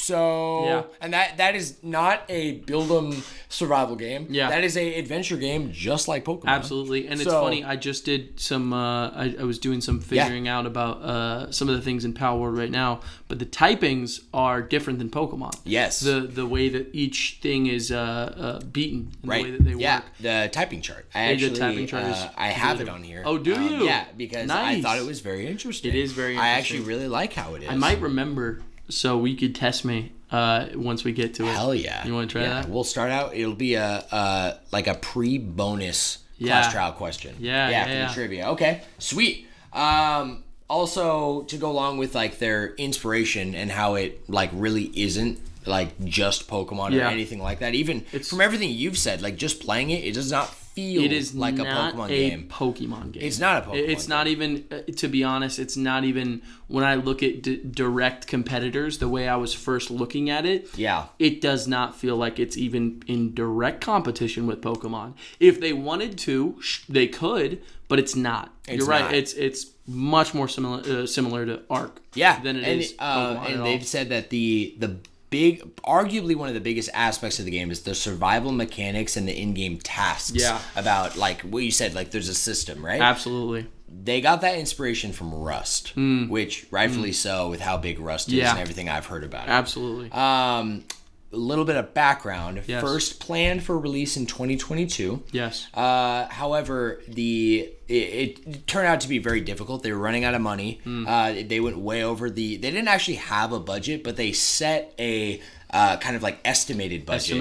And they went way over, as most big ambitious projects do. Sure. So they ended up hiring, I think it was like 40 additional kind of like people in the industry, because the original team was so inexperienced. They hired like additional people who had worked on like multiple projects and games, people who were familiar to help with the scope of how big the project was growing. They really were set on having dedicated servers at launch, which they have that right now, right? Right now, I believe so. They do. Yeah, okay. Because I didn't know if launch meant actual retail launch or early access launch. No, there's dedicated servers because you can play multiplayer. So that takes a lot of like manpower and time and money, and but they set that as they needed that for when the game launched. Absolutely. And approximately 60% of the game is complete as of right now. Absolutely. According to their total vision of the game. I'm not talking about a sequel. I'm talking about Palworld and all that they want to do to it. And what they want to do. And what they want to go from early access to completed development, that is the 40% they still have for vision of the game. Absolutely. Which, that statement alone to me is crazy, that you right now are having this experience, an experience that is taking you out of multiple games and things that you've been loving. Yep. For this game that is only 60% complete. Isn't even complete. Yeah. Nuts. It doesn't feel like it's 60%. I'll be honest with you. They could add nothing and it would still be an incredible experience. But honestly, all that really does for me is make me excited for what is to come, or what is even the plan for what that rest of that 40% would be. Yeah. You know what I mean? Oh, yeah. That's like, what do they got cooking, bro? Yeah, I want to know. Cooking? The last bit, I want to finish this background and then kind of get into it here. So the total budget exceeded 1 billion yen, which, converting that to US dollars, that's about 6.82 million. Okay, just over that. Nearly the entire dev studio was inexperienced. In fact, most of them were brought together by Mizubi. Mizobi? Mizubi. Yeah, that's how we said it. Okay. So. Mizubi literally like having like hiring parties and hiring events. Yeah. That's how the team came together for this fucking insane game. Yeah. So the character animator. Yeah. I don't have any of the names of these guys, which I think is okay. Like, it really, like, there's like the character animator, director, main character designer. These three guys, and then Mizubi was kind of like the team with some like other help for most of the project. Right. Okay, so the main character animator was found through YouTube. He's a hobbyist animator and was reached out to directly by Mizubi from his content. So cool. Nuts. Oh my god. Could you imagine? Yeah, that's some of the best situations you can do. Yes. Is finding independent like people who have this as a passion. Yes. And making that like their job. That's exactly what they did for One Punch Man. There was really? One of the ways that the original studio found some of their the people who did some of the key parts of animation were through YouTube videos. That's so they found them through or even YouTube. Wasn't it like there was one like actor in a Marvel movie who was like, wasn't it like Shang-Chi? And, like, yeah. He was found through like Twitter or something. Yeah, I mean, he was still a pretty famous actor, but he just tweeted at Marvel and was like, y'all need Shang-Chi? Like, kind of perfect for it. And that's how it Shang-Chi happened, now, dude. yeah. That's mind-blowing. Incredible Yeah, now. okay. The director, okay? Yeah. So, not the producer, who kind of acts as a director as well. Yeah. But actually having a director, applied during a Twitter recruitment run. That's so crazy. he did the same thing Shang-Chi did. Yeah, that's crazy. Not Shang-Chi, but the actor. Yeah, the actor. What is his name? I forget. It's like a white dude name, right? I thought I looked at it and was like, I didn't even know it was him. I'm just kidding. I'll look it up. It's Sean. Yeah. Shang-Chi. He's like, I literally, yeah, bro, I got the same name. It's perfect. I'll find the actor. Here, you can keep talking. Oh, yeah. Okay, well, the last big role here is the main character designer. It's Samu Lee. Samu Lee? Samu Lee? Okay, so No, it's not white at different all. name. Yeah. No, not white at all. Okay. He's great, too. I loved him He's in so that good. movie. He was so excellent. good. One of my favorite movies ever, by It's the way. so good. Main character designer, so not the animator, but like concept designer and character designer and all these things. Is this for the pals too? This is for so main character designer. This is the guy who literally like designed all the pals. Wow. Okay, initially rejected during an October 2020 recruitment drive for illustrators, but was hired when she reapplied the following year in February. Wow. Yeah. That's crazy. So like she was ambitious. It was like, no, like I can do this. I want to try it. Also, that's like a Michael Jordan story, bro. That is, like, are you kidding me? Absolutely. Like all three of these guys. I was gonna say also the designs of these pals are amazing. Peak. I am so impressed. I consistently am so impressed. Really? Consistently. Every time I find a pal, I mean, not every single one is a winner, Yeah. of course, but that's Pokemon too. That's like any kind you of appreciate design. what it is, right? But they just understand what makes those types of creatures so interesting, and it's just really well done. Extremely. That makes me so happy. I'm not kidding. You should. The last thing I want to say on it is at one point, and this is the engine shift. Yeah. They were working the entire build, and they had a playable build, and like working towards like from like alpha to beta. Yeah. In Unity. Yeah. And they were approached by like as a studio by the representative from Unreal. Okay. Who convinced them single-handedly, this one guy, the entire team, because they were so small, to completely shift the project to Unreal, and he like had hands-on help with them to help them with the move. Wow. So that's amazing. There's a lot of like what's so crazy about this story is that it's a lot of literally individuals and not companies making this magical game that feels like it was a first party game. This is what we've been talking about. Yes, this bro. Is exactly this is directly like it's such a blessing this game has come out after the AAA episode. Yeah. You know what I mean? Exactly. Because that's what we're talking about. It's what we were talking about. Joshy, what is like just some of your take on this game, brother? Woo! Yeah. Well, I've been playing it what feels like nonstop, to be honest with you. And I initially, I mean, you've said a lot of the things, and I even said earlier today, a lot of the things that I had been feeling that had been on my mind.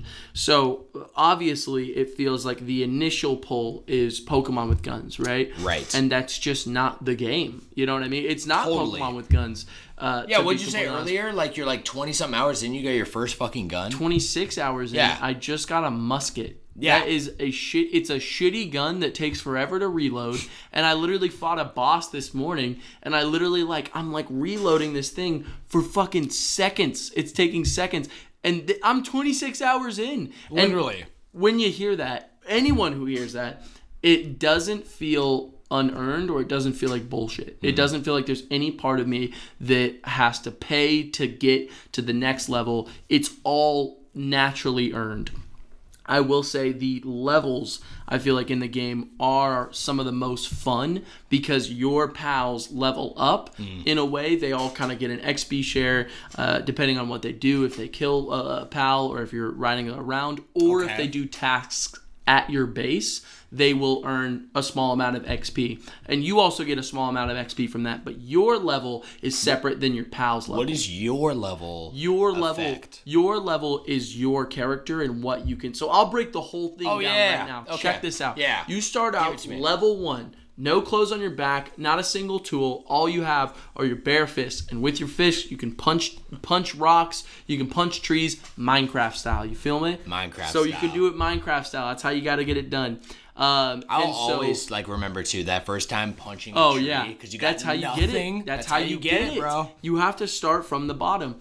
It really has this incredible like intro to the entire thing, because you're set up level 1. You start at level 1, and you have a certain amount of things that you can unlock with technology points that you get from leveling up and doing raids and clearing dungeons and other situations where if you can find technology points out in old structures and stuff. Okay. But it gives you a select list of, I'd say, like 5 items that you can unlock using technology points that become available to unlock with your technology points when you move down level. So imagine a massive list of different things, and those things can be the recipe for a pickaxe, the recipe for an axe, the recipe for for walls, for the ability to like build certain things in your base. And that's how it starts. So you can't do all these things until you get to the certain level and select using the technology points to be able to buy them. So if you want to ride a specific PAL, if it's rideable, you have to unlock the saddle using the level, but they make it such an incredible, almost like it feels like the perfect experience, because it naturally progresses every part of the game naturally. Sure, yeah. So if you find a really good PAL naturally, you have to be a good enough level where you can beat it in a fight. You're attacking at the same time as your pal is attacking, and then there's the way that the pal spiel works. There's different if you hit it from the back, kind of like Arceus, you get like a better critical, but it pulls the number up right off the gate, the percentage number of the likelihood that you will catch this pal. Really? Right when you're aiming at the pal. So it's this system that just I fucking works. love that. It just works perfect. It doesn't take away any like any of the intrigue of, oh, am I gonna catch this? It's the exact same amount. The lower their health goes, just like Pokemon, the higher the likelihood, and that number will go up. Okay. So that's the way it goes. I love it's live. It's right? completely like live. Time. You see the number. It's like the Pokemon can either, I'm so sorry, the pal can either target you or the pal that you have out at the moment. Every single pal has a special, but 3 attacks that it can learn. There's things like Air Cutter is something I've seen. Like there's Forest Slash, like all these things that you can learn with different effects, right? Yeah. And then it also has an ultimate. By holding F, you'd be able to use some ultimate to it. Some ultimates are locked to specific key items that you have to get. Oh shit! All through the technology thing. So a huge one for me was the saddles. The ultimate is to ride that pal. Oh, so right now you hold F and you literally hop on your pal and you're able to ride around. Yeah. But that saddle, going back to the technology point, let's say there's a saddle for a what's it called? A dire howl. Yeah, that would be super late in the levels. Got it. So I even have some pals that I just, because they have eggs that are like just around the world, and if you pick them up and at your base, you can create an incubator, which is much later in the line of levels. Okay. If you unlock that, then build that, which takes its own materials. You have the ability to incubate eggs, and you can get more powerful pals that you wouldn't normally be able to get pretty early. However, their ability to be used isn't gonna come in as quickly because of the technology level. Yeah. There's still like this basis where, and it doesn't feel like you're just going down the line. No. It's you constantly have something you're doing. Totally. And it gets so much more complicated when it comes to everything that you're consistently leveling up.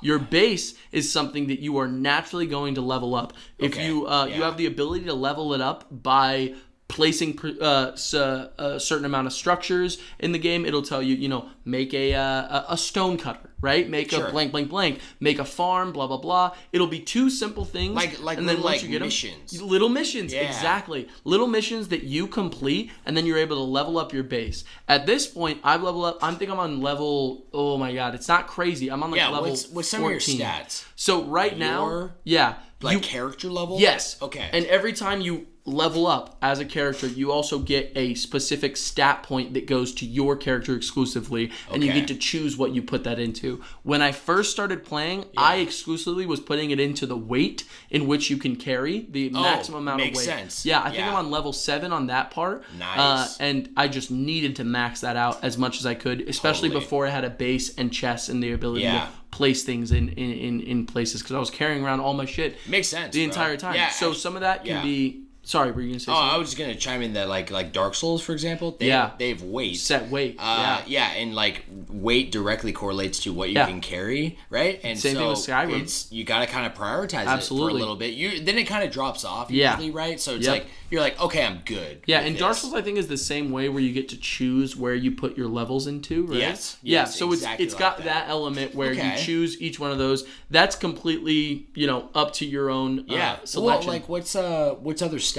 So the stats would be your health, your Makes attack, your stamina, because there's a stamina bar, which is pretty important because you can climb any surface, and you're like sprinting Breath of the Wild, just like Breath of the Wild. Okay. And once you can craft a glider, which would come later in the technology points, once you're at I think it's level 10, I think it was, when you can unlock the recipe to be able to craft a glider, and later down you'll get better gear the higher your level is. But also, the higher your level is, the better you are at catching pals, just naturally, because you're stronger, which means you can challenge stronger ones. Sense. There are bosses that you can see from the map, where I have a couple on my map that are level 32. I'm level 21, and I'm able to challenge bosses. I thought you were 14. No. Oh, No, my base level. Base. Yeah, so the base has a complete different level stat than your character. I thought you were saying your character's no. 21. I think I'm 22 now. Or 23 now. As of now. No, I think I'm gonna get to 23. I'm 22 as of the moment, and I'm at your lucky number. 14. Yeah, I am. I didn't think about that. But naturally, you want to level up your character in order to get the better pals, in order to beef up your base better, because the better stats that all of your pals have, the better you're able to create materials and have your base running perfectly. So a great example, and I might have to get visual for a second, but every single pal has a specific set of work that they can do on their. I showed you actually when I first started playing. There's a hand symbol, there's seeds, there's watering, there's picking up, putting things in storage, there's farming. Almost reminded me in a much better laid out visually and systematically than Xenoblade 2 with you send out the armies, and you have them go do certain things with their strengths and weaknesses and typing, right? It's very similar to that. But it sounds better. It's way better. I'm very gonna be honest. fleshed out. Yes, I played both. I could say this one is much more fleshed out. For sure. So the better pals you have, they're going to have higher stats, because they might be able to do something, but let's say they have a crafting ability. So they can craft items for you, and items take a certain amount of time depending on the item to be made. Absolutely. If you have a pal with a level 3, that is clearly going to be better than a level 1 just with time. True. I have a one to be able to smelt items. You need a pal who has the ability to smelt. And right now, I hatched this one from an egg that has a level 3, and it's just fucking. It's making me iron like that. But here's the thing. It's so much more complicated than everything I've already said, because your pals have a sanity meter. You cannot abuse yes, it's called SAN, S-A-N, and it's the sanity meter. You cannot abuse your pals or set them up in impossible work conditions. You can't create farms like you would in other games, because their sanity would not be able to be helped. They need to take breaks. They need a bed to sleep in. They need some kind of enjoyable relaxation thing. I have 2 hot springs at my base. You have to build a life for them. I'm telling it's you, The Sims. it's not built into just wow. It's not just like you can't exploit this game the way that I knew they were expecting people to do. Sure. And it does not feel like I have a whole thing of slaves. I have 12 pals at my base now. Did they work? Oh, then I'm level 12. My base level is level 12. Oh, you yeah. always can add one more pal to the base every level you level up. Okay, that makes sense. So check this out. So it's so funny because just earlier this morning, the guy with the level 3 smelting, he got depression. He got depressed because of the working conditions, and there was nothing I can do. I literally fed him. A way that you can do that is you can put them on breaks. You can pick up every single pal and like throw them into a section, and they will stick to that job, or they'll walk around because they all have a bunch of different things they can do. Sure. So if they're done watering this area and they have the ability to water, and then they can also go mine, they're going to go walk over to the mine and start mining away. And they'll just continuously do jobs. They will take breaks when they need to, but if in their food bowl you just give them basic shit like a bunch of berries, which is kind of what I've been doing because I have a berry farm, so they can kind of feed themselves in a way, they will lose sanity because they need nicely cooked items, which come down to your ability to create milk if you have cows in your farm, and wheat. If you grind that into grain and then create bread and then you create nice meals, it will raise their sanity. And so my guy was working all the time, wasn't taking breaks, and then got depressed. And so I walked up to him, got him a bunch of mushroom stew, and I put him into the hot spring. And he got up to 100. Yeah. He needed it. He got up to 100% sanity, but he was still depressed. And so I was like, how the fuck does this work? How is this going? They have a fantastically written out, like, helpful guide on the escape menu. So built into the game. Built into the game. Okay. I have had to look up maybe one thing, right? Nice. And actually it was the how to cure the depression. But most of the time, especially when I was starting off the game, it is beautifully set up, doesn't give you too much information, but just helps you get started in the game. Kind of naturally helps you. So natural. Yeah, for sure. It's just the basics. It's just the basics. And then you can take it for as much as you do. I haven't needed to use the internet. It doesn't feel like I need to. For kind of even something that I'm like realizing, I'm like, Minecraft doesn't even have that kind of stuff for new players to come in. It's not really giving you the option. No. You know, especially with OG Minecraft, the way I made it, it doesn't tell you how to craft items. No. You kind of just got to figure it out. Yes. So the way that they do it then is so fucking smart. So I had to go and craft medicine for my guy because he had depression to cure his depression. But it was taking so long. If you can work on something, so you can work at a bench, or you can assign a pal to them who has a medicine meter to be able to craft medicine, right? And my crafting was so low that it literally was like inching so slowly, right? And so what I had to do... You would have to sit there and do it? Yes. I had to find a pal. I had to go out. I went to my box, and I found a pal with level 2 medicine crafting, put them at the thing, and they did it faster than I could. Still took a little bit of time because there's still the incentive to beat boss pals and to capture them so that you can like have them at your base. The thing I wanted to say too, there's so much beautiful stuff in this game, Sam. So much. One of my favorite things is the fact that base that I'm at, it doesn't feel like a slave quarters. It feels like a family, especially when I first started. It feels like everyone's putting in their part. I'm putting in my part, taking care of them. Everyone's taking care of each other. I have to be, but it's not just. And then it's not like a farm. It's not like a slave and a slave owner and a master and slaves. It's not. It's a leader. What I thought it was at first was satirical joke on animal abuse and kind of like that abusing you can do of your animals. They are making it so that you can't do that by guilting the player and showing that. And also, if their sanity goes down, they will not work. If they're at 0, they will slack off. They won't do anything. And so you literally have to get involved with your pals' mental health. That's like The Sims. I've never experienced a game where you're taking care of your Pokemon's pals or monsters' mental health. Yeah. One of the most incredible things too. If anything, like, I feel there are elements of that, like in Pokemon, for example, but it's all fluff / Yeah, cosmetic. exactly. It doesn't have any merit to the actual game and gameplay. Yes. Yeah. Big merit. Yeah, because you're right. There's even like Pokemon and Me and Pokemon Refresh and all those things. You can build up love so that there's a chance that they'll dodge a move for you. There's a chance that they'll, pretend that they have sturdy and end with 1 health. But that's not essential to the game. No. Your Pokemon don't need to like survive or dodge those moves for you. Sure, it's a perk, but this is the game. This is how it's done. You have to take care of them. Another really beautiful thing is they have something kind of like Team Rocket called the Syndicates, who are seriously? Yeah, they lock up pals at the center of their camps. They have camps everywhere. There's like big grunts, small grunts. They all have guns,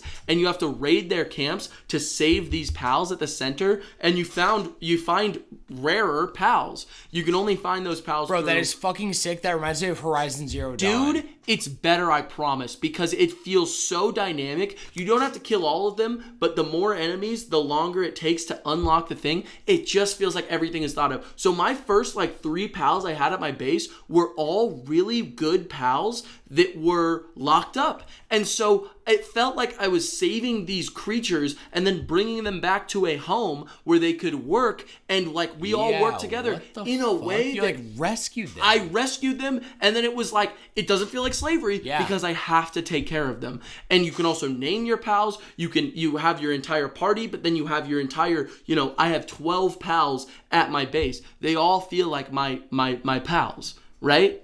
They all feel like my pals. Yeah, bro. So there's just this element of, and I name all of the ones in my party. Shocker. I know, right? Yeah. Crazy, huh? I try not to at the beginning because I wanted to learn the pals' names. For sure. Honestly, I feel like that's exactly what I would do. Yeah.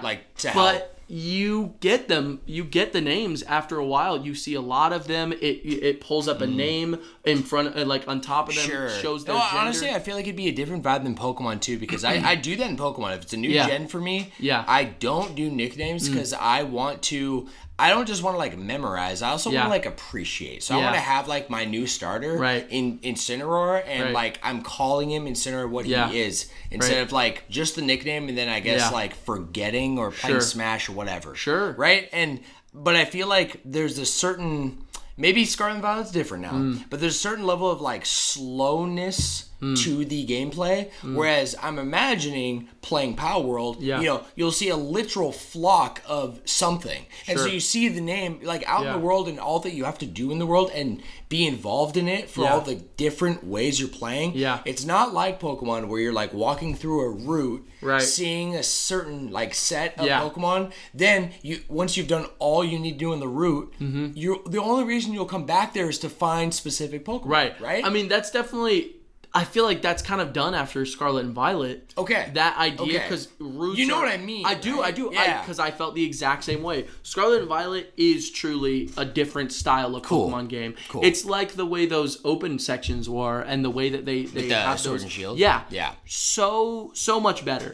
But seriously, the way Palworld is done is probably one of the best I've seen ever. And to get back to the levels real quick, the way your character goes, the one of the reasons why there's an importance in levels, not just for everything you can unlock, is because your pals cannot get to a higher level than you are. So that makes they sense. are tied to the level that you are. So right now, all my guys are maxed out at 22, if not 21. I can't remember, to be completely honest with you. Okay. So you have an incentive to level up, definitely challenge bosses, catch more pals, work on all the things you can at the base, so that your pals are stronger. It feels like you're consistently getting more powerful with your pals. Dude, there's also this certain level of love there, I feel, with if you're in it like that, then because you as the leader are stronger, your team everyone's is stronger. Your family's stronger. But it's not just that, because there are mounts that you can get, and right now I have I think it's called a Dire Howl. I love that name. It's such a some tough of them have two names. What do you mean? Well, in Pokemon, it's always, by two names, I'm sorry, words for a name. Yeah, some do. Yeah, because all Pokemon have one word. Yeah, right. Some of them do. Okay, cool. So I just found one that was called something Ignis. It was this fire type one, and I remember seeing the space and thinking that exact thing and thinking, that's a really interesting name. Okay. And also, I've discovered there are no evolutions at all. At all. There are pals that are almost said Pokemon. Almost. Cursed word in this community. You know what? We're not we're not holding any bars back. Oh, okay? absolutely Yeah, not. Absolutely sure. not. There are So the Pokemon. Yeah, the Pokemon. The pals that are set up have they can have boss pals that are very similar to the way they look, and when you challenge them in a fight, they'll be surrounded by those other pals. So alphas. So essentially alphas, but those alphas are like the evolution, but you can't get that way unless you catch them in the wild. They're just rarer pals. But if you catch them, you get them in like that form. You get them in that form, yeah. Whoa, so that's I could show you some pictures even just because I mean I'll get. Well, to it actually, yeah. Like I want you to finish. Like I feel like I've had to pee for like 10 minutes. Oh yeah. I'm so on. Do you want to pee? This passion train now. I'll keep going once you get back. Yeah. No Okay. question. Yeah. If you're down. Yeah. I just did not want to Easily. break this train. Bro, I'm sorry. I be, bro. am in this game. We're in it, baby. I'm in Okay. this Yeah. game. We'll be right back. Let's do it. All right, we are back, my brother. Josh, I wanted to say real quick, too, Yes, you please. just reminded me with your analysis of kind of like the leveling and the structure. Yes. Pokemon Go actually does the level capping like that. So Oh, really? Pokemon, you only get up to level 50 in the game. It's actually Yeah. really weird how they do it. Just a mini tidbit for you. Yeah, please. You level up Pokemon by half levels. Okay. So you level up. They start at whatever level that it varies from a wild Pokemon. I think it's like 0 or level 1 to level like 25. Oh, okay. Okay, and I think raids are set levels. Okay. And then there's a weather boost, and weather boost is like whatever the current weather is in your area. Up to three types get a boost. Oh, okay. Like if the moves. Yeah. But if there's a Pokemon of that type in the wild, they're 5 levels higher than what they normally would be. Gotcha. And that includes raids. Yeah. So it's obviously easier to fully max like Kyogre, for example, Right. if you have a weather boosted, so a level 30 as opposed to a level 25 and starting from there. You know what I mean? Yeah, I fucking love it. But yeah, it's weird because you level them up in half levels. Right. So say you catch level 5, then it goes 5, 5.5, 6, 6.5, all the way up to level 50. Yeah, I'm right? impressed with how different Pokemon Go is from what I've learned from you. Yeah. Like, it does not sound like even close to, like, the way Pokemon does it in the mainline games. Because, it's a huge reason I think I like it so much, is because it's so different. It's so funny. I was thinking about it when you were talking about it earlier, just this idea where I'm like, I don't know even if Pokemon Go would be my thing because of how deep into current Pokemon I am. Every generation, I'm always diving into how the Pokemon level up, the best ways you can, and especially right now, I feel like Scarlet and Violet, I'm so comfortable with what they have going, especially with raids, and I feel like the candies they started it in Sword and Shield where they have like, it was Arceus actually, where they had I'm so sorry. Hello. It's all good, bro. My phone muted. Yeah, let's keep going. XP levels, you know how you'd have like certain XP candies, it would be like large ones, small ones. Well, wait, and then like, they had candy in Arceus? I'm pretty sure they did to level them up, or maybe I'm thinking of Sword and Shield. Then Sword and Shield started it then. They did? Yeah. Let's Go did for sure, and it was weird to me. So I don't know that I can confidently say Sword and Shield did. In Scarlet and Violet, they have obviously rare candies are still there. That's one guaranteed level, but on just any guaranteed Pokemon. on any Pokemon, and Pokemon it starts Go them has back, that too. Yeah, and it starts back at 0. That's what their XP is going to be on the next level. Yeah. So it's either a good call to use it or not, to be honest with you, because there is small XP candies. There's normal XP candies, there's large XP candies, and then there's XL. And there's also XS, extra small candies. Really? Yeah. So that would be helpful if you need to get a little bit up. Right? Oh, sure. So it's a certain amount, but like XP, like huge XL candies are like 10,000 points. Experience Dude, points. you are right in the XL thing on Arceus. That's what I thought. That definitely was a thing with rare candies. Yes. I don't think... I was thinking specific candies. Yes. Like, a Meowth candy. No. No. XP, like, just in general candies. Yes. So they had that in Arceus, and they brought that completely to... Scarlet and Violet, which is one of the reasons why I find the leveling so unbelievably helpful.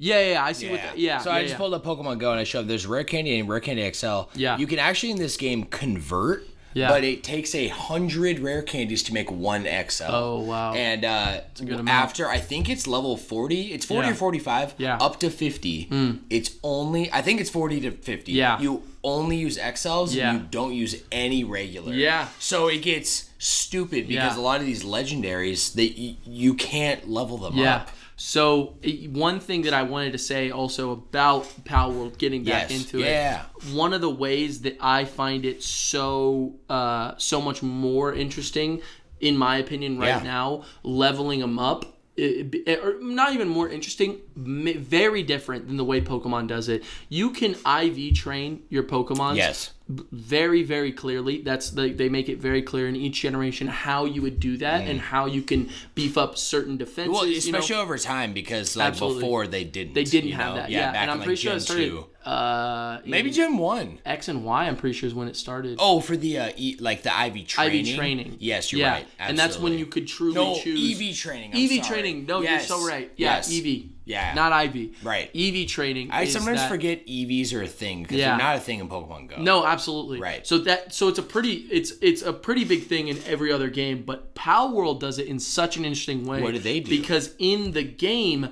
you consistently find what are called Pal Souls. There's small Pal Souls, medium Pal Souls, and large Pal Souls. So rare candy? Not really. It's just for defense.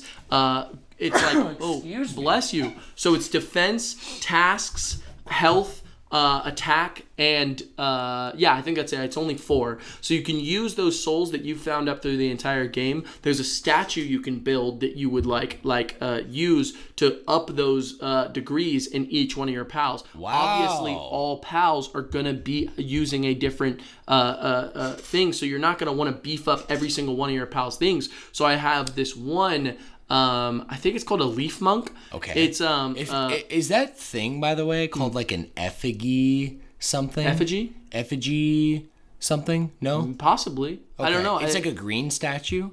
Those are for your own character's leveling. And that's exclusively for your pal catching ability. So your stats are selected by your level and the point that you get every time you level. And you don't have to use it right off the gate. You can save up, but each one will take 1 to be able to add to the ultimate. Yeah, I asked because it was something cut trivia. Question. Yeah. So those guys, those little statues you find, you have it gives you 2 options when you go up to the statue. It's to up your pals levels or up your own catching power. Okay. And so I've upped my catching power a decent amount, but it's getting to a point where you got to find a lot of them, which makes exploration extremely fun. Yeah, because you're constantly finding things that will help you level. Cool. There's chests out in the middle of nowhere. There's those green statues. A lot of really, really interesting stuff when it comes to how you level up your character and your pals at the same time. So I know certain pals that I have, I exclusively use for certain things. So I'm going to level up a pal's working ethic or whatever it is, work speed. Or stats, I think that's what they call it. Yeah, work speed to different pals. Some I'm not even going to worry about because they don't even have the ability to do certain tasks that I would be curious about. So, I have a small question real quick. Please. First of all, how is there like a PC box? So that's how the way that you with the collecting. Yeah, the way that you set up your base is that you place what's called a PAL box at the center of your base, and it creates a barrier around where you are able to build items, create beds, and all these things exclusively in the base. You can move that? You'd have to destroy it, which would destroy your base settlement. However, the more you upgrade your base, the more bases you can have. So right now, I have the ability to have 2 bases. I have one set up, and I haven't even done anything with the other. I want it to be pretty far on the map, but that PAL box is also how you fast travel. You're consistently finding statues to be able to do fast travel across the map. That is sick. It's so perfect because you have the ability to go, if you find a statue, you can't just go from anywhere. You have to be next to a statue. Yeah. And then you can teleport back to your base or another base wherever you decide to put it. There's also elemental things that are pretty important. Hang on. Yes. Before the elemental, Talk to me. I want to say that what's coming to my mind right now is I think I've talked to you about this Yes. a little bit off cast. Which one? In my love for Pokemon, in the direction of Pokemon, usually I'm not really on board for the extra stuff. Yeah. The stuff that isn't the word we used earlier, like high merit, right? Okay, Gen 3, for example, they add the contests, right? Yeah. I did like play that because there was some actual gameplay to it that was fun. I also like some of the races, like those kind of mini games. But the Ami never played it. Pokemon Ami? Yeah, Pokemon Ami. Never played it because my love for that game was in the gameplay. And that, I mean, like in the competitive gameplay and catching whatever, right? There's a couple of things, though, that have stuck. One of those being, as much as I didn't like the contest, dude, the secret bases that came in Gen 3. I love that. Even though there wasn't, that was really like just extra. You didn't really get anything for it. But it was still so cool. So the fact that they like, the thought for me of in Pokemon, a secret base, hanging out with your Pokemon, right? Being in this world where like the base concept, it's so much more than I thought. Because when you're talking about the base, like it's like, okay, that's your home, you go back to it, but you know, on a grand adventure, how often do you go back to the Great Plateau? No, absolutely. Right? No. So the fact that not only you're setting your own fast travel points and your own bases that you can have you grow your team and you place anywhere. You can place them anywhere. I found the spot that I really love. But another amazing thing about the bases is there are raids that other like the syndicates can do onto your multiple pals. And bases. The more pals you have at your base, the more they will fight against them. So if you ever see like that picture of like you can set up sandbags with like guns that are like mounted, I'm not even close to being at that point. But the bigger my base gets, the more I'm gonna want something because like it's like that. Danger. It's absolutely it's like and GTA. The higher the level, the higher the higher the raids have been on my base so far. And so it's fucking crazy the amount of depth that's in every element of this series. Like I said, weather conditions or something are something pretty big. What's the weather condition thing? So there's a weather meter and there's places that like in cold, Breath of the Wild. Just like Breath of the Wild, and you need a certain type of armor which you unlock over time to be able to access those areas. It's not like could you have like a fire type pal to help? I'm pretty sure you could because I've been in a freezing place before and I placed a campfire and that campfire was able to help me because I'm thinking with that power you showed of like the flame, like possibly I haven't experienced it yet for sure, and I haven't been in a. That's kind of the exciting part about this whole thing. It's so exciting, but even the fact that like I've discovered probably half the amount of pals that are actually in the game. For sure. And it feels like I'm putting so much time looking for pals, raiding bases to save like kind of the rarer pals, you know. I'm incubating eggs all the time to find the rarer pals, and I'm still not. It feels like I'm barely just scratching what is actually in this game. So many more pals than I expected them to be. All the designs are really, really interesting. I love, and some of them I just love. You can just look at a pal and you're like, I fucking love this thing. Actually, after this, I want to come see some of I your would favorites. love to show you because there is, and I'll show you how the PC box is set up. Through your PC is how you set which pals will be at your base, too. That's what I was kind of wondering, like, if it was like, because before you said that, like, I'm trying, like, my brain will just automatically kind of make, like, guesstimates to how something will work. And so I was thinking that all your excess, whether they're working or not, because you say you could only have a certain amount working. So then the others would just be hanging out at the base. They would be, the other ones that would be in, like, a PC box. So all makes so that's how they have it. It's in the box unless you place them into your base, and they will naturally find things that they have to do to get to work. And there are some pals with multiple like specialties that they will literally switch right from another thing. They'll take their breaks, eat some food. You can feed them by hand. You feel like the AI built into them is pretty good? I'd say it's really good. The game still has there's definitely like. I don't want to say like straight up issues, but like the way that you pick them up and assign them to benches or whatever you're doing, like a mining or lumber, some of those things can be a little wonky because you literally pick them up and throw them, and they will, from where you throw them, will kind of choose where they go. So it's a little tough sometimes, but truthfully, it's never been enough of like something where I'm like, oh, I think I need to move this bench a little bit further. Nothing beyond that. I've never been like, oh my god, this is so frustrating. And I've been there before. You know, everyone's been with there. Physics-based bullshit. It just sometimes doesn't work. Especially for, to be honest, with some indie games, physics-based are tough to get. Tough, bro. And sometimes it works, sometimes it doesn't. It really does work here. Sometimes it's a little iffy. Yeah. And that's understandable. Yeah. I can understand that about the game. And like I said, space my benches out the way I need to do it. Yeah.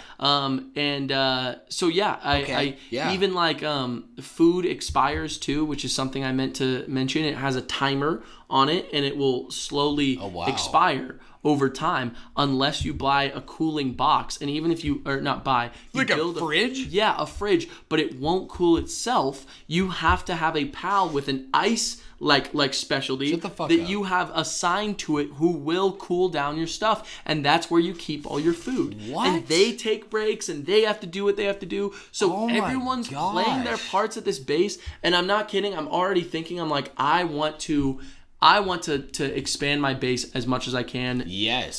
Whenever I can get the opportunity. Well, dude, it's just so, like, it takes, like, what I felt, for me personally, like, was missing within Minecraft base building. Yeah. Okay? Like, as a great example, because of all the direct relation to a base. Right. It reminds me a lot of Rust and what I've gotten from Rust, from Big Sam, and talking about, like, why Rust is so addicting. And he's always talking about the base, you know? And it's crazy because I've always, even at one time going full ham on an epic Minecraft base. Yeah. But I always had this feeling of, like, the point is just self-gratification. Yeah. Like, that's it. There's not like an actual like gameplay changing thing. If anything, I'm setting myself up for more risk for creepers ruining my shit. Right. You know? Yeah. So thinking about it in an aspect of like building a base, building it how you want it, building it, optimizing it, and there's actual gameplay benefit. It's all cohesive. It just like makes sense. It really does. In ways that I didn't know I needed. Absolutely. I'm not kidding. The base concept might just be like the big clicker for me personally, and everything that you've said to make it be like, go from I really want to play this to it sounds like an absolute must play for me. Absolutely. I think before I even got into having a base, because originally I before I even just like sat down, it's just stuff you figure out over time. I was placing a PAL box and I was like, why is this PAL box so important? I can't place another one in other places. Sure. And I'm like, why does it create this barrier? Why do I need like a roof to be able to put my bed down? Because I'm thinking like Minecraft, or even like I'll place this PC down. Like, why are these so important? And then I was like, oh, this is the foundation in which I build this massive structure of a base, which is so fucking exciting. And to be honest, like, I think it's giving you the tools to play however you want to play. I've even seen some memes online where it's like people making jokes about their main base and then their farm base, and they're like they're talking about one is like a prison and the other is like this luxurious giant area. I've seen some funny memes like that, dude. But already there's breeding that you can do if you build like a breeding station, which you have to unlock through the levels that come a little bit later. Another thing I wanted to mention is you will get better mounts just over time, because the stronger mounts are in stronger areas where they're really powerful. Also, I just got a mount from an egg that I incubated. It took an entire hour to incubate. Real time. The seconds passing, right? Right. It's this really good mount, and I looked it up. It's a pretty damn good mount, but the issue is its saddle is unlockable in like 5 levels, right? Sure. So it's still keeping me like what on you this said track. Earlier. Yeah. But it feels fair. It's this fair track of like, you're right, I have a lot of other things I need to do before I have a faster mount. Yeah. Can the mount attack too, or is it? Yeah. just... So I forgot to even mention this. When you're on the mount, you have the complete ability to control its 3 moves that it uses. Really? Yes. E does a different move, clicking does a different move, C does a different move, and all of them are different moves that you get more of over time. And so I'll be on my I named my it's not Dire Wolf, it's Howl Wolf, I think. Howl Wolf? No, it's something. Oh, you said Dire Howl. Dire Howl, that's what it is. Yeah. And so I named my main guy, because he's been on my team the longest, I named him Howl, like Howl's Moving Castle or something like that, but it's also Howl, right? And I will, when I'm exploring... My sister's husband named his dog Howl. Howl. I love it. Yeah. I love it. So when I'm running around on him, sometimes to get leather or when I need to like get specific items, I won't even get off of my steed. I'll stay on him and I'll attack and use him like I'm playing as him. Because I'm on top of him, I can use every attack that he needs to do. That also goes for flying mounts, which I've only unlocked 2 saddles for 2 of them. Okay. The first one, it was like this bird style saddle that I got for this like giant bird pal, and then now I'm on like this dragon pal, kind of dragon fire-ish looking thing. Sure. I think I named him Flamewing, or it was like something like that. But he is so fucking good because he's just a little bit faster. And I know that over time, I will get better saddles for better pals that I get later that are much higher levels. And those ideas are so exciting to me. Everything that this game is putting in front of you, it sounds like a lot. It really does. On board. But it is so much fun. Sounds like it all blends. It blends perfectly. Nothing feels like it doesn't work with each little thing. And honestly, like for a lot of them, I had to break this idea of like this kind of mindset that I had that it was a Pokemon game. Yes. Because it's not. It's not. And you got to break that idea if you're going to enjoy the game the best to the best of its ability to enjoy it. Yes. Dude. And I'm just extremely impressed. I consistently am finding new things, new pals that have abilities that I can use. Even like this one that I have, it's called a Daydream. It's like this nighttime like pal that like has like this like star looking like hair. What the like fuck? A cute little like imp looking thing. And you can craft a collar for it. That's something you can get with technology points, and then you have to craft it on a pal workbench. Which is it has like a collar so that even when you're not using it, it'll float next to you all the time, and when you start attacking, you can have him out attacking naturally with another pal that you have sent out with your pal sphere. And I've even seen there's other collars for other ones, so you can have multiple pals. If they're in your party, you can have multiple pals hanging around you attacking. So I at least with what I've experienced with some of the boss fights, I have 3 people who are attacking at the same time, while I can kind of like strategically get around them, attack when I need to, and they'll get a giant boss health bar that you'll see, and even some of the boss raids that you can do will have a timer on how much time it took you to do it. Wow. But that's not even getting into the syndicate battles, which are basically gym leader battles. Their designs, gym leaders? They look like gym leaders. It's not like that. Oh, I was thinking more like because of how you're describing like Team Rocket-esque. Yeah, that's what they look. Yeah, they're like leaders in the.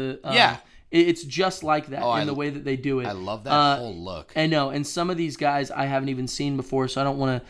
Look too much for my own. Yeah, you're trying to like go into this pretty blind, right? blind as I can. Yeah. But it's just so cool. Like she has the design of the pals she fights on. I am just so incredibly impressed with that aspect. That's actually really sick design, I feel, for like an enemy kind of creature, because like that's kind of like it's Pikachu-esque. Yeah. And Pikachu's like the mascot instead of being like the bad guy. Well, it's so funny because he is also, I know at one point I will be able to get him later. Here, I don't want to look at this for too long. Yeah. Like here are some of the designs of other ones. Like it's very, very well designed. Like these things are so interesting. Even like before I've even gotten guns, I've been able to unlock the ability for my pals to have guns. Like one of my favorites. I forget what his name is, but I named him Green Shot because his ultimate is he'll sit on my head, and if I point and click at people, he will shoot a gun at people. And so I don't have a gun, but my pal has a gun, and I can kind of control him in that sense. But the more you shoot, the timer goes down for how long you can be on your head. So you wouldn't want to just openly shoot. You strategically use him. You can roll. You have like a dodge roll that you use. But when you're like pointing a gun, it's a completely different roll. You do like almost like Link-like backflips. Oh shit, yeah. So it's so much better than I thought. The combat is so much better than I thought it was going to be. The weapons consistently, I'm finding like new weapons and new ways to craft certain things. I mean, bullets are a different thing to craft. You need gunpowder, which you can only make with sulfate, which you have to find in like volcanoes. And so I had to craft this like new heat resistant armor to be able to go to a volcano just this morning and mine a bunch of sulfur so I could go back, create gunpowder, which you have to mix with charcoal, then to create bullets that you use in your musket, which are completely differently made than arrows that you can use to be able to. It's so fucking fun, and consistently I always have something to do. So honestly, with everything that I've been experiencing, I am literally debating if this is like my favorite game ever, because I have specific things that I just love about video games. I love building a base. I love creating like friends that you can either be really shitty to or be really good to, and there's benefits to being good to. I love that aspect. Like a breathing like community. A real community of real things and real people. That is incredible. But I also just love seeing cool creatures that are useful and do things. Even now, it's like as someone who I want to get into this topic right now too. Yeah. Comparing Pokemon and Palworld. Yes. Because that's very important. If anything, the only thing that I'm comparing, that I'm saying, Pokemon Company, you need to do better, is the importance of using your Pokemon. Sometimes I'll catch a Pokemon, and I know I'm never going to use this Pokemon. I'm never going to see him. He's going to be in my PC forever. The entire time I'm playing this game, he's going to be in there, right? Yes. So Palworld makes it so useful because you have the pals you can use at your base, and you want to consistently upgrade your base so you can have more pals there. Some of them I just like having in my base because they're useful, but they look fucking cool. Yeah. And I get to look at their designs all the time. No, I completely get what you're talking about. You know what I'm saying? No, dude, because it happens all the time. Like, it'll even be like, dude, I don't even like fucking like give an example, but like it's happened in every Pokemon experience I've had that you only have 6. Yep. You only see your 6. You only really, nickname, get involved with those 6. So any additional, I mean, to be honest with you, I didn't start even collecting Pokemon in the games until X and Y. Right. Because I didn't even see a point in catching a Pokemon, and I thought that it like Camerupt. There's an example. Right. I remember seeing Camerupt. Oh, this is like a walking like, I don't even know what animal that is, but it's got a volcano. It's a Camerupt. Yes, Come on, bro. Now. Yeah, I guess he's got because two he's like so short. I'm like, oh, he's not really like and he's like camel, stocky. But you're right. Yeah, he's just like he's meaty. He's stocky. Yeah, he's like a bull. He's like camel. He's like a furry cow. You ever seen those before? Yes, like, bro. He's a furry cow mixed with a camel. Yes, but it really is. It's like he's own thing. Like this like bull camel with a volcano on its back. 2 of them. That's sick. Yeah, but there's better. Right? That's always like the Pokemon dilemma. And then you never see him. He's in my PC, and maybe I'll nickname him. Yeah. So I can look back and be like, oh man, this guy's cool. Or you'll take him out once in a while. Like Scarlet and Violet has like a camping mode where you can like go and camp and you can clean your Pokemon. Really cute, but they have to be in your party. Yeah. And so you don't really get to experience that with every Pokemon. No, for sure. But there is something really important by what I've seen so far. Having, I don't even know what the limit is to your base upgrades, but if it's any close to the levels that I'm reaching right now, like if I can even have upwards to 20 to like working at my base, that is so fucking hype because that's 20 useful.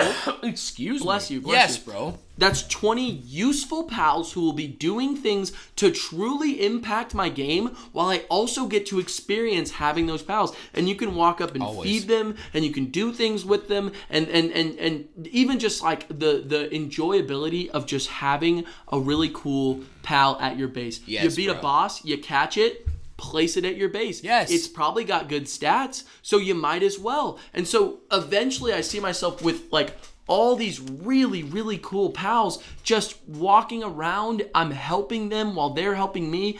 It's so exciting. Bro, so it kind of sounds like you're almost building your own world of pals. absolutely. You know what I mean? Absolutely. Pal world. Like literally Absolutely. like how like you, I don't know, walk into Pallet Town, the layout, the community, it's already there.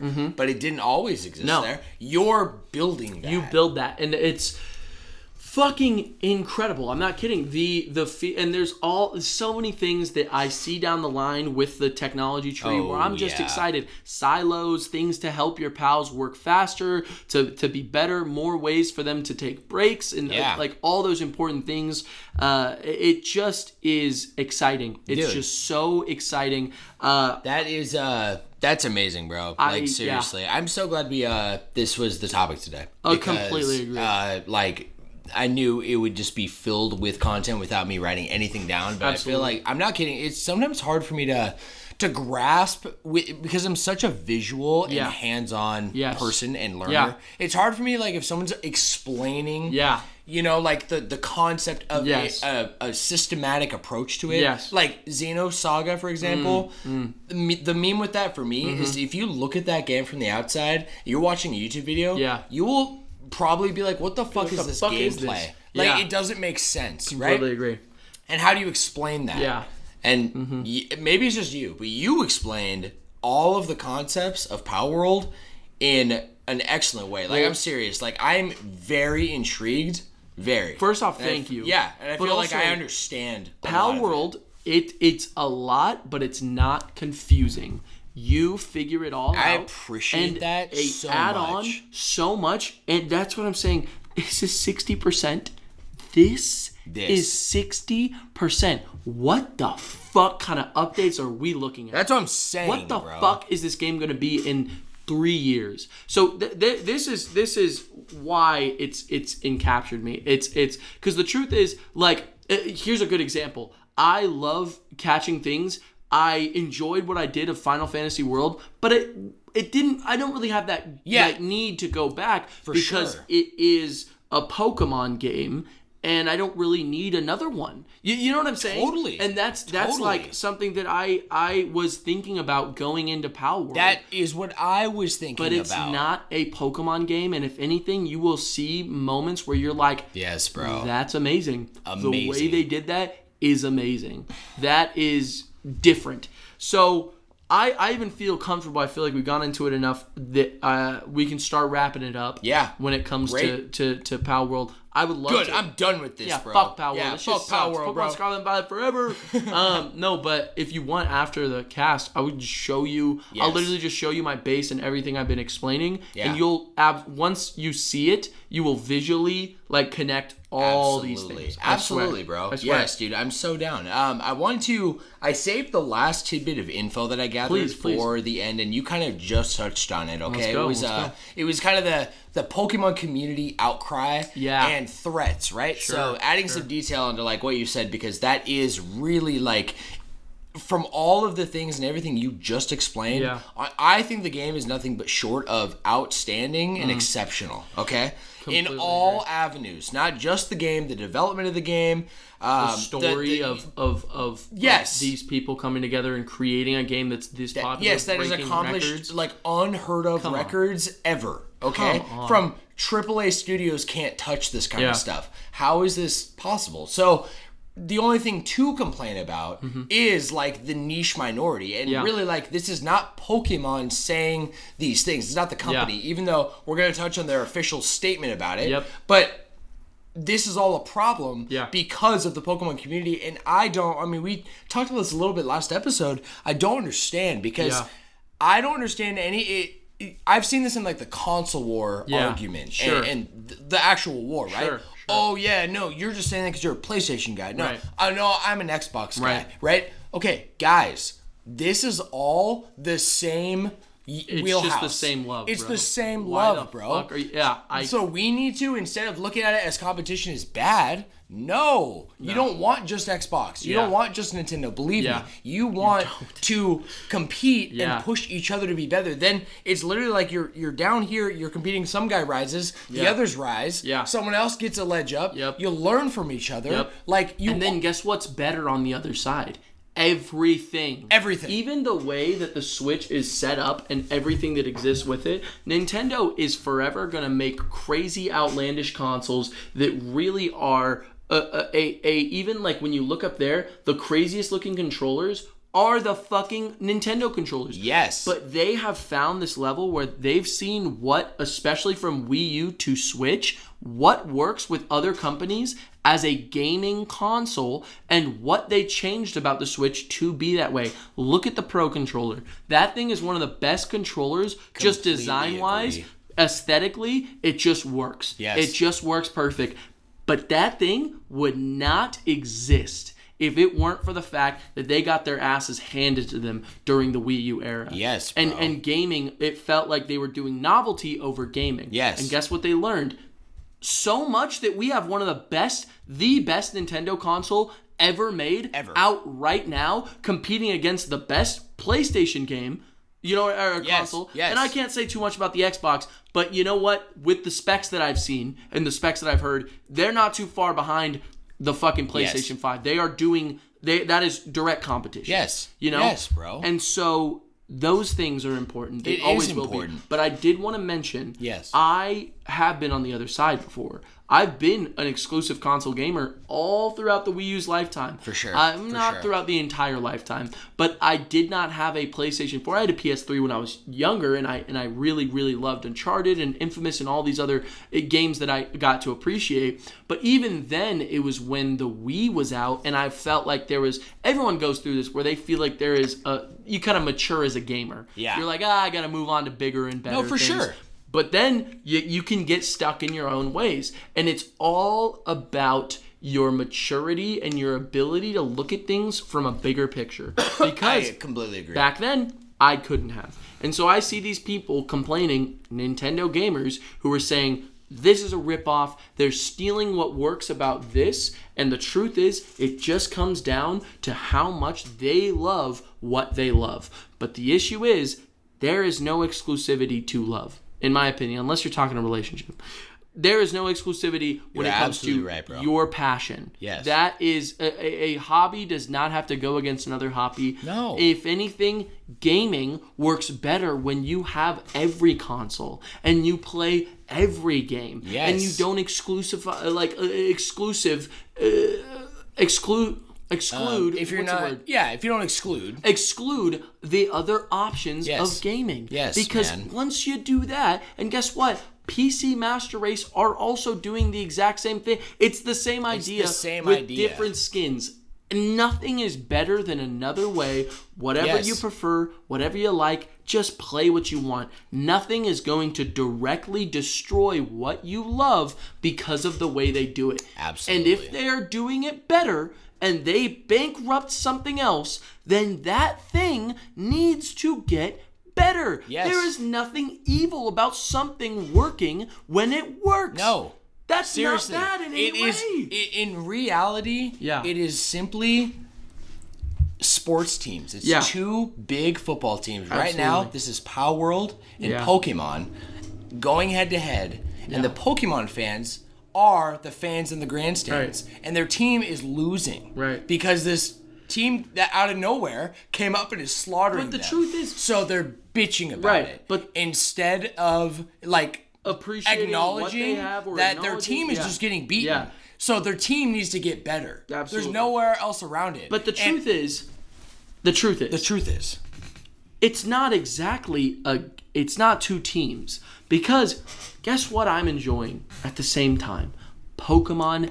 And Palworld. Yes. At the exact same time. Yes. I am playing more of Palworld because of what they are doing, not because it's destroying what originally existed. No, bro. But because it's bringing something that is extremely unique and extremely interesting to this to the world. Yes. And so bro. you're right about that, but they're not directly fighting because Palworld. I mean it in a way that of the competition being a good if thing. it's good, because here's the deal. If it's so good, this is what is going to happen. Yeah. It's going to happen. Yeah. Based on everything we've ever seen from history. Yeah. Okay? Which is that the Pokemon Company, I haven't even said the statement they said yet, but they're not happy, okay? Yeah. Probably because the fans are bitching so much, okay? Yeah. What's going to happen, regardless of Nintendo doing a lawsuit or not, that's irrelevant. The Pokemon team and the investors will take notice of the opposing team, Palworld, and they will make new plays based on what that team did. They need to. Yeah. They're literally, I'm telling you, that's what's going to happen. It always happens. It happens without the discussion of acknowledging that team exists, that they're better, anything. You'll hear from this Pokemon statement. In fact, here, let's read it right now. Let me just read it right now, ready. okay? I'm ready. Small tidbit too. Apparently, the only other divisive thing about this game is in Brazil, the word "pau," not with an L, but P-A-U, okay, means wood / slang for penis. So that's it. Reasonable.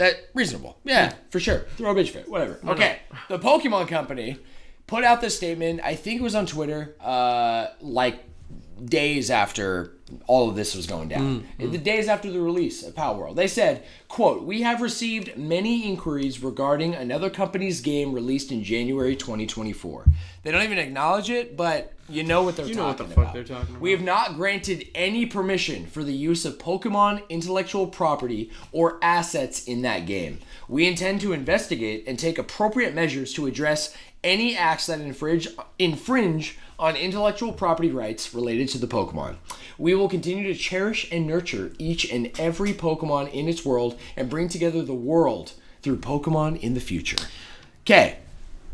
First off, yes, they don't need to give any kind of like hearsay or like go ahead to create a game like Palworld. No. They're saying we haven't said yes to any use of the Pokemon. Yes. Well, good, because they haven't. Yeah. They haven't used your Pokemon. I know. So what is there to even... The last tidbit adding on of like gassing up Pokemon. Yeah. Okay, could look at it as just PR speech. Yeah. I'm kind of looking between the lines that Pokemon really kind of thinks that they're gonna fuck this game over, and that Palworld is not competition to them, but it is. It is. You know, it directly is, and I think that regardless of this statement going out, the investors, at the very least, I'm telling you, investors of big fucking game companies and big movie companies and all these things, they are always having their eyes on the competition, what else is out there, and they're going to abuse that leverage they have in the company to make sure change happens so that it doesn't happen again. Absolutely. And that we can be better because I'm the investor in this. So if the team doesn't do it, which you already know they will be, at the very least, the pressure will be coming from the highest point. Absolutely.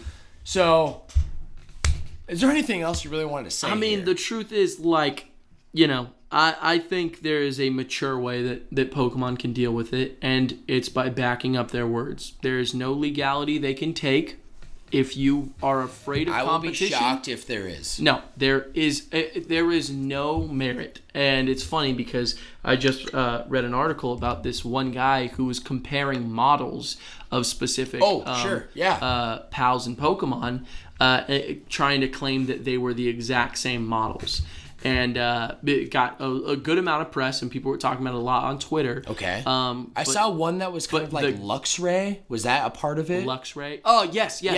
Like a dog, electric, kind of black. Yeah. So they had this. They had the two models like compared to each other. There was one that looked more like what's the one the other Gyarados type looking? Oh, like melodic. Melodic. Yeah. Yeah, so there was one that they were comparing, and it, like in the post they made, it like lines up perfectly. But the truth is, the person who was making it edited the original model so that it was the exact same thing.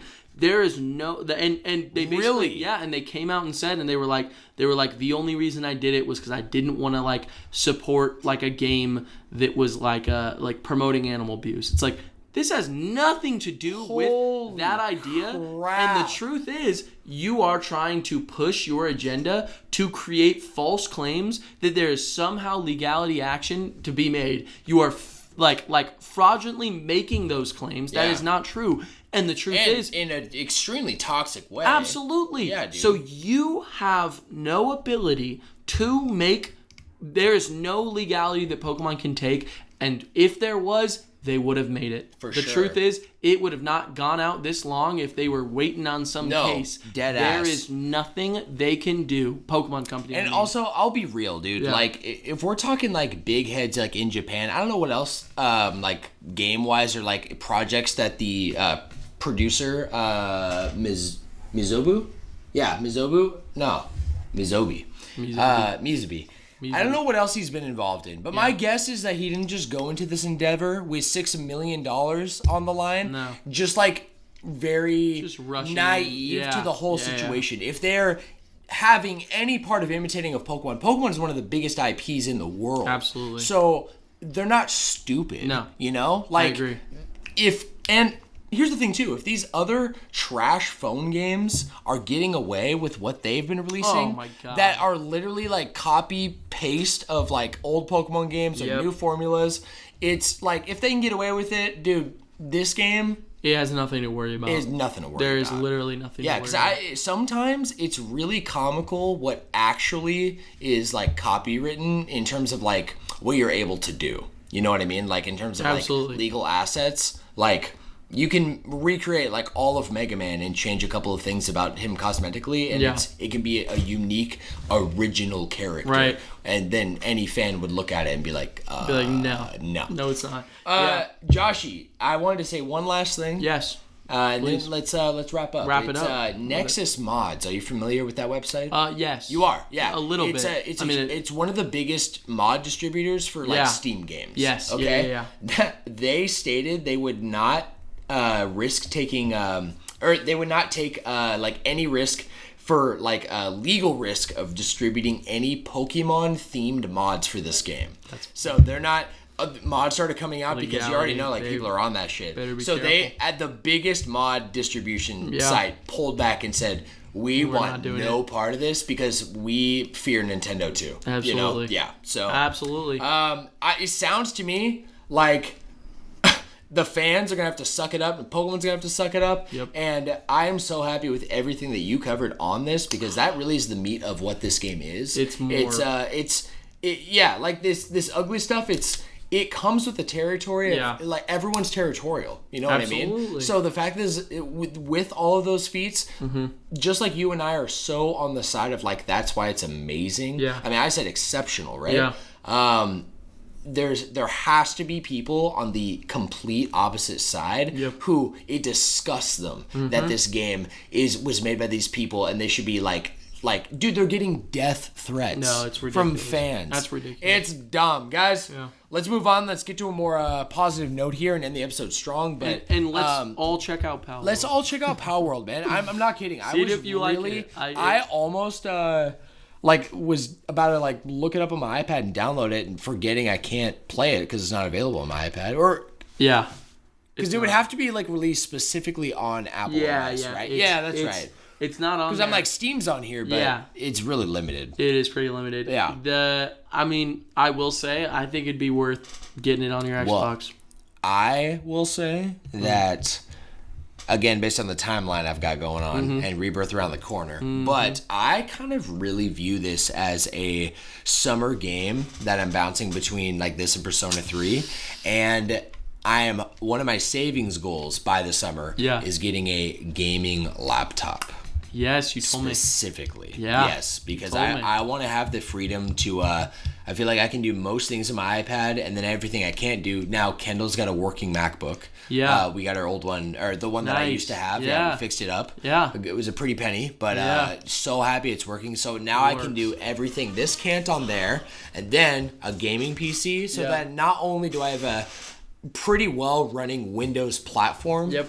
but there's the added benefit of I'm not a PC gamer, but any game that can only be there that I have to play, this might be the first one. Might be the one. It might be the first one, Joshy. And who knows what'll be out by that time too? If they're if there's only 60% done, I might be really happy I did that. And to be honest with anyone out there too, that 60% number is astonishing to me because it feels like 110% done. That's to be 100% honest. Dead ass.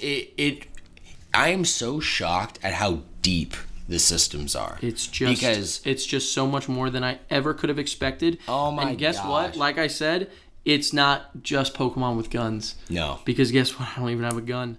I don't even have one. I don't even have one, bro. Yeah. I'd be charging around. I honestly, I'd be my my mount all day, every day. Yeah? Yeah, that sounds like the vibe, bro. It is so I love riding fun. mounts. Actually, Elden Ring. Yeah. One of the biggest assets that this is like small side note while we wrap up, but it added a mount because of the huge open world that was unique, setting it apart from Dark Souls 3 and earlier, and even Bloodborne. Because Bloodborne's one of my favorite games ever, but it's all about tight corridors and it's built around not being open world. Yes. But right off the gate, Elden Ring, it's so big, it's silly, bro. Ridiculous. So they added a mount that it's not just a mount, and it's so easy. It's like literally you play an item which you can have a shortcut and it just teleports beneath you and you're on it. Okay, you go like 3 times the speed. You can use any weapon that you have on the mount. You can't do special attacks, but you're not defenseless, right? Like you actually it feels good.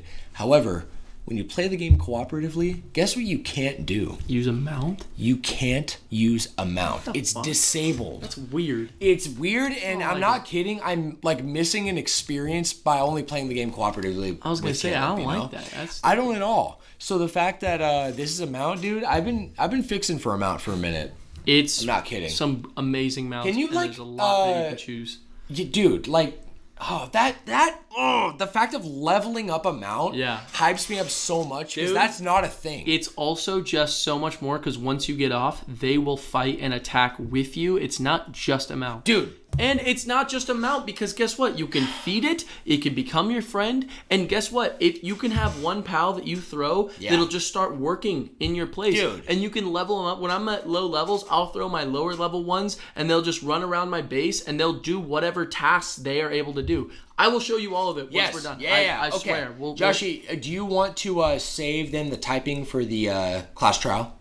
Yeah, let's do that. Let's do that. Okay. I got it right here, but I can do it. I'll pull it right back up. Yeah. Let's jump to party chat, my brother. Let's do it, man. Before we get to the trivia, I got a couple of questions here. These actually were both coming from last week. We just didn't get to them because of our now infamously longest episode that we've recorded. So I have these here, and Mikey's is so fucking funny. I don't know if you've heard of. Have you heard of Leisure Suit Larry? Leisure Suit Larry? Yeah. Does that ring a bell at all? Yes. Yes. Okay. I like to keep the podcast like PG-13, but we need to cover this because it is so fucking Leisure funny. Suit Larry. Yeah. Hold on to that for a sec. We'll start with Lene Lovely. Yes, please. Okay. Actually, don't look it up because don't look it up because I have all the info here about it. Okay. Yeah. Okay. If you want to look up just I just want images, to look at a picture. Just a picture. I just want to look at a picture. Just a picture. Do not. How do you spell that? Leisuer RE. Yeah, I see it. Leisure Suit Larry. Yeah, that it is such a meme. It is very worth covering. I'm so glad, Mikey. I talked to him at the bar too, and he's like, "Have you ever heard of that?" I'm like, "Dude, no. Dude, I had no idea this was a thing." Absolutely. Leisure Suit Larry. I've seen stuff from this before. Dude, I feel like I've seen memes on it. Yeah, it's definitely little, not YouTube PG-13. shorts. That's no, for sure. So we'll round it up though. Okay, we'll start with the superhero. Yes, Lene Lovelady. Okay, yeah, she asked favorite fighting game growing up. I think that I know where this is going. We talked about it, didn't we? We kind of did. I played Street Fighter like crazy. That's awesome to me. Street Fighter 2 probably, huh? Probably, because I feel like that was like the most popular. Dude, it was at laundromats. You could find it everywhere. And they released it like pizza. 3 times too. Yes, dude. Yeah, when they're like 6 Turbo. editions. Yeah, Turbo, all that shit. And then she asked favorite character as well. So, I want to say real quick, Miss Superhero, amazing that she played Street Fighter because I don't really see her like as a gamer just based on. It's cool seeing like all the things about her as a gamer since starting the podcast, but really before the podcast, her and I didn't really talk about video games like much. So I know like a lot about Lene like on a very personal level and on like what she's doing with life, but she's so busy. She's got no time for games normally, right? So the fact that she grew up playing Street Fighter, I'm like, damn, she's badass, so bro. Real That's an era I'd missed, you know? Yeah. Like, even though I saw all those things, arcades is kind of like well past my generation, you know? Yeah. I was never carrying quarters around with me. Sure. Anything like that. Couldn't do it. Josh, what's coming to your head, bro? I mean, growing up, to be honest, it's naturally just Super Smash Brothers. I think it's Super Smash Brothers Brawl, and my favorite character at the time actually was Marth. Marth? So I loved Marth. No way. Yeah, I was fully expecting Dark Pit. No, Dark Pit wasn't in it until Smash 4. You're right. Pit. And I didn't play Pit. You didn't play Pit? Until Smash 4. Oh, I just loved how edgy he was. And it was the joke because they cut a bunch of characters from Brawl and a bunch of other things, and then they had Dark Pit at launch. And it was just like the joke. And it had his own like thing. They had to get rid of Pokemon Trainer, Ice Climbers, but Dark Pit's there. Dark Pit's the one. Yeah, it is very funny. It was Sakura's baby though, no? Yeah, absolutely. Oh, actually replaying that game, I'm like, this makes so much sense. If I played like Kid Icarus Uprising, I'd be hyped. Yeah. If I saw it back then, I'd be like, dude, Dark Pit? Yeah, and it makes sense to me too because like I'm sure that the new like Pit from Brawl was kind of based on it like what's it called? The Kid Icarus game, Uprising. I'm sure like a lot of his gameplay was centered around Uprising, and it's kind of like I know some rules have changed. You mean 4? No, Brawl, because it was probably in development, or at least an idea of Sunrise. It was an idea. So he probably developed Pit with that in mind compared to... I think it actually wasn't. I think that it got... It might have been in development. Could you imagine if it actually was the other way around? I think the design was what was mostly developed because it was all based on the original Kid Icarus, and then it was a couple years later when they announced the development of Kid Icarus Uprising. Because think about the time in which it played. I guess I was thinking like almost like just what's the word I'm looking for? Hypothetically. Like I could imagine because of how, just some of these like really high intellectual like content creators like Sakurai himself. That guy's always thinking ahead. Absolutely. So I wouldn't be surprised if he already had, if not the entire game, somewhat in his mind of how he wanted it, right? And basing his development of Pit based on that. Absolutely. And then evolving it to Dark Pit and being like, okay, so now Uprising is out, so here is like this updated version of the character that I think would be better. Completely agree. And changing it. So completely agree. But yeah. Anyways, back to Marth. I'm so shocked on Marth. So it's funny. I got into Marth in Melee, and then Marth just kind of became my main, and I played him a lot. And when I was younger, I loved the idea of Fire Emblem. I listened to the music all the time, and I would choose the stage. Yeah, and I just loved this idea of Fire Emblem, and I even wrote in my head this story that I made, and I would like think about it at recess about Fire Emblem. Really? And that's why I bought Shadow Dragon on the DS. And I think I was just too young. I just think I didn't get as into it. I'll be honest too, Shadow Dragon is probably like the worst. I just remember it being like just not my vibe for the time. I definitely think I had plans to play Three Houses. But I think just at my age, that's what it was. But I just loved Marth. I thought he was so cool too. Yeah. Hell yeah. Dude, so that's so dope. That's the one, I really, Martha was one of my favorites, and Roy, for the same reason, but it was Melee, and to be honest, I mean, at that point, when them coming out in Melee, like, never had played Fire Emblem. It didn't exist yet. It was like you look up. I'm like looking up Fire Emblem. I'm like, what the heck? You can't even buy it. It's not even available. As like a young kid and being like. So now I've got all these ideas in my head, kind of like you. That's really interesting. I had no idea about that, bro. Yeah, it's funny amazing. Stuff, huh? Well, mine definitely like not a fighting game guy. Okay, in fact, like. It was kind of like competitive gaming wasn't really my thing, I feel, for a long time. I didn't really, I think, enjoy competitive gaming except for Mario Kart. But even then, a little bit. Maybe some Mario Party too. Mario Party actually was really fun. But it was like lighthearted competitive, right? Like not like serious competitive. Right, like actually playing. Yeah, and like fighting games evoke that, obviously, right? Yeah. That's the whole point. But I was never good, and I think because I wasn't good, they didn't have the patience to learn it like a sport. I saw it as work and was like, meh. Yeah. Until Halo, and then it was like, oh, I see it now. Right? Yeah. Like I like almost like unlocking the competitive part of me. So then later, after my high school Halo days, right, then really enjoying Smash for what it was. But growing up, the exception was N64 and then Melee, Super Smash Bros. Super Smash But I Bros. really think it's because of what Smash Bros. Is. Absolutely. Beyond the fighting, it's playing my favorite characters. And you cannot beat that. Yes, playing Bowser when you can't normally play Bowser. Absolutely. Playing DK. Fighting is Yoshi. Awesome. Ganondorf. Yeah, come on. Yoshi. Zelda, Dude. even Sheik. These are unplayable characters. Mewtwo. Yes, Mewtwo. bro. Oh my gosh. Like Mewtwo. that was like the hand in hand love. Yeah. And I don't even think, looking back, I was probably trash at Melee, right? Fuck, I look back and I'm still picking up I'm trash, right? Like fucking that game is hard. Melee is tough. It definitely was like the love for the fighting game was not because of the competitive nature. In fact, me and my friends wouldn't even play it that long. One of us would just want to stop after probably like 3 or 4 games. Right. Truthfully. Yeah. Yeah, like between me and Reese. I probably play with Reese the most. Right. You know?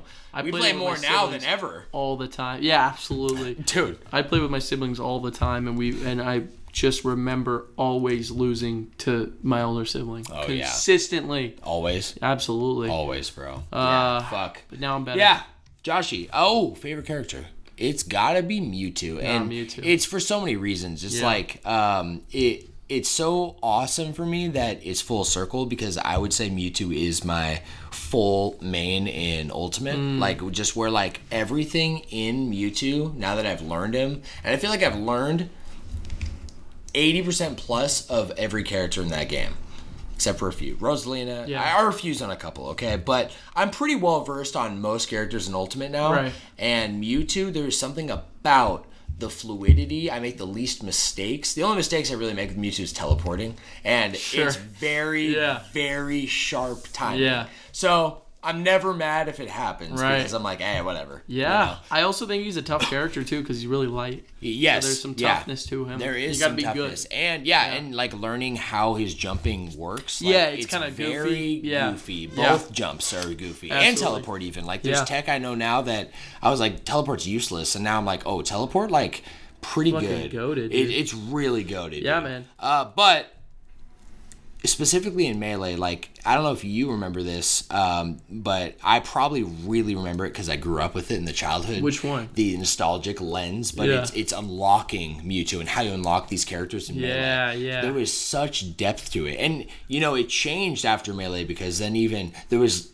the same type of element I think within like playing multiplayer matches and doing single player shit within Brawl, but through Subspace, you can unlock everyone. Yeah. Same thing through every Smash game. Right. So they locked it behind very specific things. Like Game & Watch, you had to beat like I think it was like every fucking event match. All 50 to unlock Game & Watch or something. Mewtwo was 700 and no, I think it was just 700 flat. 700 multiplayer matches to unlock Mewtwo. Or 70 hours of multiplayer. Yeah. That took so long. I didn't play it as much as I thought I did. Or not as much as I play fucking now or in this house, right? In a minute. Yeah. So I did not unlock Mewtwo till probably like, loosely maybe a year after getting Melee. No way. And then I got him and it was like... Did you know he was in the game? I did know he was in the game. And there was the missing slot, right? Oh, like, in the game there was one there and then... there was one that, the one that was missing was Game & Watch. So the extra one was Mewtwo, I think. Right. Or one of those. I can't remember. Yeah. But just seeing it, like, you knew. And, like, by then, like, the internet was loosely working, too. So, like, I looked up and it was like, Mewtwo. I knew I had to do this feat. And it was like, damn, that is a lot. So when it finally unlocked, dude, even though I wasn't good with Mewtwo, and I never used him, honestly. But... the concept of playing Mewtwo, especially as a kid, So hype. dude. It's so hype. So fucking hype. We'll move on. It's Number still pretty 2. good. Let's get into Leisure Suit Larry. I gotta get a drink of water. I'm parched, Joshy. It's a good length episode. I'm really happy with it. Yeah. Oh yeah. What Mikey says 540, including the bonus content. Oh yes. So, Mikey writes in. He says, "What was the most inappropriate or mature game you've ever played? Have you ever heard of Leisure Suit Larry? Bros, it's all about a dorky dude. You have to try to get laid. Lamau. It's just an insane game and very funny. Look it up. It's called Leisure Suit Larry Magna Cum Laude. I'm loving it. And cum is not spelled like how you think it is. Oh, so. I see. Well, it actually is spelled exactly how you think. Oh, yeah. I was going to say it's Leisure So, Suit. I did a little bit, while your brain's churning on a mature game, I did a little bit of research on Leisure Suit Larry because I had never truly heard of it before. Yeah.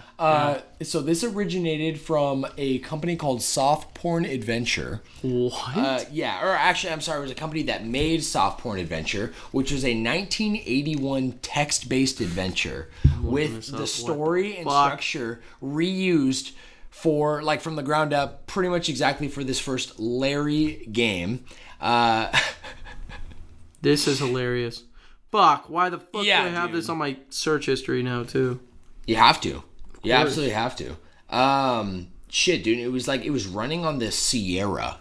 That's fucking crazy. It literally nuts, man. That is nuts. So just first we're talking about like AO in the ratings and stuff. Yeah. Like the first kind of AO gaming experience, and it was text based, right? That's then hilarious. Leisure Suit Larry, that was in '81 for Soft Porn Adventure. Okay? Yeah. Leisure Suit Larry and the Land of the Lounge Lizards came out in 1987 on the Sierra Online. That's so funny. Then they came out with another one called Leisure Suit Larry Goes Looking for Love in Several Wrong Places, in parentheses. That came out in 1988. In 1989, we got Leisure Suit Larry 3, Passionate Patty in Pursuit of the Pulsating Pectorals. Jesus. 1991, Jesus. Leisure Suit Larry 5. I don't know what happened to 4, but 5 comes out. Passionate Patty does a little undercover work. 1993, Leisure Suit Larry 6, Shape Up or Slip Out! Exclamation point. 1996. I'm sorry. Was that 93? That was 93, just to clarify. Yeah. In 96, 3 years later, Leisure Suit Larry Love for Sale. This is and sail hilarious. is spelled like a ship sail. Yeah. Okay. 2004, Leisure Suit Larry Magna Cum Laude, which is what Mikey is referencing. This came out by Hive Voltage Software for Microsoft Windows, PS2, and Xbox. That's hilarious. Oh my gosh. These names are so fucking funny. It's so fucking funny, bro. I can't believe these exist, actually. And I've never heard of it. Okay? 5 years later, we're still going because these games, honestly, they go later than I thought. Okay? This is crazy. 2009, Leisure Suit Larry Box Office Bust. That was by Team 17, which I'm pretty sure Team 17 made Overcooked. Really? I'm pretty fucking sure. You might need to double check that. You might have to fact check me. That came out on PS3 and 360 in Jeez. Windows. Okay, 2018. Yes. 9 years later. Bro, this is still going. Leisure Suit Larry, Wet Dreams Don't Dry. That's such a funny one. I saw that one right here and I was laughing about Oh it. my gosh, what's the rating on it? It's 18 plus? 18 plus, so like it's the mature. European, mature. Yeah. So it's not even AO. Okay. No. That's by devs I think were Crazy Bunch. That's on Mac, Windows, PS4, Xbox One, and Switch. That's fucking That is hilarious. so fucking funny. Brother, the last game to come out. Yeah, there's another one. 2020. They came out with Leisure Suit Larry, Wet Dreams Dry Twice. Oh my This is so gosh. funny. This is hilarious too. There's Leisure Suit Larry, Wet Dreams Don't Dry, Happy Ending Edition, which I'm guessing is like a Look at the ultimate background, edition. the fountain. That's so fucking funny. I can't Wow, believe this is real. news. I know about Leisure Suit Larry because of just the context and how inappropriate it is, but this is so much funnier than I thought it was going to be. Dude, it's so much bigger and beyond what I thought Mikey was talking about. I'm like, this is like some like old like AO little soft porn little this adventure, is funny. right? Like this is so funny. it's what a meme. What a Yeah, meme. I'm Thank you, loving it. Mikey, for Thanks, all of Mikey. this. Yeah, Yeah. showing us Nostalgia. I don't even... We're going to answer the question, but I don't feel Yeah. like I need to based on the entire experience I got Feels from like Mikey's it. question. Yeah. Can I also add Yes. that there's 3 remakes? 3 remakes? 3. That's fucking 1991, 1994, and 2013. Sorry. 2013. Yeah. Wow, that was it's a whole franchise, dude. literally remake of the first one, the 6th one, and then there's Leisure Suit Larry Reloaded, which is a second remake of the first one. Oh, So there's my 3 versions Jesus of the first Leisure Suit Larry. Mikey, I think we have to have a little game night. Yeah, I was gonna say. I think we know what we're playing That's so on the funny. Flash Bros. Let's Play On the Hash channel. Bros podcast, Yeah. bro.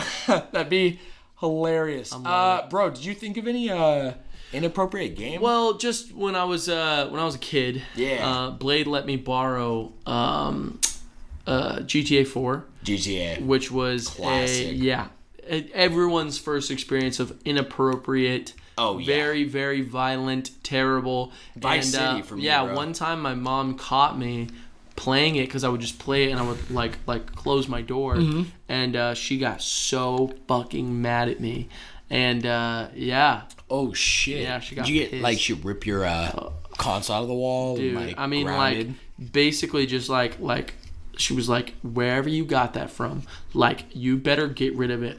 Now she didn't rip anything out, but she was like, or I will like. She did threaten. She was like, I will take away like the TV, all the shit. I'm like, okay. I swear. Yeah. Like, I swear I won't play. Oh my it. god! But I kept it, and then That's I would take it to my funny. friend's house when we played. I actually have you know what's really funny, Josh? Hmm. I love that we're so similar in so many ways, but we're also like connected by experiences in a crazy way. Yeah. Yeah, because the first thing that I'm usually answering these questions with the first thing that comes to my mind. Right. It's just I feel the most natural. Right. And the first thing that came to my mind was Conker's Bad Fur Day. Oh yeah. On the I thought 64. you were gonna say that. Yeah. Yeah, and but what's funny about like there's like a little story behind it because it was a night when I actually was sleeping over at our music producer Brad's house. Right. I wasn't allowed at Brad's house. Why not? For middle school onward because my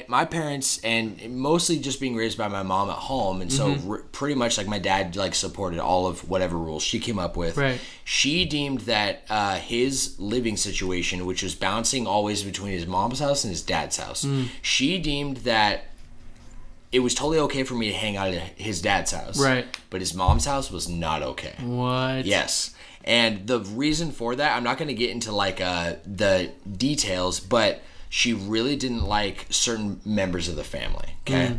And one of those being Brad's brother. So we had the situation where my parents were out of town and all these things, and it was the opportunity. Reese and I were going over and having a sleepover over there. You know, Right. I was literally in high school. This is like, you know what I mean? Like looking back, I'm like, wow, this is so like whatever. Right, But right. it was really funny in the moment, and it was probably one of the most times I got in trouble in high school, because like I was a rule follower. I didn't really like whatever, but. Sometimes I found the rules to be stupid, and I'm like, hey, I'm gonna do my thing. So we go over and we're having a like boy bash and like doing the thing we do most, play video games, do whatever. We're playing GTA Vice City, and I never. It's like I've always said, like it really. I look back and I was more watching them play. Right. I wasn't really playing GTA. It was Vice City though. It was Vice City. Nice. Yeah, PS2. And then he wanted to show us he had rented, I'm sorry, he didn't rent it. His brother was over, and his brother like was in between, out of town. He was always on the move, and I barely saw him ever. Right. But he was there, and he brought Conker's Bad Fur Day. So he was doing his thing, and me, Reese, Brad, we're all staying up super late, drinking Mountain Dew, playing Conker's Bad Fur Day. I'm literally playing it, loving it, and feeling deep down like, oh my god, if my mom found out, I would be so. I dead. would be so fucked Yeah, right now. you'd be I'm at done. Brad's mom's house. Yeah. His brother is here, and Yeah. I'm playing Conker's Bad Fur Day. Right, This right. feels wrong, but I'm bouncing on the sunflower's tits, so like, all my hormones are going Was off. loving you know? it. Oh, dude, I'm like, every how is second. this? Yeah. What is this? And I loved Banjo. The racing game, Diddy Kong Racing. Diddy Kong Racing, Loved that, and I played Conker in that game. Right. Yeah. So I'm like, what? This is Nintendo. What is So this? funny. My ape brain can't understand. You know, I probably was younger. I probably was in middle school. Because Okay. I feel like I was Could have been high young. school. Yeah. Yeah, I think it was like right before. Yeah. Yeah. Which I think makes Probably like more sixth sense. grade, Because I couldn't probably. drive or anything. Like, I Yeah, remember like yeah, being yeah. picked up, whatever. So, all this goes down. And then my mom comes home early. Of course she does. course. And she rearranges, and my grandma was watching us for the weekend, but my mom is coming to pick me up. And so I give her the address and all these things and make up whatever excuse, totally lie out of my ass, you know. And she comes to pick me up, and she rings the doorbell, and Reese, Brad, and I were in the backyard doing whatever, goofing off. Yeah. And Brad's brother's in the living room.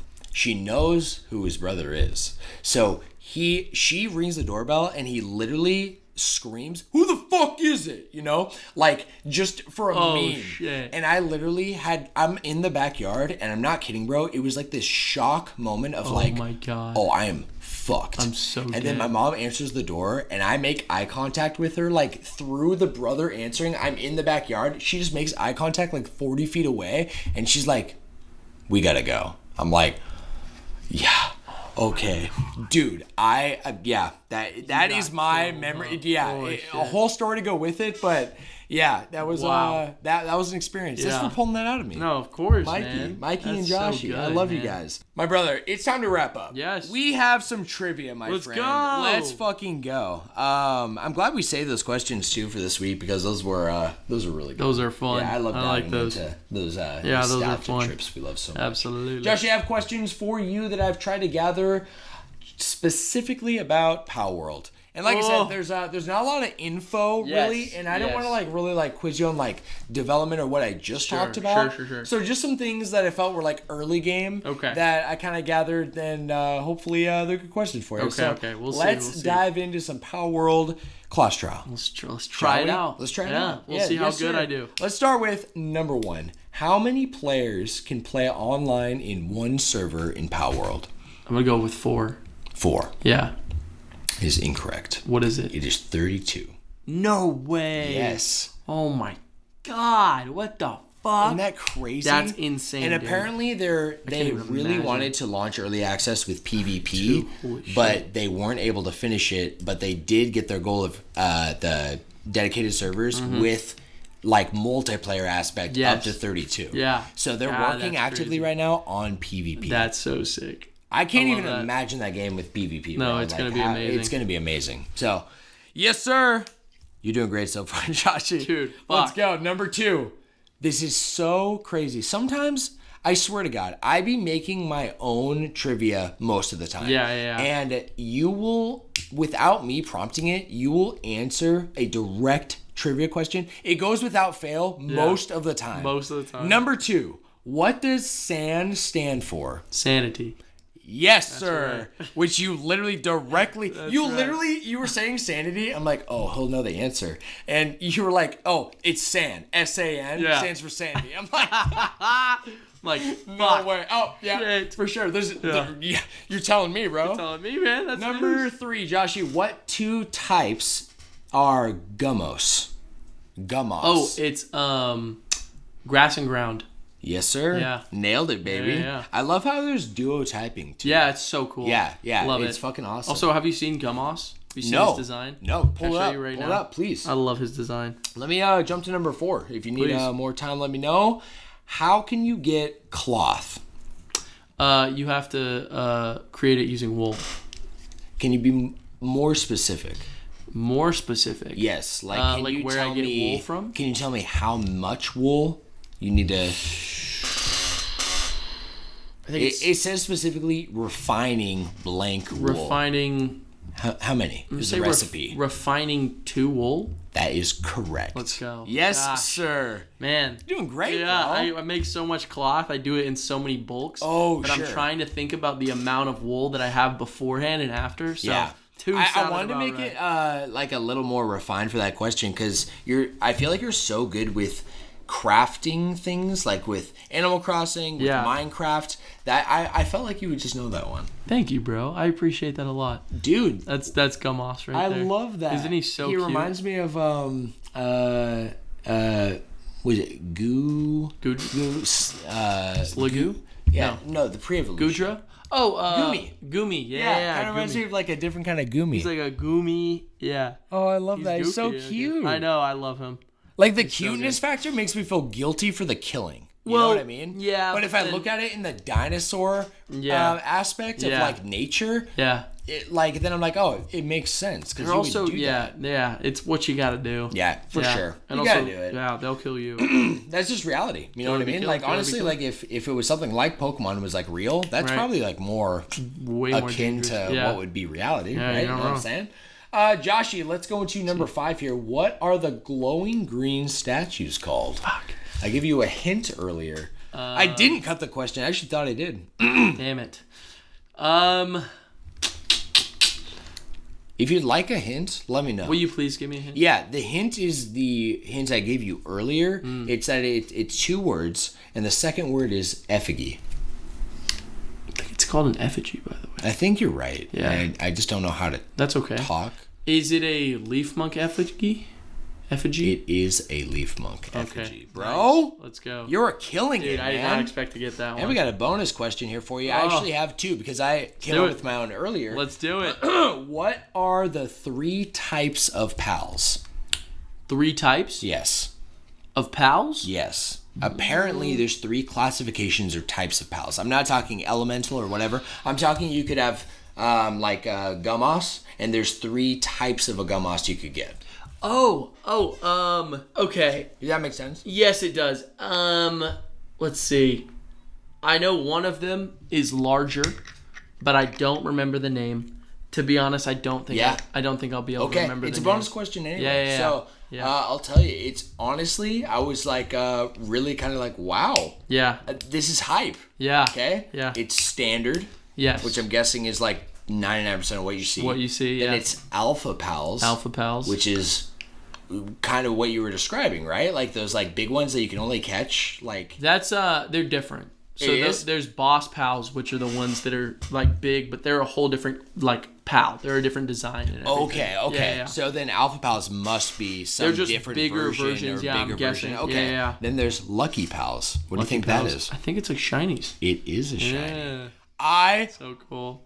Pokemon reference aside, I fucking love that. Yeah, I'm not kidding. That's like, I don't even care. Sometimes it's not even about what the color scheme or what it looks like. Yeah. It's just the fact that it's so rare and unique. I love it so much. I love it. Lucky. I'm gonna see if they look different. Yeah. Can I see an example, please? Yeah, I've never seen one.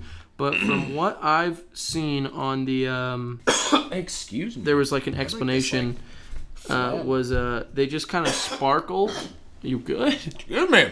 Jesus. Yeah, bro. Sorry, I gotta piss my pants real quick. I don't really want to like take a break. Fuck no. Yeah. They're supposed to be much bigger and they sparkle. So like that would be like a lucky one. Those guys are normally tiny, right? So I'm guessing that's just how they do it. Oh, I don't think it's like a color thing. So it's not a color thing. No. But look, like that thing is normally huge and Gummoss is way smaller, but it's like bigger. That's sick. Yeah. Oh, I like that because it is different. It is different. Okay. I like that. That's really cool. Well then, Josh, let's wrap up with the final bonus question. Yes, sir. Can you tell me the elemental type advantage chart? Okay. All right. Here's how I'm gonna break it down. Yeah. Okay. So if you'd like, I can give you a place to start. I'm gonna start. Yeah. At water. How do you think about that? I started at water too. Okay. Water beats fire. Yep. Fire beats grass. Yep. Grass beats ground. Yep. Ground beats electric. Yep. Electric beats water. And we're gonna go back to fire. So it's on a wheel. Yes. Yeah. It's on a wheel, and then fire goes to something else. Yes. So fire beats ice. Yep.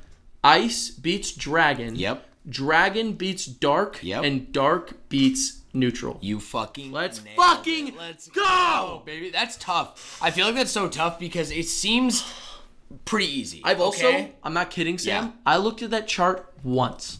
And really? I swear to God, I didn't even study it. I mean, I looked at it and I was like, okay, that goes with that goes with that. And I was like, that honestly works a little bit better than Pokemon, in my opinion. Yeah. Because like in usability. Because I look at the chart and I'm like, I don't know how that plays out naturally, in the game. Why does grass beat water?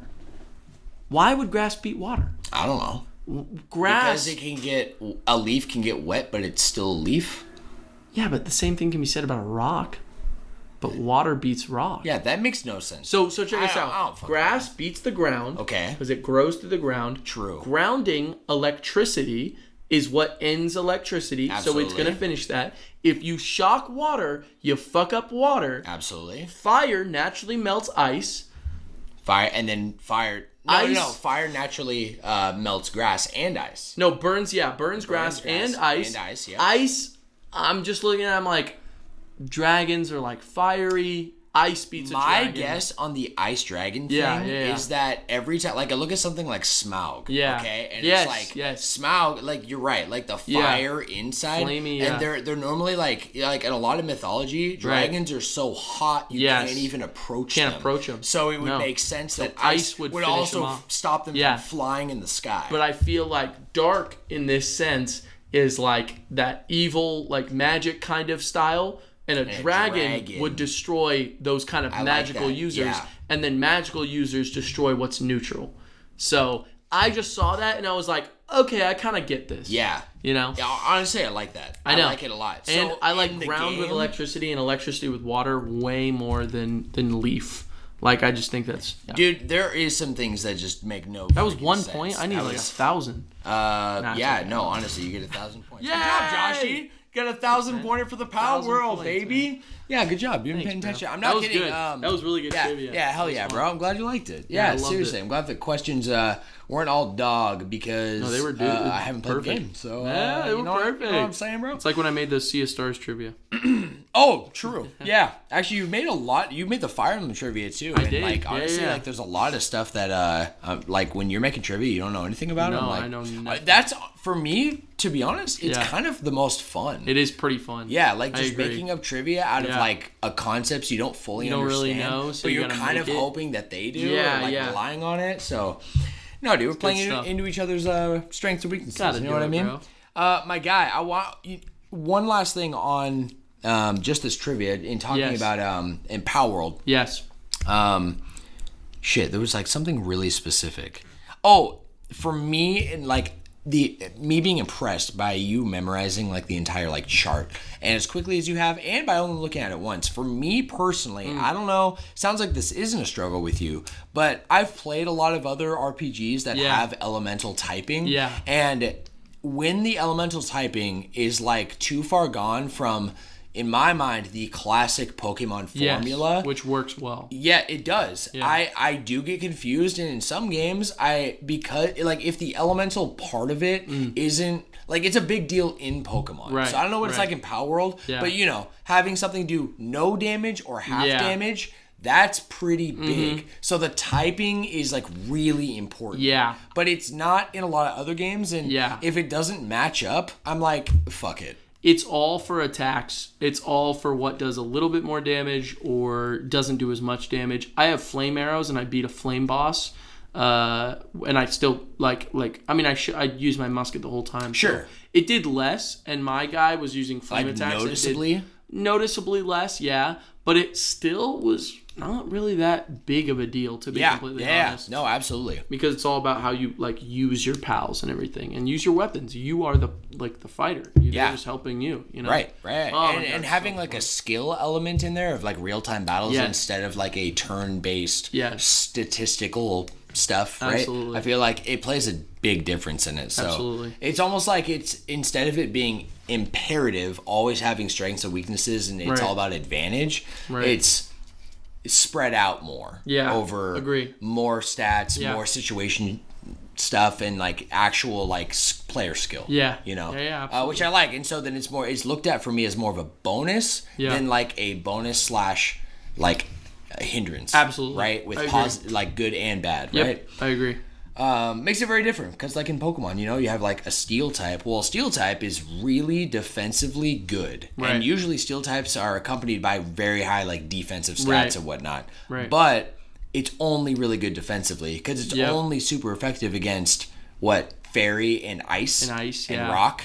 So like it's like there's pros and cons to everything. Agree. I'll move on here though, Joshy. Let's hit the wrap, brother. Let's hit that big old wrap button. Let's wrap it up, put a bow on it. As of now, it is... Give it a smooch. 9:15 for everyone out there. Oh, wow. Yeah. Did you not know that? No. Are you serious? Yeah, I was like, in my mind thinking it was just past 8. Yeah. I'm sad now, too, because Trepto called me. He was like, hey, is there any way we can come in at, like, 8 or 9 tomorrow? Oh, shit. Yeah. I'm sorry, bro. No. It's okay. It's okay. Yeah, let's wrap this up and let's see how you're feeling then. Yeah, we can, if you need to, we'll skip the Palworld show for tomorrow. I'm down to still show you because I was probably going to hop on anyway. Yeah, fine. Facts. Yeah, okay. Yeah, I'm big down. Okay, let's jump into the Shonen Sentiment of the Week, my man. I have a quote from Gurren Lagann. Have you seen Gurren Lagann? Gurren Lagann? No, I have not. Okay. But I know that it's only like 20 episodes. Yeah. And it's like a cult classic. People love it. Yeah. I have complete intentions to watch it. Do you? Yeah. Okay, yeah. I mean, I almost did right after Evangelion. But it's funny you say that because I actually think there's a lot of parallels to from what I have like heard about both of these anime. Yeah. I feel like it's a similar experience but done in a very different way. I think you'd really like it. I think I need to watch it. Yeah, it's literally up there with my OG group of anime boys back home, which like wasn't a very big circle. It's much bigger here. There was a few anime that were like the staples. It was Bleach. It was Dragon Ball, obviously. Yes, of course. It was Inuyasha. Attack on Titan, which at that time it was only just season 1. Yeah, crazy. Look at how we've come but that was like a top, and then Code Geass. Yes. And Gurren Lagann. Yeah. And one of my buddies, also Reese, White Reese. His favorite ever, I'm pretty sure, is Gurren Lagann. Yeah. Yeah. I've heard really good things, and I started it when I was really like younger, and I watched like 5 episodes, and then I didn't watch any more of it. Yeah. Okay. So you've seen a little bit. Maybe I watched like 3 episodes. I don't remember. Well, the quote today is, "Don't let the what ifs, maybes, and if onlys distract you. The one thing that you choose yourself, that is the truth of your universe." That's beautiful. Beautiful. I love that. That's beautifully said. That's beautiful. That is by, I don't know the exact character name or how to pronounce it, but Kamina or Kamina. Couldn't tell you. From Gurren Lagann. Gurren Lagann. Take that with you this week, bro. I love that. Yeah, absolutely. Love it. I'm with that, man. Like, Take seriously, it, man. because I feel like that applies to all sense of overthinking if you take it beyond the anime. Absolutely. You know, because that's all that the mind does with overthinking. That's the truth, The man. maybes, the what ifs, but nothing, it doesn't matter about like the multiverse and what's happening and like how well Marvel's explained that concept. No universe exists other than the one you are in right now. Absolutely. And your decisions have weight, you know, and consequence too. I'm so down. Yes, sir. Joshy, that concludes today's episode, Yes, episode sir. 24 of the Flash Brothers podcast. Yeah, man. How you feeling? I'm good. Good? I'm feeling good. Yeah, Yeah. good, bro. I feel good. a good Like, episode. yeah, really good. I feel like we talked about a lot of things, and there was a lot did. of passion here. Yeah. So, thank you so much for all the input you had, and thank you to everyone out there for joining us. Yeah. And being along for this ride. Thank you so much. Hope you look forward to the Patreon exclusive content coming this week, guys. Yeah. I really am excited to get this implemented ASAP and have this be something that Josh and I can execute right away. Yeah. So I want to send a final plug here. Don't forget to send your write-ins for next week's episode. We will have the Q&A up on Spotify, and you can send us an email or just directly through Patreon via being a Patreon subscriber. That's right. Get plugged in, patreon.com/flashbrospodcast, and send that email to flashbrospodcast@gmail.com. Thank you, as always, for joining me today, Joshy. Of course. Fucking love you. Wouldn't rather be anywhere else. Bro. Oh, man. Thank you for making my Wednesdays the highlight of my week, bro. I'm not kidding, man. We will see you all next week. We love you. Be safe. Love you.